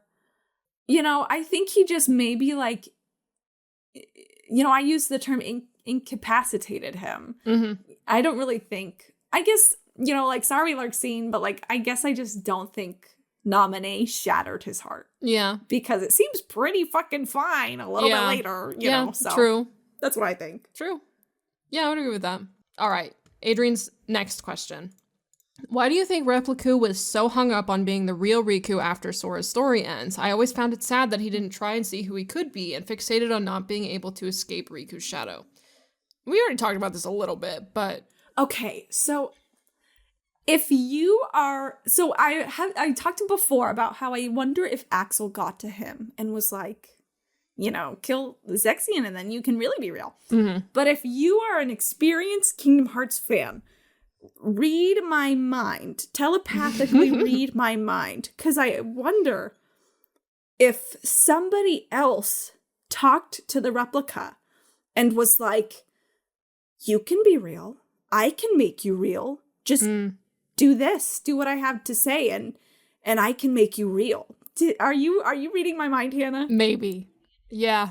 Anyway, I hope any fan who thinks, is Mel talking about this? That hopefully we are on the same page. And if we're not at the same page, then, you know, maybe one day in the future, we can come back to this and kind of talk about it a little more. Yeah. You know, you never know. Yeah, you never know. Okay, so, hi Logan. We got a question from Logan. Hi Logan. And there was a part, Hannah, that I did kind of want to address. Okay, because go for it. I guess I just have a different opinion than what Logan has. Okay. So Logan writes, in regards to Replica, is this heart actually real or not? Which we have kind of been talking about on and off. But Logan asks, when he's first introduced to Sora, he's unaware that he's a replica. I always just kind of assumed he was more or less a robot, programmed to think and act like Riku based off the data Vexen was able to gather from the real Riku's memories, therefore his heart would just be code. However, after he is reprogrammed and made aware of his existence as a replica, and thus given the ability to formulate thoughts and an identity of his own, it seems like his fake heart starts to develop into a real one. And then he continues on, Logan continues on a little later. After all, we know that a non-living body or puppet can gain a heart, just as evidenced by Pinocchio in Kingdom Hearts 1, which we also talked about. So I don't see why Replica then wouldn't have a real, albeit fledgling, heart of his own. Okay, so at one point Logan says, I think, I could be wrong, but I think Logan is at one point referring to the scene of after Riku revives from Naminé's attack. But like we talked about, I don't think that he had a fake heart and then it grew into a real one. I think he's always had a real heart, but I guess it just kind of depends on like, it's kind of weird because it's like, okay, so let's say Vexen has like the base of some replica, like a clean slate, no data inserted. And then Vexen inserts the data and then like the replica forms into Riku or whatever. And it's like, is the heart born right then? You know? Yeah. So it's kind of, you know, I guess I can't really say like when I think it starts to have a heart, but I guess I personally think it's just had a heart for a much longer time than I guess some fans think. Yeah. It's that brings us back to like one of my original questions of like, where did this heart come from? Like, was Vexen able to make one? Did it come with the body and then it just needed memories imprinted on it? Or did it like, you know, to use the term, grow from the memories? So it's just, yeah. Yeah, it's weird, especially because it kind of reminds me of how when Marluxia says that if you have all your memories destroyed, then you're just going to be an empty shell. You're not going to be able to feel anything. You'll just kind of, you know, it reminds me of how Kairi was in Kingdom Hearts 1 when her heart wasn't in her body. And so, you would think that the replica would behave like that and then maybe start like slowly moving. Yeah. But it's weird how we just never see that. And I wished we could see its creation because I think that would answer so many questions that we have. And then Logan continues on. My question then becomes the same as the replica's. What happens to his heart when he dies? Just like how we don't see when the replica is made, we also just don't know anything about where hearts go. We don't know anything about like the afterlife. We don't know anything if there even is an afterlife. I will say that, so Logan in his question, I think misunderstood what Riku said. And I think Logan thinks that Riku was like, when you die, your heart will join with mine. And like, maybe he says that in the Japanese, but in the English, he says your heart will go to the same place that mine will go to. And so like, if they're kind of just being like poetic and thinking about afterlife for the comfort of it all, then maybe their hearts will go to the same place. But, you know, unfortunately, we can't really discuss what happens to this replica and what happens to his heart because we don't really know that much about death in Kingdom Hearts in general, other than like, I don't know, maybe normal people die. Maybe not just because like you turn into a heartless. Maybe that's not the same thing as death. Yeah, that's what I was about to say. Itself, we don't know that much about. Is like turning into a heartless considered dying? Like,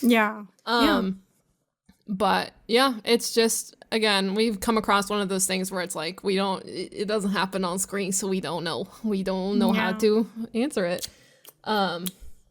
And I feel like some fans are like, oh, can't you just like entertain the thought a little? Like, it makes me sad when you like brush things off, but it's like, what are we supposed to say? Yeah. I don't want to make shit up. And like, because, you know, the whole point of our podcast together is that we're trying to walk through people what Kingdom Hearts is, not what it could be. Yeah. Yeah. So anyway. All right. Well, I think that's all we got for today, Mel, unless you have anything else you want to hit on. No, I feel like I've talked about this interesting character enough as it is. Yeah, for 1,000 years. Okay, well, what are we going to talk about next week? Next week, we're finally going to talk about Diz. Diz! So we're finally going to get to him. I don't know how long that episode can be because he's so mysterious. Yeah. But we got to talk about him at least a little because he's so interesting. He's weird old man. What are you doing? Yeah. Okay, well, if you have any questions at all about Diz, send them to sheddingstarlight@gmail.com. Yes. And thank you everybody who always sends emails. We really do appreciate it. Even if we can't answer all of them, maybe we can't answer you at all, unfortunately, for whatever reason. We do read them and we do appreciate them. Thank you. Yeah, we do have a couple of repeat people who send in questions every week, and that's really great. I love that. We are kissing you through your headphones. On your forehead. So yeah, if you enjoy the show, or this episode in particular, please feel free to reach out on Apple Podcasts or Spotify and give us a little 5-star review. If you're 5 stars, baby. 5 stars, baby. We got a clean record right now. I don't think we've ever gotten anything under a 5. So let's keep that record clean. Knock on wood. Knock on wood. If you're watching on YouTube, feel free to subscribe. Feel free to like the video. Feel free to turn on notifications, and if you love a podcast, tell your friends about it. That's the number one way podcast growth happens, is through word of mouth. So if you have Kingdom Hearts friends, which I know you do, if you have friends that want to play Kingdom Hearts, I know you want them to play Kingdom Hearts because everyone has that friend. That's true. And if you think to yourself, I don't have any friends like that, you are that friend. Yeah, tell them about the show. Tell them that you love us, and tell them where to find us, and send them a link, and do all that good stuff. And thank you. Thank you very much. I think that's it. So yeah, thank you everyone. Thank you all for watching, and we'll see you in the Starlight. Welcome to Shedding Starlight, your guide to the Kingdom Hearts mythos. Today, we have a shorter than usual episode on the mysterious character Diz. While members of the organization wear long black leather coats, Diz wears a unique and quite unusual outfit, best compared to a priest's robe. So little is known about Diz because he isn't in Sora's route at all, only in Riku's. Unbeknownst to him for the most part, because Diz can somehow change his appearance entirely. It was Diz who spoke to Riku in the beginning, when he was sleeping, or rather, floating, between light and darkness, egging him onto waking up and continuing forth, but Diz does so under the guise of Ansem. One would think Diz would lower his chances of gaining Riku's trust by disguising as Riku's worst enemy, but Diz seems to be aware of the two's history, and might have thought Ansem would be a good bait to lure Riku out of sleep. So why would Diz do this? Diz seems to have an agenda with Riku. When Riku reaches the card world of Twilight Town, Diz approaches him in person, still disguised as Ansem. But soon after, when he reveals his true self, he's still vague in his goal, other than he encourages Riku to choose between light and dark. Diz wants to see how Riku will grow, even giving him a card to progress through the castle to face Ansem. Diz could even be using Naminé for his agenda, since he directs Riku to her.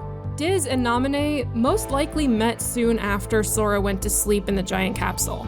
It's possible Diz observed this, and then asked Naminé if she could do something similar for Riku, lock away his memories of darkness forever. Even at the end of Riku's route, Diz again inquired which Riku would choose, the road to light or the road to darkness.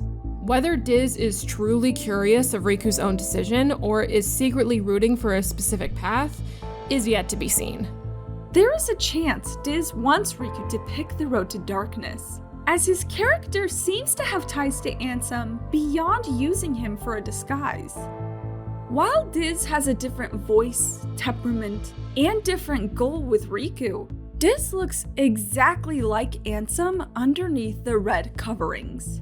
Even Mickey implies he can't help but feel he's met Diz before. This could be a nod to the original Kingdom Hearts game, where Ansem writes in his reports that he's met Mickey. The two had a long friendly discussion, so perhaps Diz reminds Mickey of Ansem.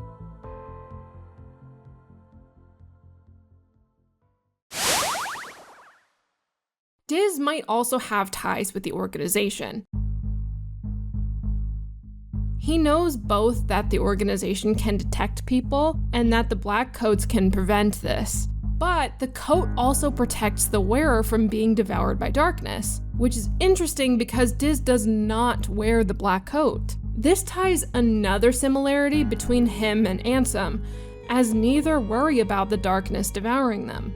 If Diz is familiar with the organization and has ties to Ansem, following those breadcrumbs, one must wonder if Diz is, or at least connected to, the organization's superior. When Riku asks Vexen if he's with Ansem, Vexen says, "Let us say that he is not the Ansem with which you are familiar.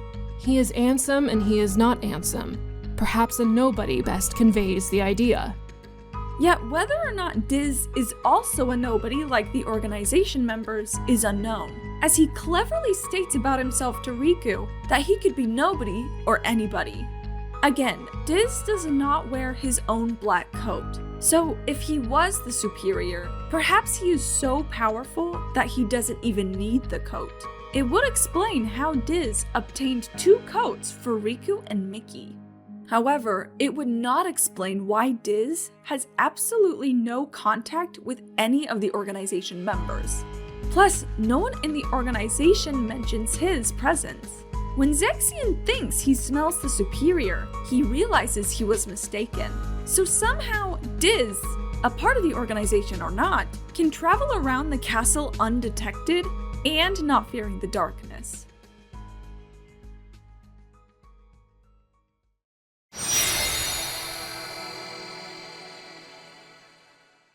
So, Diz is someone who looks like Ansem and guides Riku, who has a history with Ansem. Like Ansem, Diz doesn't fear darkness, nor fear being detected by the organization, whose leader is compared to Ansem. Mickey says Diz is familiar, but might just be remembering Ansem himself. There is a spider web of connections between this new character Diz and the villain of the previous game. Yet in the end, Diz, for all intents and purposes, still remains a completely separate identity and arguably the most mysterious person in Chain of Memories.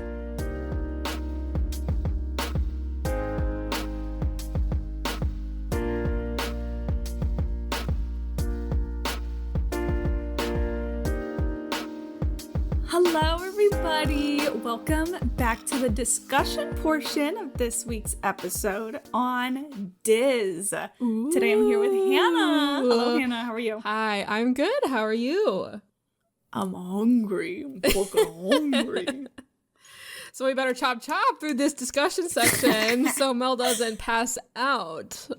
Well, okay. On the bright side, I don't, maybe we'll figure out more to talk about as we go along with our discussion points, but I wouldn't be surprised if this episode is shorter than our usual, our average or our mean or whatever. Yeah. Diz is mysterious. It's not much to say. Yeah. You know? Yeah. So. I know it's one of those cases where it's like all we can do is really wonder and theorize, but there's just not that much information. Yeah, so it's gonna be short today. A lot of our questions that we got in email and YouTube were just kind of like, so what the fuck's going on with this guy? Yeah. And it's just kind of like, we don't know. We don't know what's going on with this guy. And really, the thing is, in case you're new and this is your first episode you're listening to, Hannah and I do know. We do know. Oh, yeah. But we don't talk about future games or future revelations. So by Chain of Memories, we don't know. So. Yeah. We're not stupid. Yeah, we're not stupid. Okay, well, I guess I'll just head on in with our first discussion point, yeah? Yeah. So, I noticed when we were kind of describing Diz and sort of what his role is in this game, you kind of described in our script Diz as kind of like an observational type, like person who's kind of watching Riku to see what he does as he progresses. And so I don't know, I kind of saw a similarity there between him and Vexen, as like, you know, Vexen collecting data to see what he can do with Riku's data. And it kind of seems like Diz is kind of doing something similar, watching Riku closely to see what's gonna happen, what he can do. Sort of like, you know, all the sciencey stuff that is being introduced in this game. So I just kind of thought that was an interesting thing to look at. There's not a lot we can look at as far as this character goes. So it's interesting to analyze. Yeah. No, I do agree. His actions. I do agree that not even just like what he's observing Riku in Chain of Memories, but he clearly has, at least to me, it seems like he's been observing him for some time, because like he knows he's got some beef with Ansem. He knows he kind of is in between light and darkness. So he clearly has been, like you said, gathering information on Riku, and like for what? So it's very interesting. Yeah, and like I don't want to jump all the way ahead to email questions already, but like that was the question that we got from a couple people. Like, how does Diz know any of this about Riku? How does he know Riku? What's his deal with Riku? Yeah. Like, why did he show up at the beginning? It's weird. To me, there's always something eerie about a character you just meet for the first time, but then there are hints that, no, they've been around forever. You just didn't know. Like, there's something spooky about that, so. Mm-hmm. Yeah. Yeah. It's interesting. So, speaking of Riku with Ansem and how Diz knows about that. So in the Twilight Town card world, and Diz appears to Riku at first as Ansem, and then he kind of goes back to looking like Diz after Riku was like, bitch, who are you? I know you're not Ansem. Uh-huh. What is so like, first of all, we gotta talk about how Diz can just, like, transform his appearance. Yeah. Because, like, I can't tell if Diz can transform as anybody, or if because he looks like Ansem underneath his bandages, if maybe he can only transform as Ansem. Yeah. Because, like, there just seems to be some connection between the two people. And so it'll be interesting to see if Diz... Because, like, okay, so if Diz can transform as, like, anyone, maybe that's how he's so good at sneaking around without wearing that black coat. Yeah. But you would think people would, like, smell him. So, I don't know. It's so weird. It's like... Yeah, that's another question we got from people is, like, he's sneaking around the castle. Does the organization not know? Do they not care? Yeah. Like, what's the deal there? Is he... I don't know. What's he doing? He's a slithery little snake. He really is. Diz. With a... Diz. Thank you, yes. But yeah, it's I don't know. Like, I feel like a lot of our discussion is just kind of going into a little bit of a dead end right now because it's like, it's weird. I don't know. Something's going on there, you know? But so if you're listening, you might be wondering, like, well, if you don't have any fucking answers, like, why even make an episode about him? Like, what's the fucking point? Yeah, Mel, what's the point?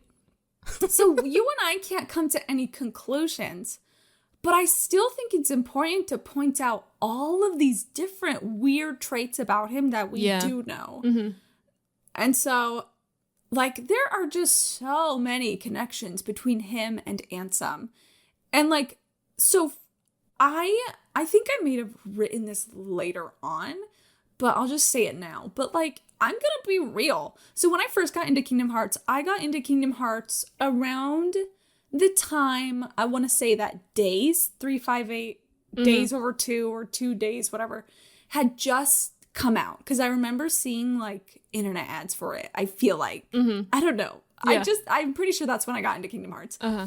And so, by the time I had gotten into Kingdom Hearts, I played from the beginning. I played Kingdom Hearts 1, I played Chain of Memories, or I watched Chain of Memories on YouTube cutscenes in, like, 240p, really. Yes! But, maybe because YouTube used to be so low quality that I did not realize for a long time that Diz looks like Ansem.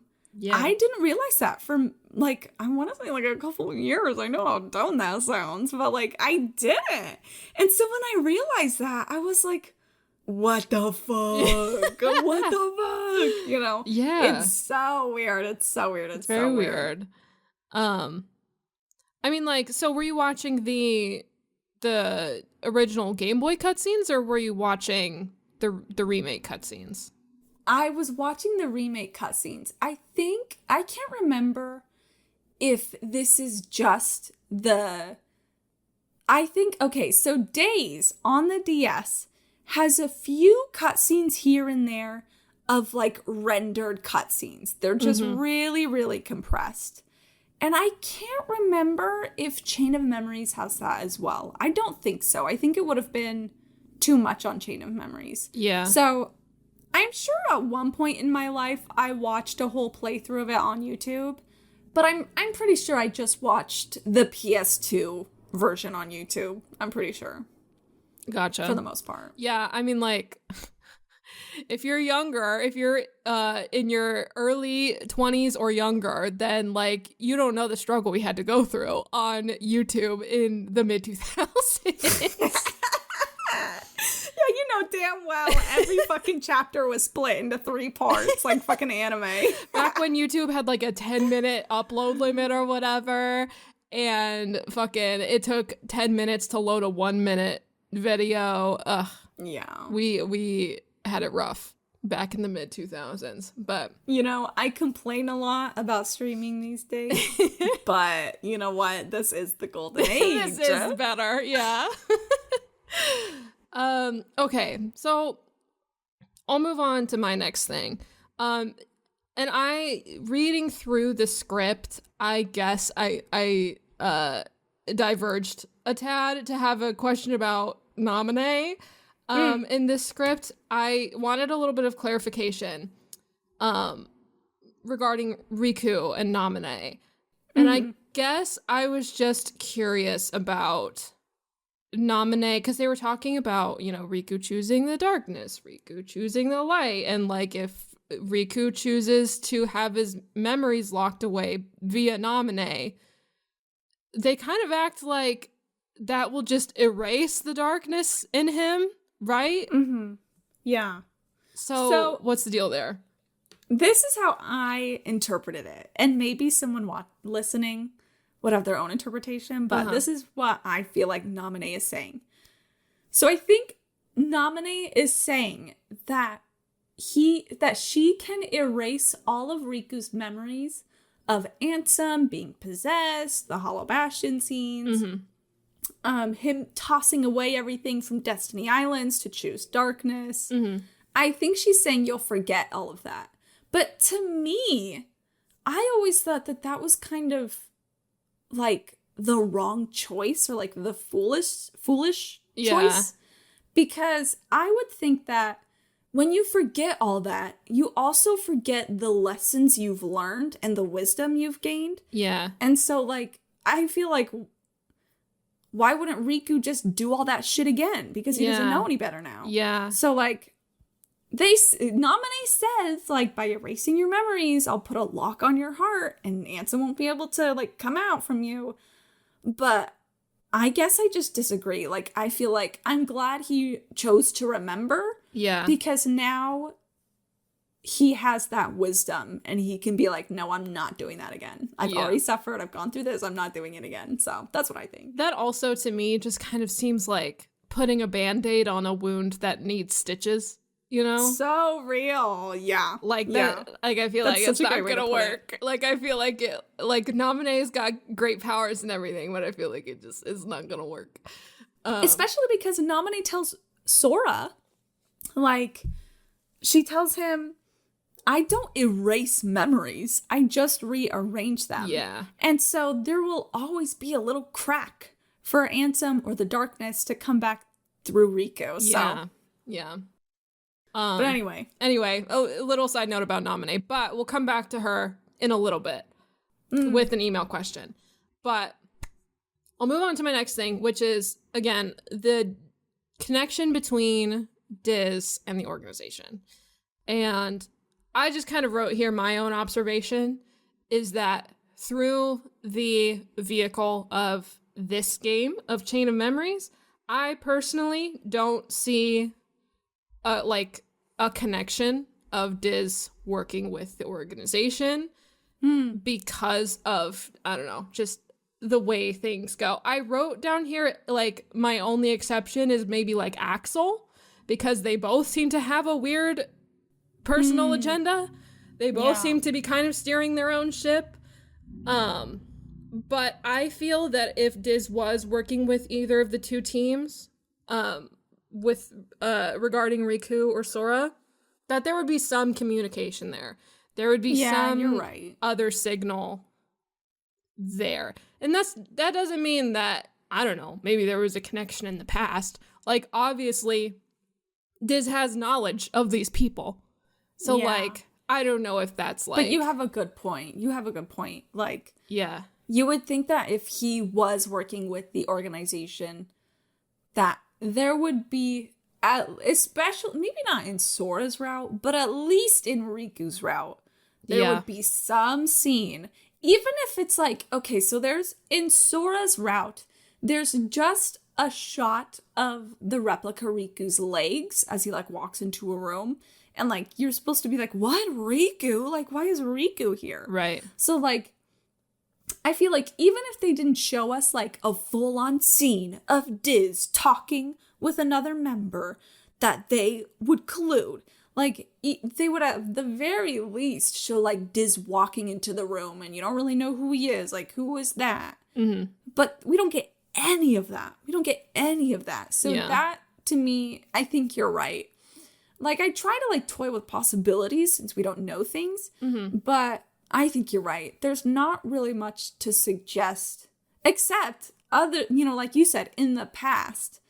Because he does have, he is familiar with the organization. Yeah. And he does know that about their coats and, like, the weird abilities they have. Yeah, and he has 2 of them to give away. And he has fucking 2 of them. Like, he has a suspiciously Mickey-shaped one to give away. He sewed that one himself. And he said, this is for this little rat. So, that's my opinion on it. Yeah, I can see that. Which, like, to me is only more, because, like, Ansem didn't make any fucking mention of the organization. Those two didn't really seem to be connected or, like, crossing paths at all. And so it'll be really interesting to see if Diz might be, like, the link between the two, where he, like, knows about the organization, about their coats, has 2 of their coats on hand, and he knows about Ansem and Riku's history with Ansem. He looks fucking exactly like Ansem. So it's interesting if he's, like, the bridge between these 2 topics. Yeah. For at least from what we know, what we have so far. Yeah. Ooh, mystery. So, yeah. So anyway, that's all you and I wrote. Yeah. So let's jump over to emails. Thank you, everybody, for sending emails. Yeah. So we had to kind of talk amongst each other and remember, like, okay, what does Chain of Memories reveal about Diz, and what do we learn more about him in future games? And so if your question didn't get asked, it's probably because we were like, let's save that for the future. Yeah. That's a little too much knowledge than what we have right now. So we got more questions on Diz than I expected. I was not really expecting to get any on this one. Yeah. So I'm so sorry if we did not answer the question that you submitted for this. And I feel like a lot of the questions that were asked are questions that we talk about in the script or something that we just talked about in the discussion. So if you didn't hear your question, it's either about something from the future games or something that we feel like we've already touched on a little bit in this episode. Which brings me to our first email from Dixo. Dixo sent us a very long list of questions, which I get it, girl, I do. But I think the most interesting one that they asked us was about Naminé, which is the very first question they listed. How does Diz know about Naminé and what she can do and everything? That's so interesting. This is something that, once again, like, I didn't even realize, like, it was like while I was writing this script that I was like, wait, what the fuck? Because all throughout Sora's route, which is where Naminé is definitely active, she doesn't ever fucking mention Diz. And it's just like the organization all over again, where it's like, if they're connected, then, like, when the fuck did they meet? When did they talk? Yeah. And so when writing this presentation, I feel like I came to the conclusion that there's only one opportunity Diz could have met Naminé. And that was very soon after Naminé put Sora to sleep. Because before that, Naminé was always surrounded by organization members. And so that's what I think. But if we're wrong, that would be so interesting. Yeah. Because it would be like, then when did they meet? Yeah. Yeah. That also, like, that could also, like, be a point towards, like, Diz working with the organization. Like, he would only know about Naminé because the organization has Naminé and is using her.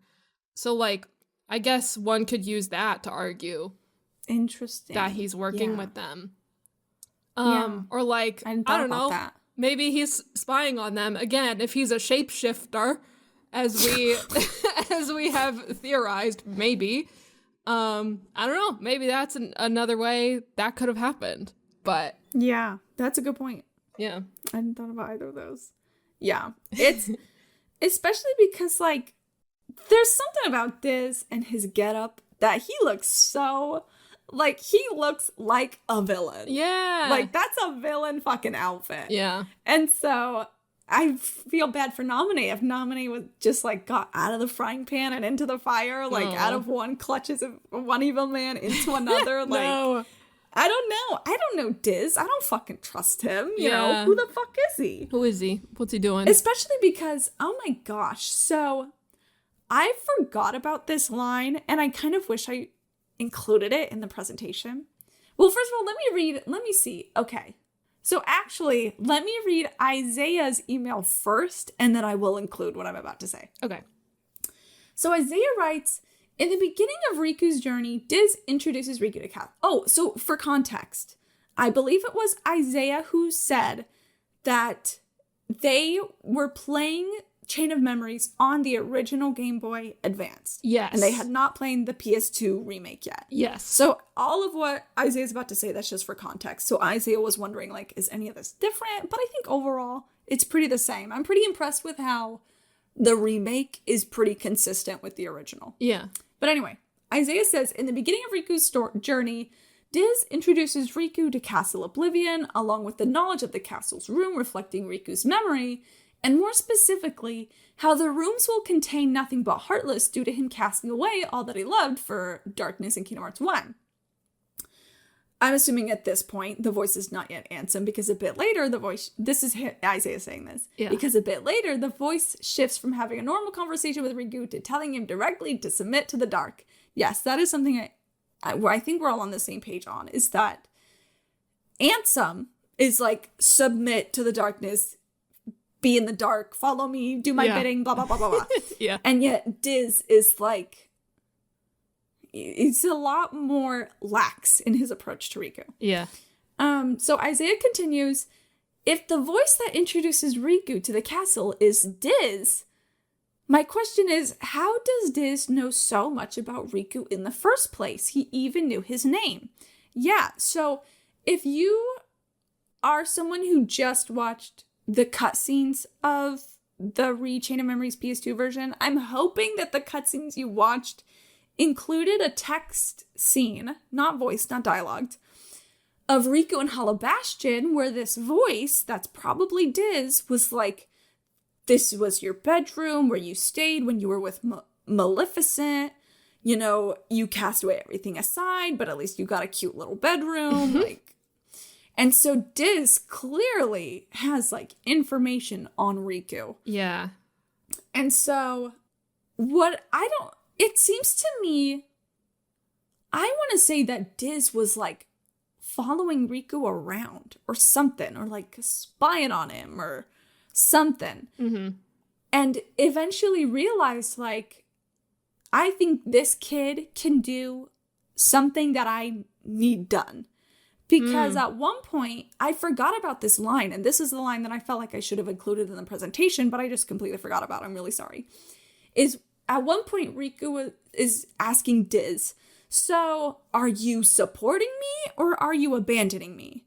And Diz says it depends on what you choose. Ooh. Which to me is such a line implying, like, yeah, I'm gonna use this kid, but if Riku chooses a path that I am not rooting for, then fuck him, I don't need him. Yeah. It seems to me like that line really implies, like, Diz needs Riku to do something specific, and he's kind of looking for Riku to accomplish something, but he has his cards, Diz has his cards so close to his chest that he's not willing to hint or reveal what it is that he needs Riku to do.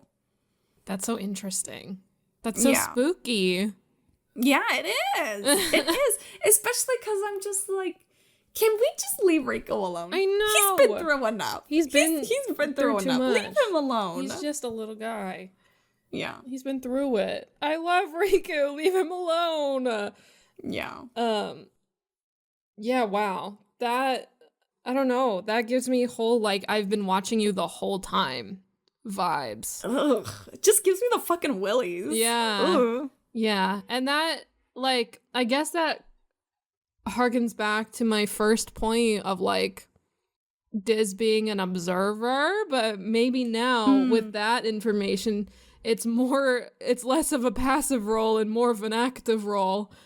I don't know. That's crazy. It's almost like, what's a good example?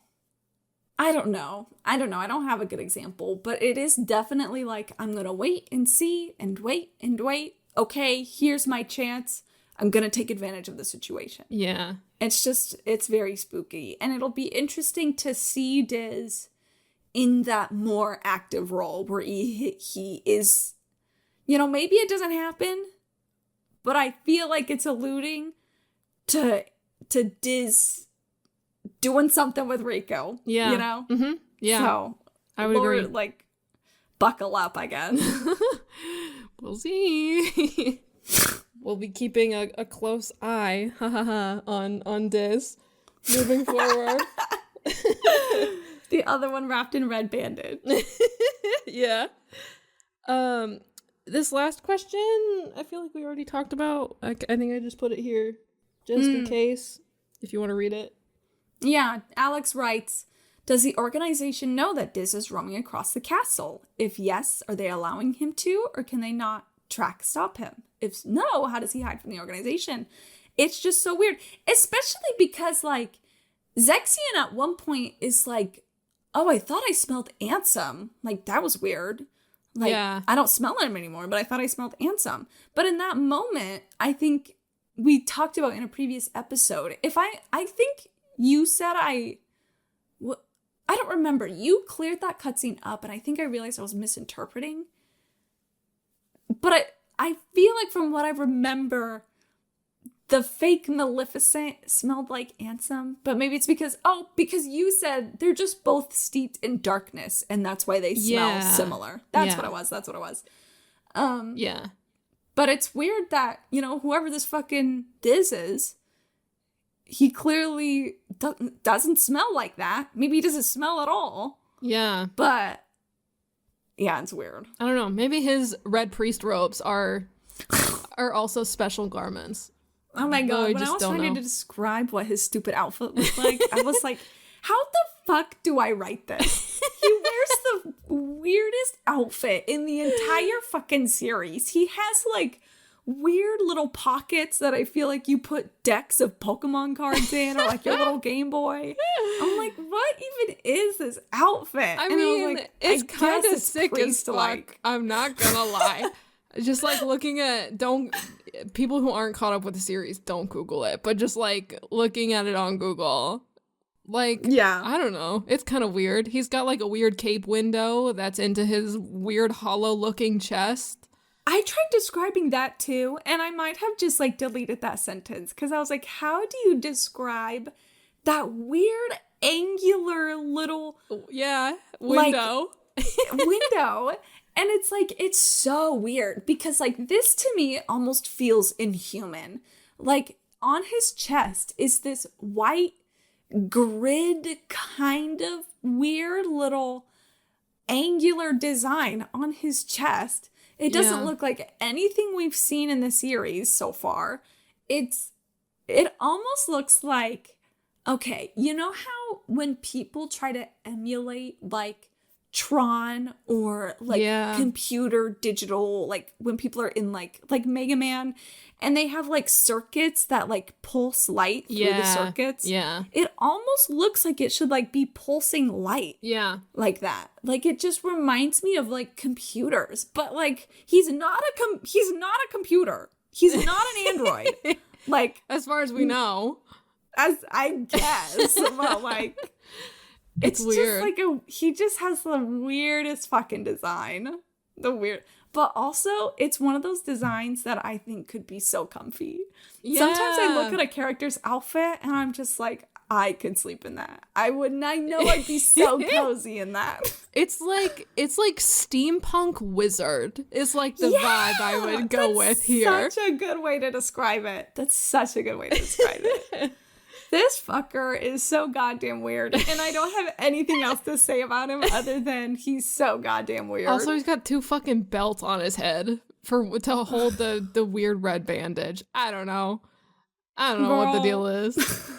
That's all he had. This is what happens when you don't have a wife to, like, give you fashion advice. Like, this fucker is so weird. Oh my god.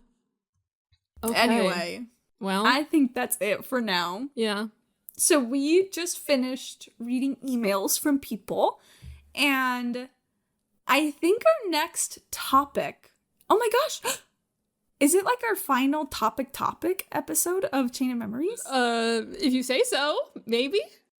Yeah, wow. Okay, so our next episode is, we might do like a summary episode or like a closing episode, but our next specific topic episode is going to be our last one on Chain of Memories. Yeah. And it's going to be about the other side of Sora's heart and Twilight Town, and why the fuck does it exist if we've never fucking been there before? Mm-hmm. So, but, you know, we're also going to talk about, like, different scenes there. So, like, how Sora fought Vexen there, and how the replica fought Riku there and died there. So, and, like, how the card of Twilight Town appeared to Mickey, like, so we're going to be talking about all that, but also specifically about Sora and his heart and what's going on there. So you have any questions about anything revolving around Twilight Town, you let us know, you hit us up, and we're going to talk about it, okay? And you can do that by emailing us at sheddingstarlight@gmail.com. No funky letters, no spaces or underscores or nothing. Nope. I guess it wouldn't have spaces. And it'll be in the description, as it always is. And it'll be in the description. And then, depending on how you're listening to us, if you're listening to us on Apple Podcasts or Spotify, be sure to rate us, keep us in your pocket, bookmark us. I don't really know how these platforms will work because I listen to things on YouTube like an insane freak. But guess what? We're also on YouTube, so you can listen to us there. Yeah. Like our videos, subscribe to our channel. Because I saw that we had 700 subscribers, which I'm really excited about. But I want to hit that big 1K. Me all too. Right? I want to hit that big 1K. And guess what? The best way you can share us is by word of mouth. So if you have a friend who you want to show them Kingdom Hearts, but you don't want them to be spoiled because there's spoilers galore on the internet, and you want to guide them like the wonderful friend that you are, you can trust us, you can send them our way, and we will take care of them and not spoil them. And hopefully they will be happy with us until we get to our next game. But right now we're only on Chain of Memories. Sorry. Is there anything I'm forgetting, Hannah? No, I don't think so. I think you're doing so good. Yeah, you got this in the bag. I think that's it. That's it. So thank you for listening, and we'll see you in the Starlight. Hello and welcome to Shedding Starlight, your guide to the Kingdom Hearts mythos. Today we're discussing Twilight Town, the never-before-seen world that both Sora and Riku visit during their journeys through Castle Oblivion. Seen in both cutscenes and gameplay, the world consists mostly of buildings and small alleys. The icon for this world, when selecting it, features also a forest, a train, and most prominently, a tall clock tower. This card world was originally crafted by Vexen from memories he said were locked in the other side of Sora's heart. Throughout Sora's route in the castle, he, of course, begins to remember things he thinks he forgot all this time, like another girl being at Destiny Islands. But Twilight Town is different. When he first arrives at this card world, in text-only dialogue, he says he's never been here before, and that he definitely doesn't remember it. However, when he approaches a mansion, things begin to change. The mansion is brown and gothic, with a courtyard of ruined pillars. Both Sora and Riku in their venture here are stuck outside, however, since the gate leading to this courtyard is locked. It's here that Sora begins to realize that he doesn't exactly have memories of this place, just the idea he's been here before.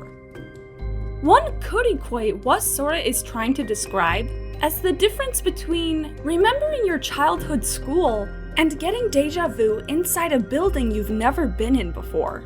You have a feeling of familiarity, but it's not like you know your way around like you would the school.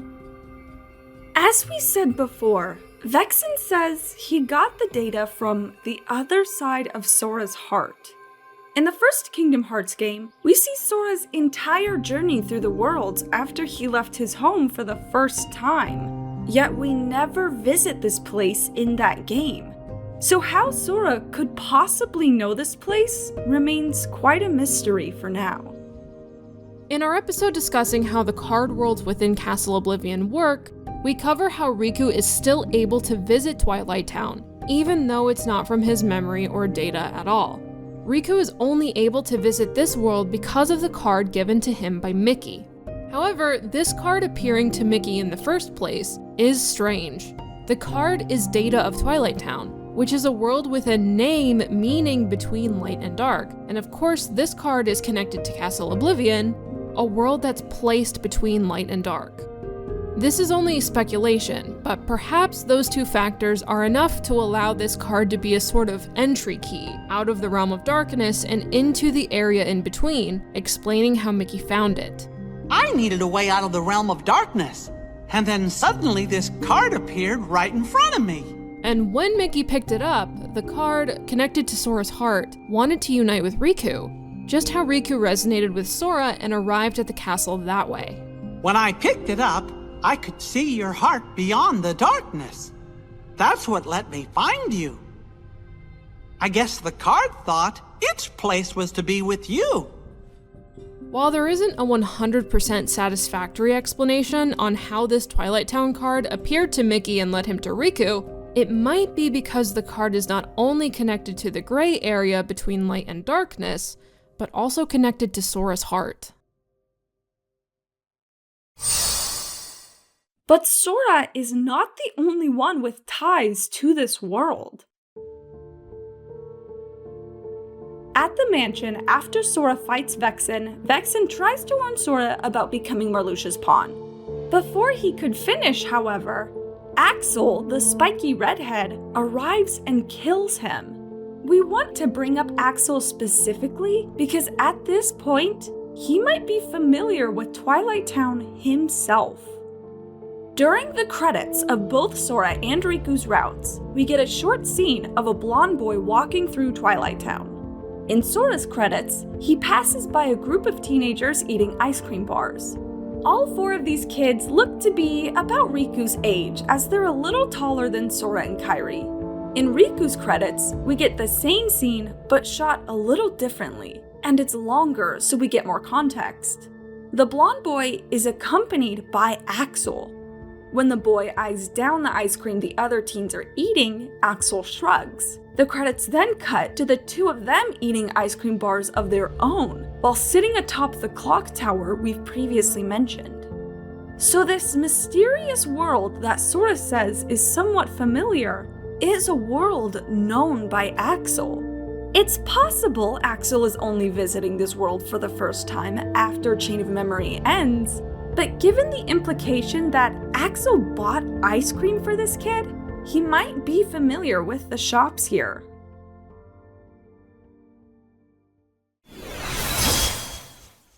Even though it's only a card world and Chain of Memories, what we know about Twilight Town is that it's a world that rests between Sora's memory and his oblivion. It's a world not only connected to Sora himself, but to Axel. And given that Axel is a member of the organization, who knows if it's him alone familiar with this world? Or if Twilight Town is a hub for our new villains of neither light nor darkness, just like the world itself could be.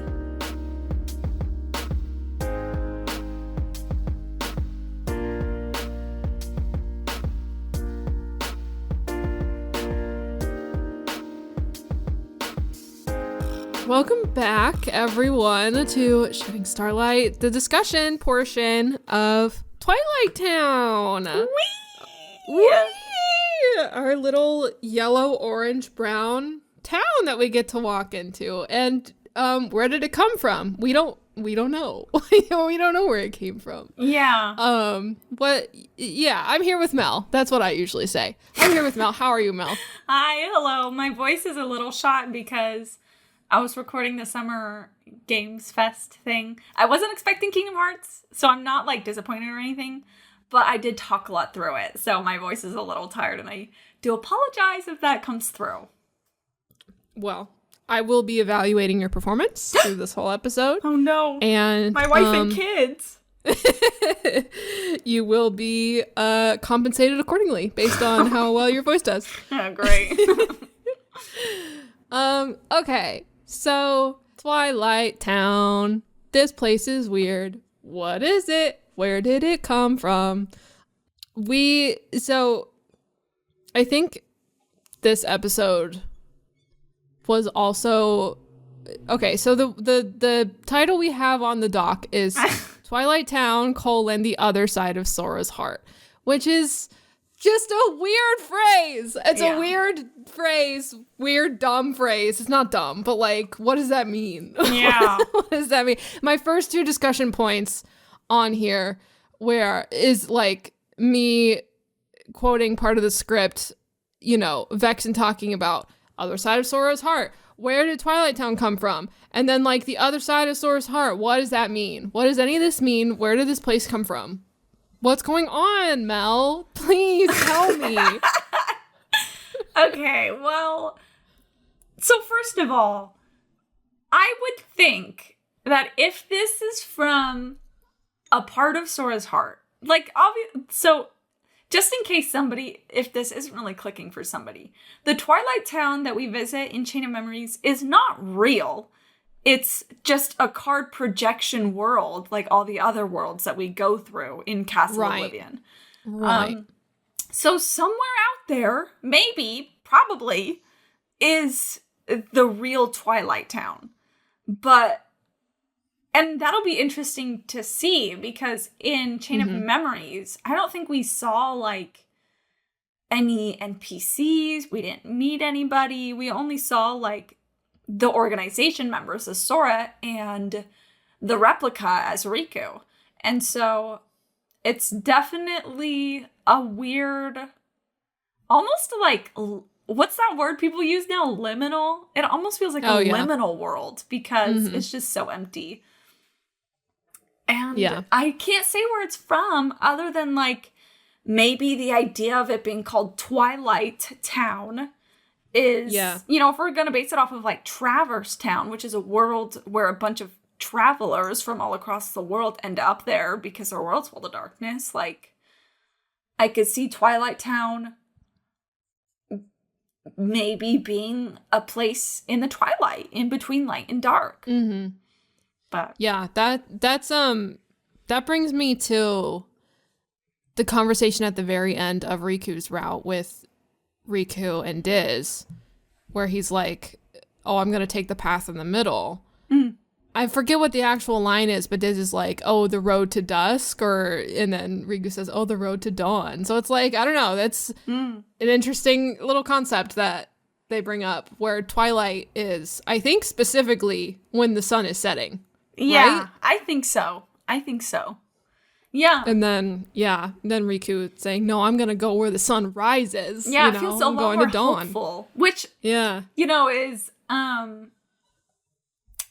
mean, I guess I say this later on, but I'll just say it now. Because, like, Twilight Town, when we kind of get to know it a little more in future games, where it feels a bit more cozy.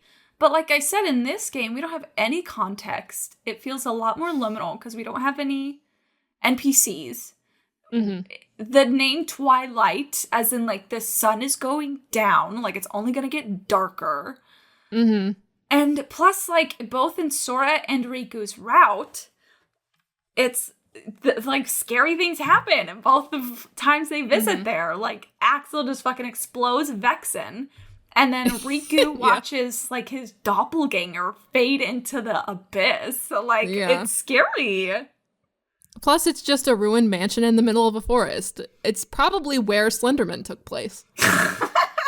Sora, if you see a paper on the tree, you better run, bitch. Honestly, Hannah, I'm gonna say it. The mansion, it's giving Lost. It's giving Lost. It's giving Lost. It's gonna have numbers sketched on the side. Like, I don't trust it. 4, 8, 15, 16, 23, 42. Please no lost spoilers in the comments. We're watching through. Me and Mel and a few of our friends are literally in the middle of a Lost watch right now. Kind of rewatch, kind of not rewatch because we were like 9 when it came out or something. Exactly. Anyway. Cool. So naturally, my brain loves to try to connect the dots with information that I don't have. So in my mind, I'm like, okay, so this is a real place that Naminé implanted memories in Sora that somehow just got fucked up and locked away.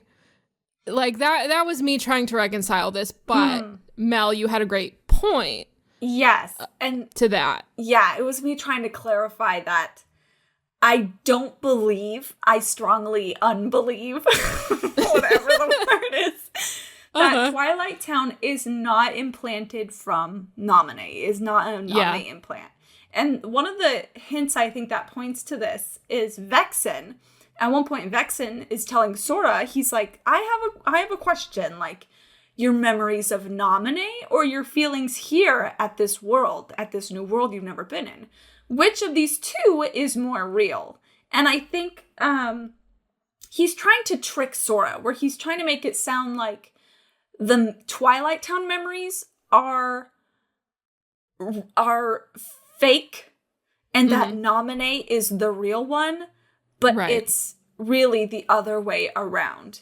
But Sora doesn't believe him because he's a villain. He's like, why should I fucking believe you? Like, fuck you. Yeah. You know, so. That's kind of interesting. Vexen, I don't know, I feel like is kind of giving himself away in that moment of like, oh, like even telling Sora, oh, one of these is fake and one of these is real, you know? It's interesting. I definitely agree. I think Vexen was a weak link. And that's why Marluxia was like, we gotta take this guy out. Axel, kill him. Like, but yeah. Yeah, it's just interesting. Just villain monologue-y. Yeah. It's absolutely. Behavior. It's I'm gonna reveal to you the whole plan before I die. Like, Vexen, shut the fuck up. Shut up. Don't ruin this for us. Anyway. Yeah, exactly. I wanted to say that, so we talked about how this is from the other side of Sora's heart, but throughout Kingdom Hearts 1, the only other game we've seen Sora in, this is the only other Kingdom Hearts game we've played so far, if you're listening to this while playing for the first time at least, is that throughout Kingdom Hearts 1, we see Sora leave his home for the first time, and we see every world he's ever been to. Yeah. So it's so interesting that both Sora and Kairi have, you know, because Naminé is like, I'm the shadow of Kairi. We've kind of talked about this in our previous episode with Sunny, where both Sora and Kairi seem to have secrets that even they aren't aware of. And so that is just something I think is very interesting. Yeah, I feel like that kind of possibly opens up a connection of Twilight Town and Kairi. That's interesting. So, yeah, I don't know. It's just like that's kind of just another thing you have to look at whenever like mystery surrounds Sora. You have to remember that like Kairi lived in there for I don't know however long Kingdom Hearts 1 takes place for. No, that's a really good point because oh my god, this is like the second time you've brought this up and it's been a really good point. But you also, I remember a previous episode, we were in our Kingdom Hearts 1 season, you were talking about how if Sora's seeing things, like, wouldn't he have just seen that weird laboratory from Halabastion, weird World Terminus, whatever? Wouldn't he have just seen that from Sora's heart or from Kairi's heart? Isn't that just her memory? So I wonder if maybe this is something like that. That's very interesting. Yeah, just something to think about, to chew on, perhaps, maybe. A possibility. Yeah. In fact, especially because, okay, so when Sora first, I don't even think I really realized this because, just to be upfront again, I have not played through all of Chain of Memories. I am one of the babies, okay? I am one of the wimps. Where I played a little bit, I said I didn't like it, and then I watched the cutscenes online. Okay, don't kill me! Don't come for me! Don't come for me, You gave okay? it the college try. You gave it a try. Thank and so you. did I. The college try, is that a term? People say? Yeah, you gave it the old college try. That's, yeah, I mean, that's, the whole thing of, going to college or trying new things and becoming your own person. Okay, gotcha. Okay, I thought it was you tried college, you didn't like it, and you dropped out. And that happens so frequently enough that there's a term for it or something. Like the 15 pounds or the 5 pounds, the college 15. Have you heard of that? Oh, yeah. Yeah. Anyway. The freshman 15, yeah. Freshman 15. Anyway.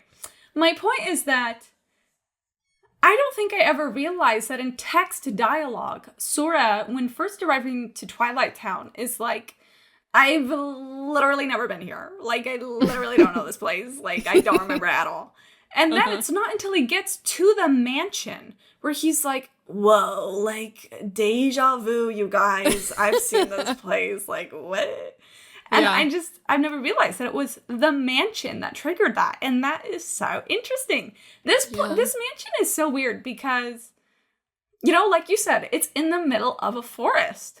I understand that, estates have, their own property or something. Mm-hmm. But usually, the property is fenced off way farther, right? Maybe I just don't know how, mansions and estates work, but, I would think. I'm just thinking of the house from Knives Out. I think that's surrounded by forests, too. But I think I don't know. That's just what comes to mind. I'm thinking of Pride and Prejudice, so you're closer than me. Anyway.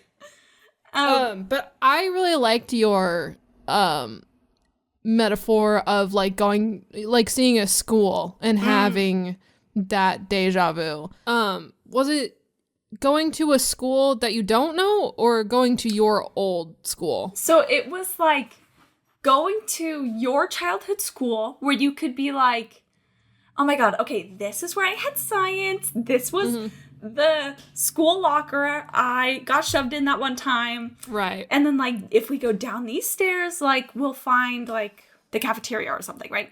Yeah. But sometimes, I don't know if you've ever experienced this, Hannah, but sometimes you'll be at a certain place that you've never been to before, but you'll still have a moment. You'll have a moment where you're whoa, deja vu.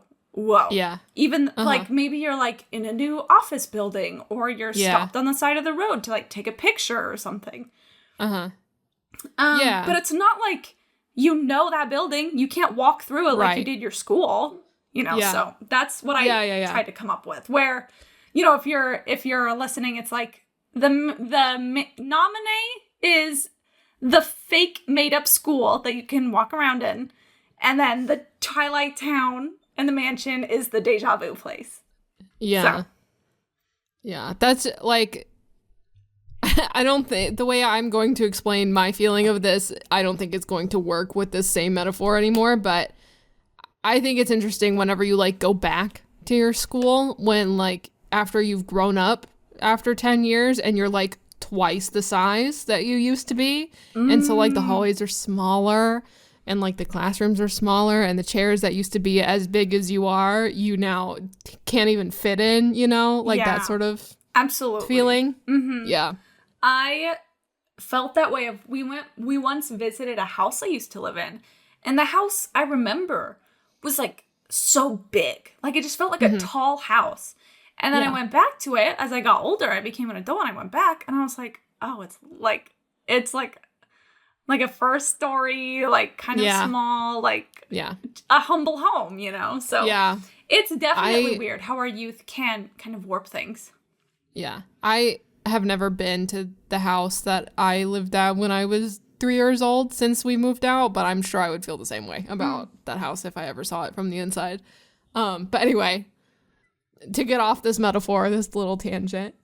So if we're going to move forward, then I want to talk more about the card specifically because the one that appeared to Mickey and then led Mickey to Riku. And then we kind of talked about maybe it's because it's connected to the area between light and darkness, because Twilight Town, or it's connected to Castle Oblivion, and how it also seems to be connected to Sora's heart because it was made with memories from the other side of his heart or whatever. I understand that if you're new to Kingdom Hearts and you're like, why would an object lead to a person? Like, that just sounds weird. I feel like as we progress through Kingdom Hearts, we will kind of, it's never like spoken by the characters where they're like, objects have this power. But we'll kind of learn and see that objects kind of have like a connection to your person, and that they can kind of help people find their way to you. And I think that that's very romantic in the sense that like, it makes me look at like toys I've had since I was a kid. And I feel like these toys have like a piece of me in them. So it's like, of course they would be like a compass to me, where if you like follow the toy, you'll find your way to me. Like, it is a very poetic, romantic way of thinking about it. But that is how Kingdom Hearts kind of approaches things. It's so good. It's so cute. I just like, I feel so warm at the thought of that. Yeah. With great. you and your toys. I mean, they're like plushies, not necessarily like wooden toys or figures, you know, but like. Yeah. Anyway, another thing I wanted to say, speaking of cute things, okay. So we have previously talked about how suspicious Axel is, because he seems to have his own kind of agenda. Like, he is willing to do whatever it takes to stop Larxene and Marluxia, and that includes taking down like his senior in the organization, and even stop Zexion, another person in the organization, because he found out too much, you know? Like, Axel can be kind of scary. And then, in the credits of these same games, we see him, like, hanging out with some fucking teenager. The teenager is, like, looking longingly at this other group of teens with ice cream. And Axel, like, notices. He's like, okay, you know what? You want some ice cream? Let's get you some ice cream. And then they eat ice cream in the next scene. Yeah. He's so nice. He's so nice. He's mysterious, but he's nice. He's and I wrote down here, very Gordon Ramsay-like, which if you get what I'm saying, you get what I'm saying. But there's, like, clips of, like, Gordon Ramsay yelling at adults in like Hell's Kitchen, and then when he does, like, they'll put it next to a clip of him on like MasterChef Kids or whatever, where like he's yelling at the adults who are supposedly the professionals, and then when it comes to like kids who are learning and like still trying to figure things out, he's very nice, he's very gentle, he's very guiding. So that just reminded me of that. It's great. I didn't know that about him. That is very cute. I'm going to send you clips after we're done. Yes! It's so cute. Well, that is very Axel to give a boy an ice cream. Especially because, like, it made me kind of think about how, you know, Larxene, I love her, but she was kind of a bitch to Sora and Naminé, obviously, absolutely. right? She would not give the kid the ice cream. No, she would be like, deal. Wouldn't. No, she wouldn't. She would say, suck it. Like, she wouldn't give a fuck. And it makes me realize that, like, even, like, Marluxia and Vexen were kind of, like, a little, not, like, mean to Sora, but they clearly were just, like, you know, they were villains, you know? And Axel was also a villain, but Axel also kind of spoke to Sora like, yo, Sora, what's going on? I'm gonna kill Hello, Vexen. fellow kids. Yeah, right? Hello? Yes, exactly. And even the only thing that kind of like gives me chills is, okay, so I'm so stupid. I can't believe I forgot about this. But in the credits of Sora's route, you know, we were right before. We literally see Axel appear in front of Replica Riku. After Replica Riku was like, maybe it's okay that I'm a replica, Sora. Like, you're a good guy. I'm gonna walk away. We see Axel appear to him after that in the credits, and I just kind of forgot because I never watched the credits because I only watched this on YouTube, like, blah, blah, blah, whatever. And so, but that goes to show how kind of two-faced he can be, where he can buy this one blonde kid ice cream and yet manipulate. Maybe it's because maybe he doesn't see like the replica as like a real person or something, but he like definitely manipulated the replica to take out Zexion, and that to me shows like a sign of disrespect to replica Riku, who seems to be like a teenage age, even though he's a replica, you know. And so Axel's just a very hard guy to pin down right now because there's just so much going on. He knows too much that we don't know. He knows more than we do, and I just don't like that. It's like, what do you know? What should we know? Yeah, tell us. Spill. Give us a tea. Give it to us. All right. Well, we've gone through all of our discussion points, right? Yes. Okay. So we're gonna move on to emails. So we got a couple questions from Dixo. Hi, Dixo.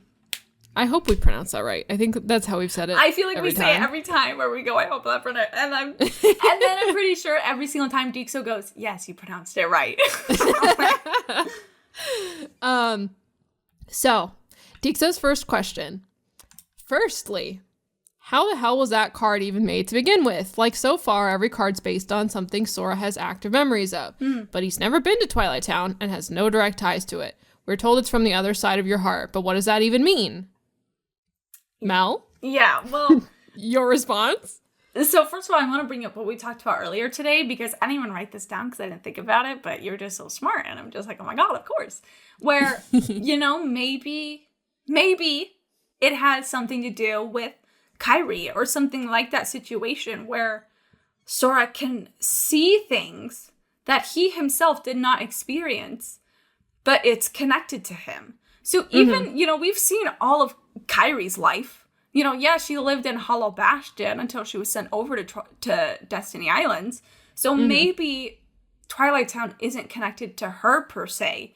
But you're right in that, Hannah, you're right in that it might be a similar thing where we know it's not the strangest thing in the world for Sora to see things that he himself has not been through.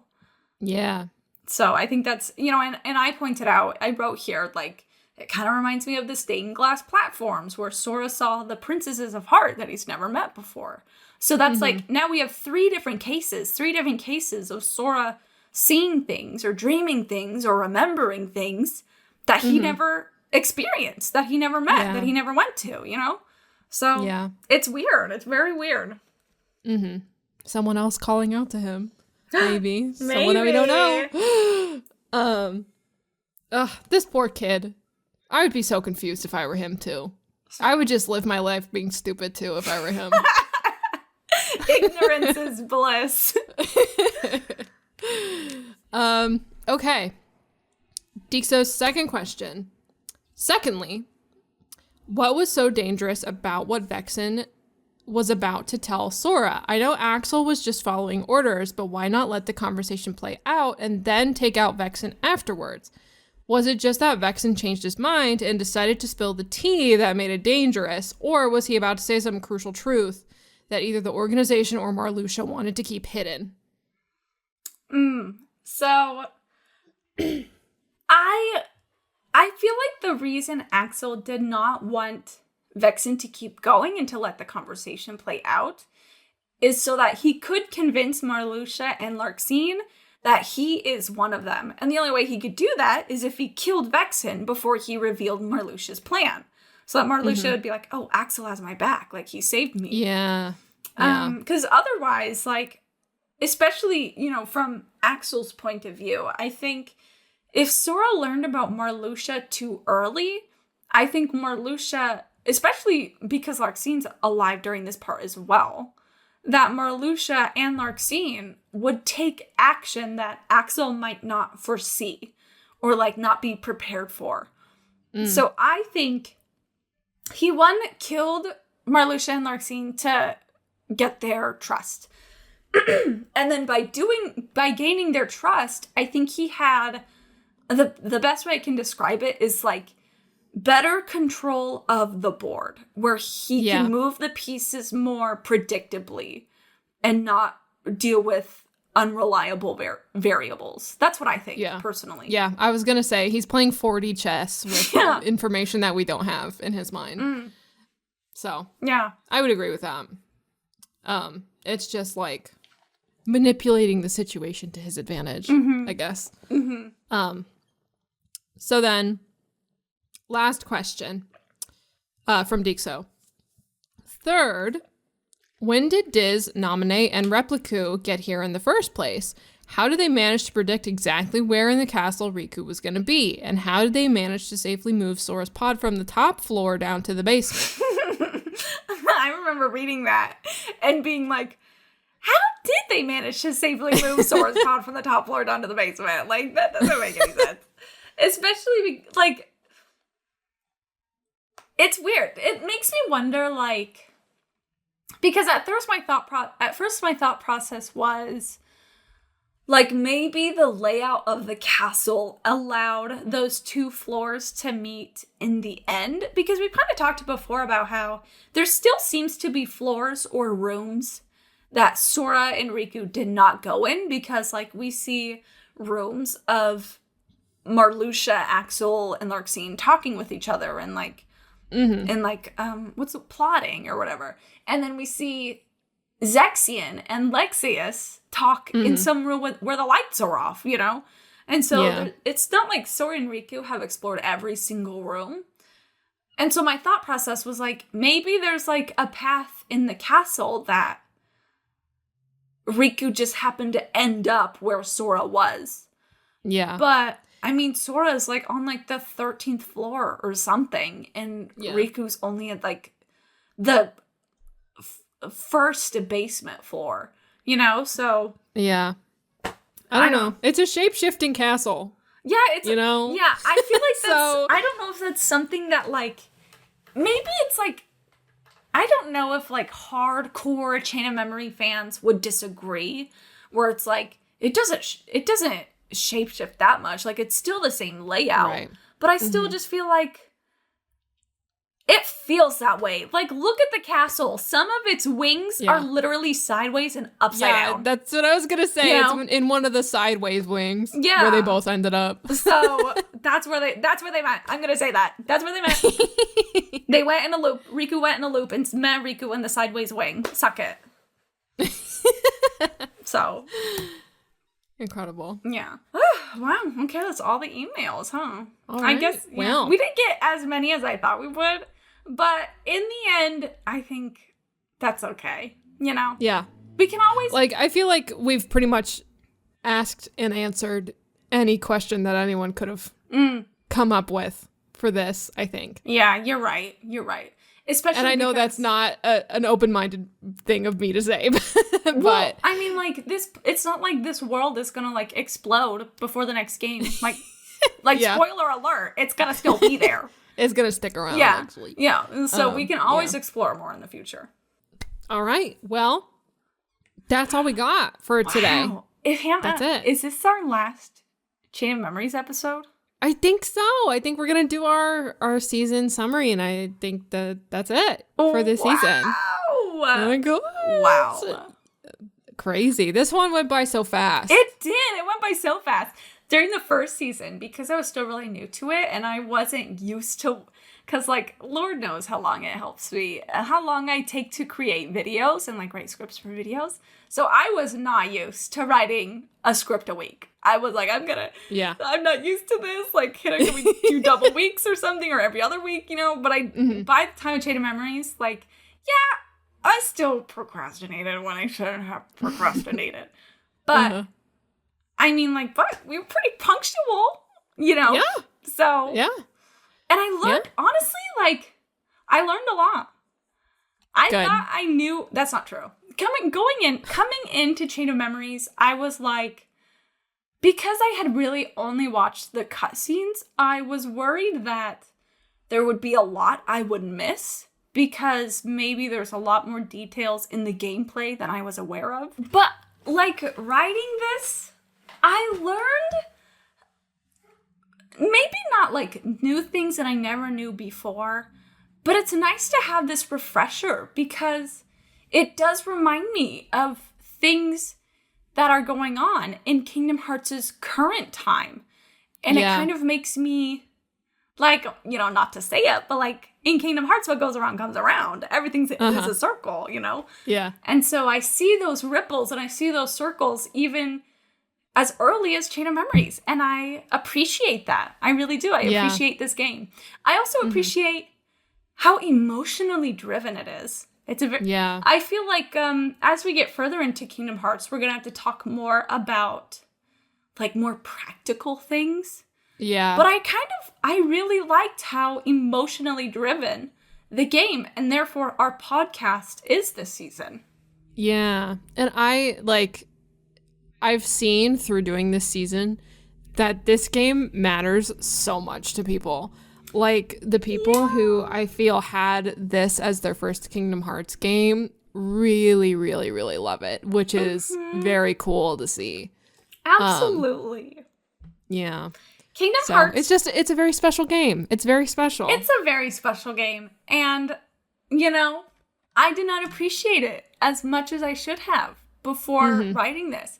Not that I ever disliked it. I would just kind of go like, oh yeah, like, it's Chain of Memories, it's a kooky game, you know. But I really see the passion people have for it, and I have found a new appreciation for it, so. Yeah. You're doing a great job, Mel, with keeping up with the scripts. We have both, I feel like after every recording we've been doing recently, both of us are like, that was really good. That's the best one we've done. So, like, we feel like we're improving, and I'm glad that everyone likes the show. I know. I guess is what I'm saying. That was like, I fucking love this podcast. And I was we've been getting a few of those comments recently. It's just like, thank you for making this show, and it's like, you're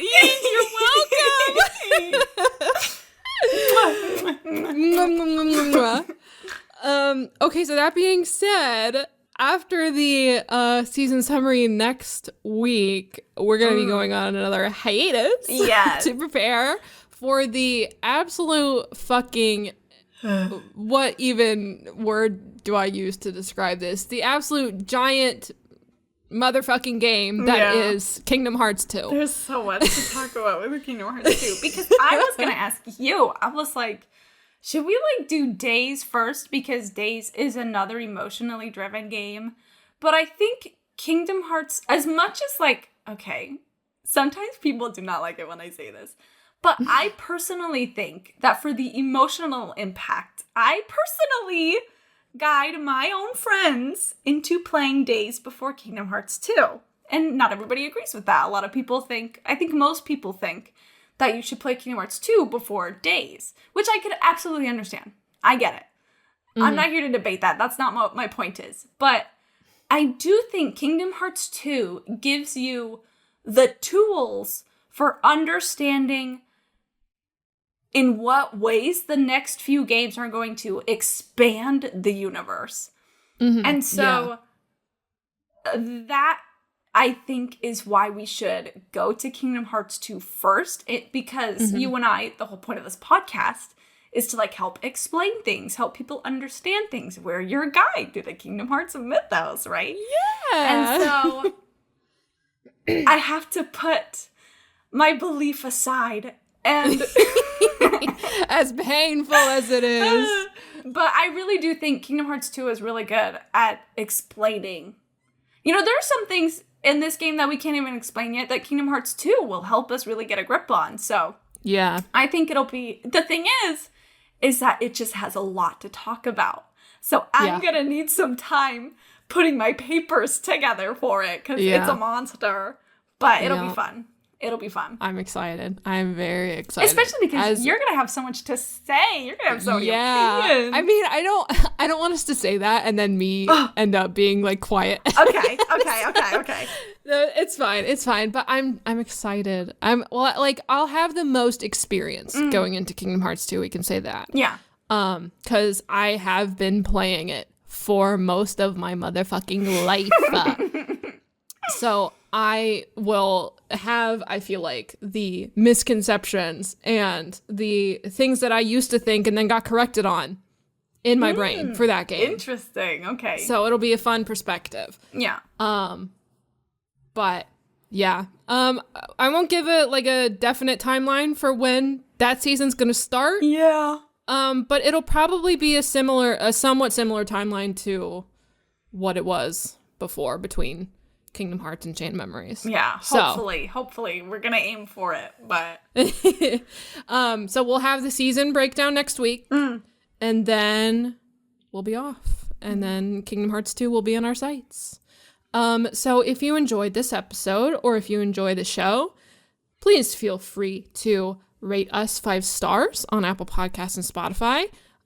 If you're watching on YouTube, like the video, subscribe to the channel, just so you know when we'll be back. And I'm forgetting my own call to action. If you have friends who like Kingdom Hearts or a friend who wants to get into Kingdom Hearts, be sure to send them our way. We'll take care of them, give them a little kiss on their head, and tell them that we have them covered. We'll put a blankie around their shoulders and give them some hot cocoa and take them through the hidden mysteries of Kingdom Hearts. Yeah. So tell your friends, tell your family, tell the everyone. people that you hate so that they can better themselves through Kingdom Hearts. Yeah, exactly. I know of, like before the show started, I know of at least one person who I would go back and forth with. And if you're listening to this, I think you know who you are, who was like, oh, Kingdom Hearts is dumb. The lore doesn't make any sense. And once I announced the show, they were like, oh, okay, guess I got to give it another shot. So if you have friends like that, and, they think that the lore is dumb and convoluted because we know that that's a common misconception about this game. Yeah. That's what we're here to debunk. We're here to explain it. We're here to make it easy. We're here to connect all the dots for you. Yeah. So, if that ain't a good sell, I don't know what is. I don't know what is. Thanks for listening, everybody. Yeah, thank you for listening. And we'll see you in the Starlight. Hello, and welcome to Shedding Starlight, your guide to the Kingdom Hearts mythos. We've taken you through each component of the woven lore of Chain of Memories, and everything we believe you need to prepare for the upcoming story. This season breakdown is going to remind you of everything we've talked about, how it ties together, and what to keep in mind going forward.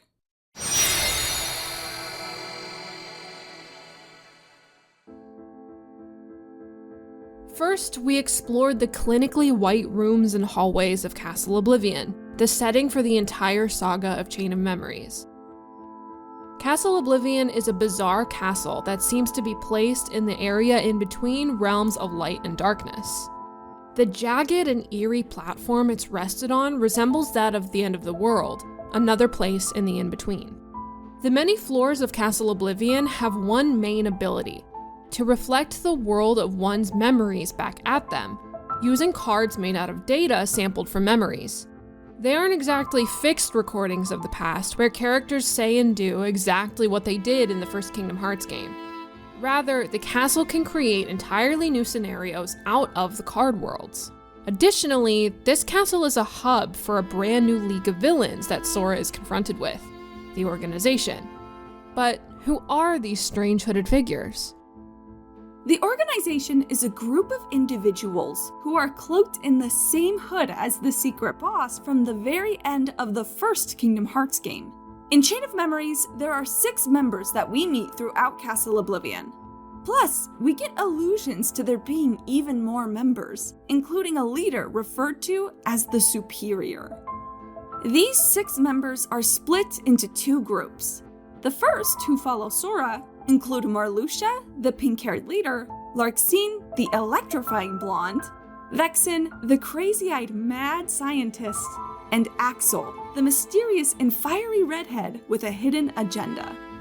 These four often bicker between each other and seem to be very disjointed in their goals. The second group, who follow Riku, include Zexion, the emotionally manipulative book wielder, and Lexaeus, the bigger man who favors his brute strength. These two are both loyal to the organization, trying to control Riku so they can use his power, and they ultimately fail in their mission. There's another face that's often seen with Sora's group of the organization members, though she's unlike these large overbearing presences clad in black. Her name is Naminé, and the organization is using her as a tool, otherwise known as the cause of Sora's calculated amnesia. On our very first guest episode of Shedding Starlight, we were joined by Sunny Novus to discuss Naminé, the little girl with remarkable powers. Tortured with loneliness, she's a very mysterious presence, with her own origin and the origin of her powers being completely unknown to us as of now. She implies that she had a direct connection to Kairi, though the nature of that connection remains unclear. Naminé's powers over memories are quite extensive. From multiple events, we learn that Naminé can conjure up new memories, enter existing memories, manipulate more than just Sora's memories, and use memories to influence real objects, like Jiminy's journal and the yellow star charms. At the end of Sora's journey through the castle, we learn how Naminé's abilities truly work. She reveals that she doesn't actually erase memories, rather rearranges them further into your subconscious. This is when she offers to repair Sora's memories. Unfortunately, putting the links of Sora's original memories back in the beginning of the chain means his memories of Castle Oblivion will be attached to the end, and Sora won't remember any of the organization nor Naminé herself. Sora makes a difficult choice that is accepted by Naminé, but clearly disappoints her, as it bookends this nightmarish series of events in the castle. Naminé's story isn't the only one about loneliness. One of our game's protagonists goes through what could arguably be the loneliest journey of all. Riku's journey through the castle offers a stark contrast to Sora's, as Riku battles with his relationship with darkness and stays haunted by the presence of Ansem, a remnant hell-bent on getting Riku to give into his hatred and anger. Riku traverses through an empty Castle Oblivion, visiting similar worlds to Sora, but only seeing those who embrace the same darkness he previously accepted. He is taunted by Maleficent, Ansem, and a mysterious new character, Diz. On top of this, he's confronted multiple times by the organization, who are trying to use him for his relationship to darkness. He is compared to their mysterious superior, who we haven't met. Both Zexion and Lexaeus make remarks linking the two, Zexion specifically mentioning Riku's smell. Riku's reprieve from this attempted manipulation is his friendship with King Mickey. Being able to trace the connection between their hearts, Mickey appears to help Riku through the remainder of the castle, and to give him some words of wisdom regarding Riku's ongoing battle with darkness. In the end, it seems that Naminé is able to give Riku the most important advice of all, telling him that by facing the darkness head-on, following it without shying away, he'll gain a new strength unlike any other and find the way to his friends. This ultimately leads Riku to choose his own middle path, the road to dawn. Through all of this, Riku and Sora are constantly taunted by Riku's Replica, a tool created by the organization, whose existence proves complicated. Replica Riku is a creation by the organization's design. Vexen, using data retrieved from Riku, was able to make a near-identical copy of him. He's present through multiple spots of both Sora and Riku's routes, fighting both of them on multiple occasions. At first, the replica knows he's a replica, and believes himself to be superior to the real Riku due to his willingness to use darkness for power. Later, when he's given false memories of Destiny Islands, he begins to believe he's the real Riku. After provoking Sora, Naminé is able to disable the replica in his tracks, and he eventually relearns of his artificial nature. This is when we start learning about his thoughts and feelings about being a replica. He goes through another identity crisis and believes that if he strikes down the original Riku, he will become the real Riku. Identity is a large part of both Riku and the replica's story, and to make matters more complicated, there's a mysterious character looming around Riku whose identity remains largely a mystery. Diz follows Riku through Castle Oblivion under the guise of Ansem. As opposed to the real Ansem's aggressive nature, Diz would often take a more observational approach to Riku's journey through the castle. Diz's agenda is still unclear to us. He seems to have knowledge of the organization, doesn't fear the darkness, and has an odd likeness to Ansem under his red wrappings. It's clear he wants to observe Riku and his relationship to darkness as it develops, but so far that's all we know. The last topic we talked about is where Diz revealed his existing identity to Riku, the world of Twilight Town. Twilight Town is a never-before-seen world nestled between light and darkness that both Sora and Riku visit in the castle. Upon arrival, Sora's memories are immediately complicated. He knows he's never been here before, but is having intense feelings of deja vu.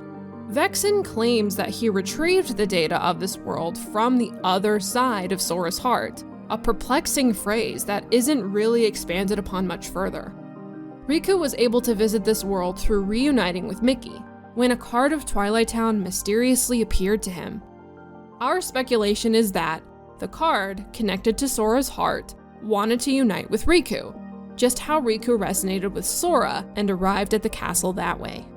We get one last glimpse into this strange world before the game is over. In scenes that roll during the credits, Axel is seen in the middle of Twilight Town with a blonde boy. And after buying the boy some ice cream, it seems that Axel might know his way around town, further heightening the mystery around both the town and Axel as a character.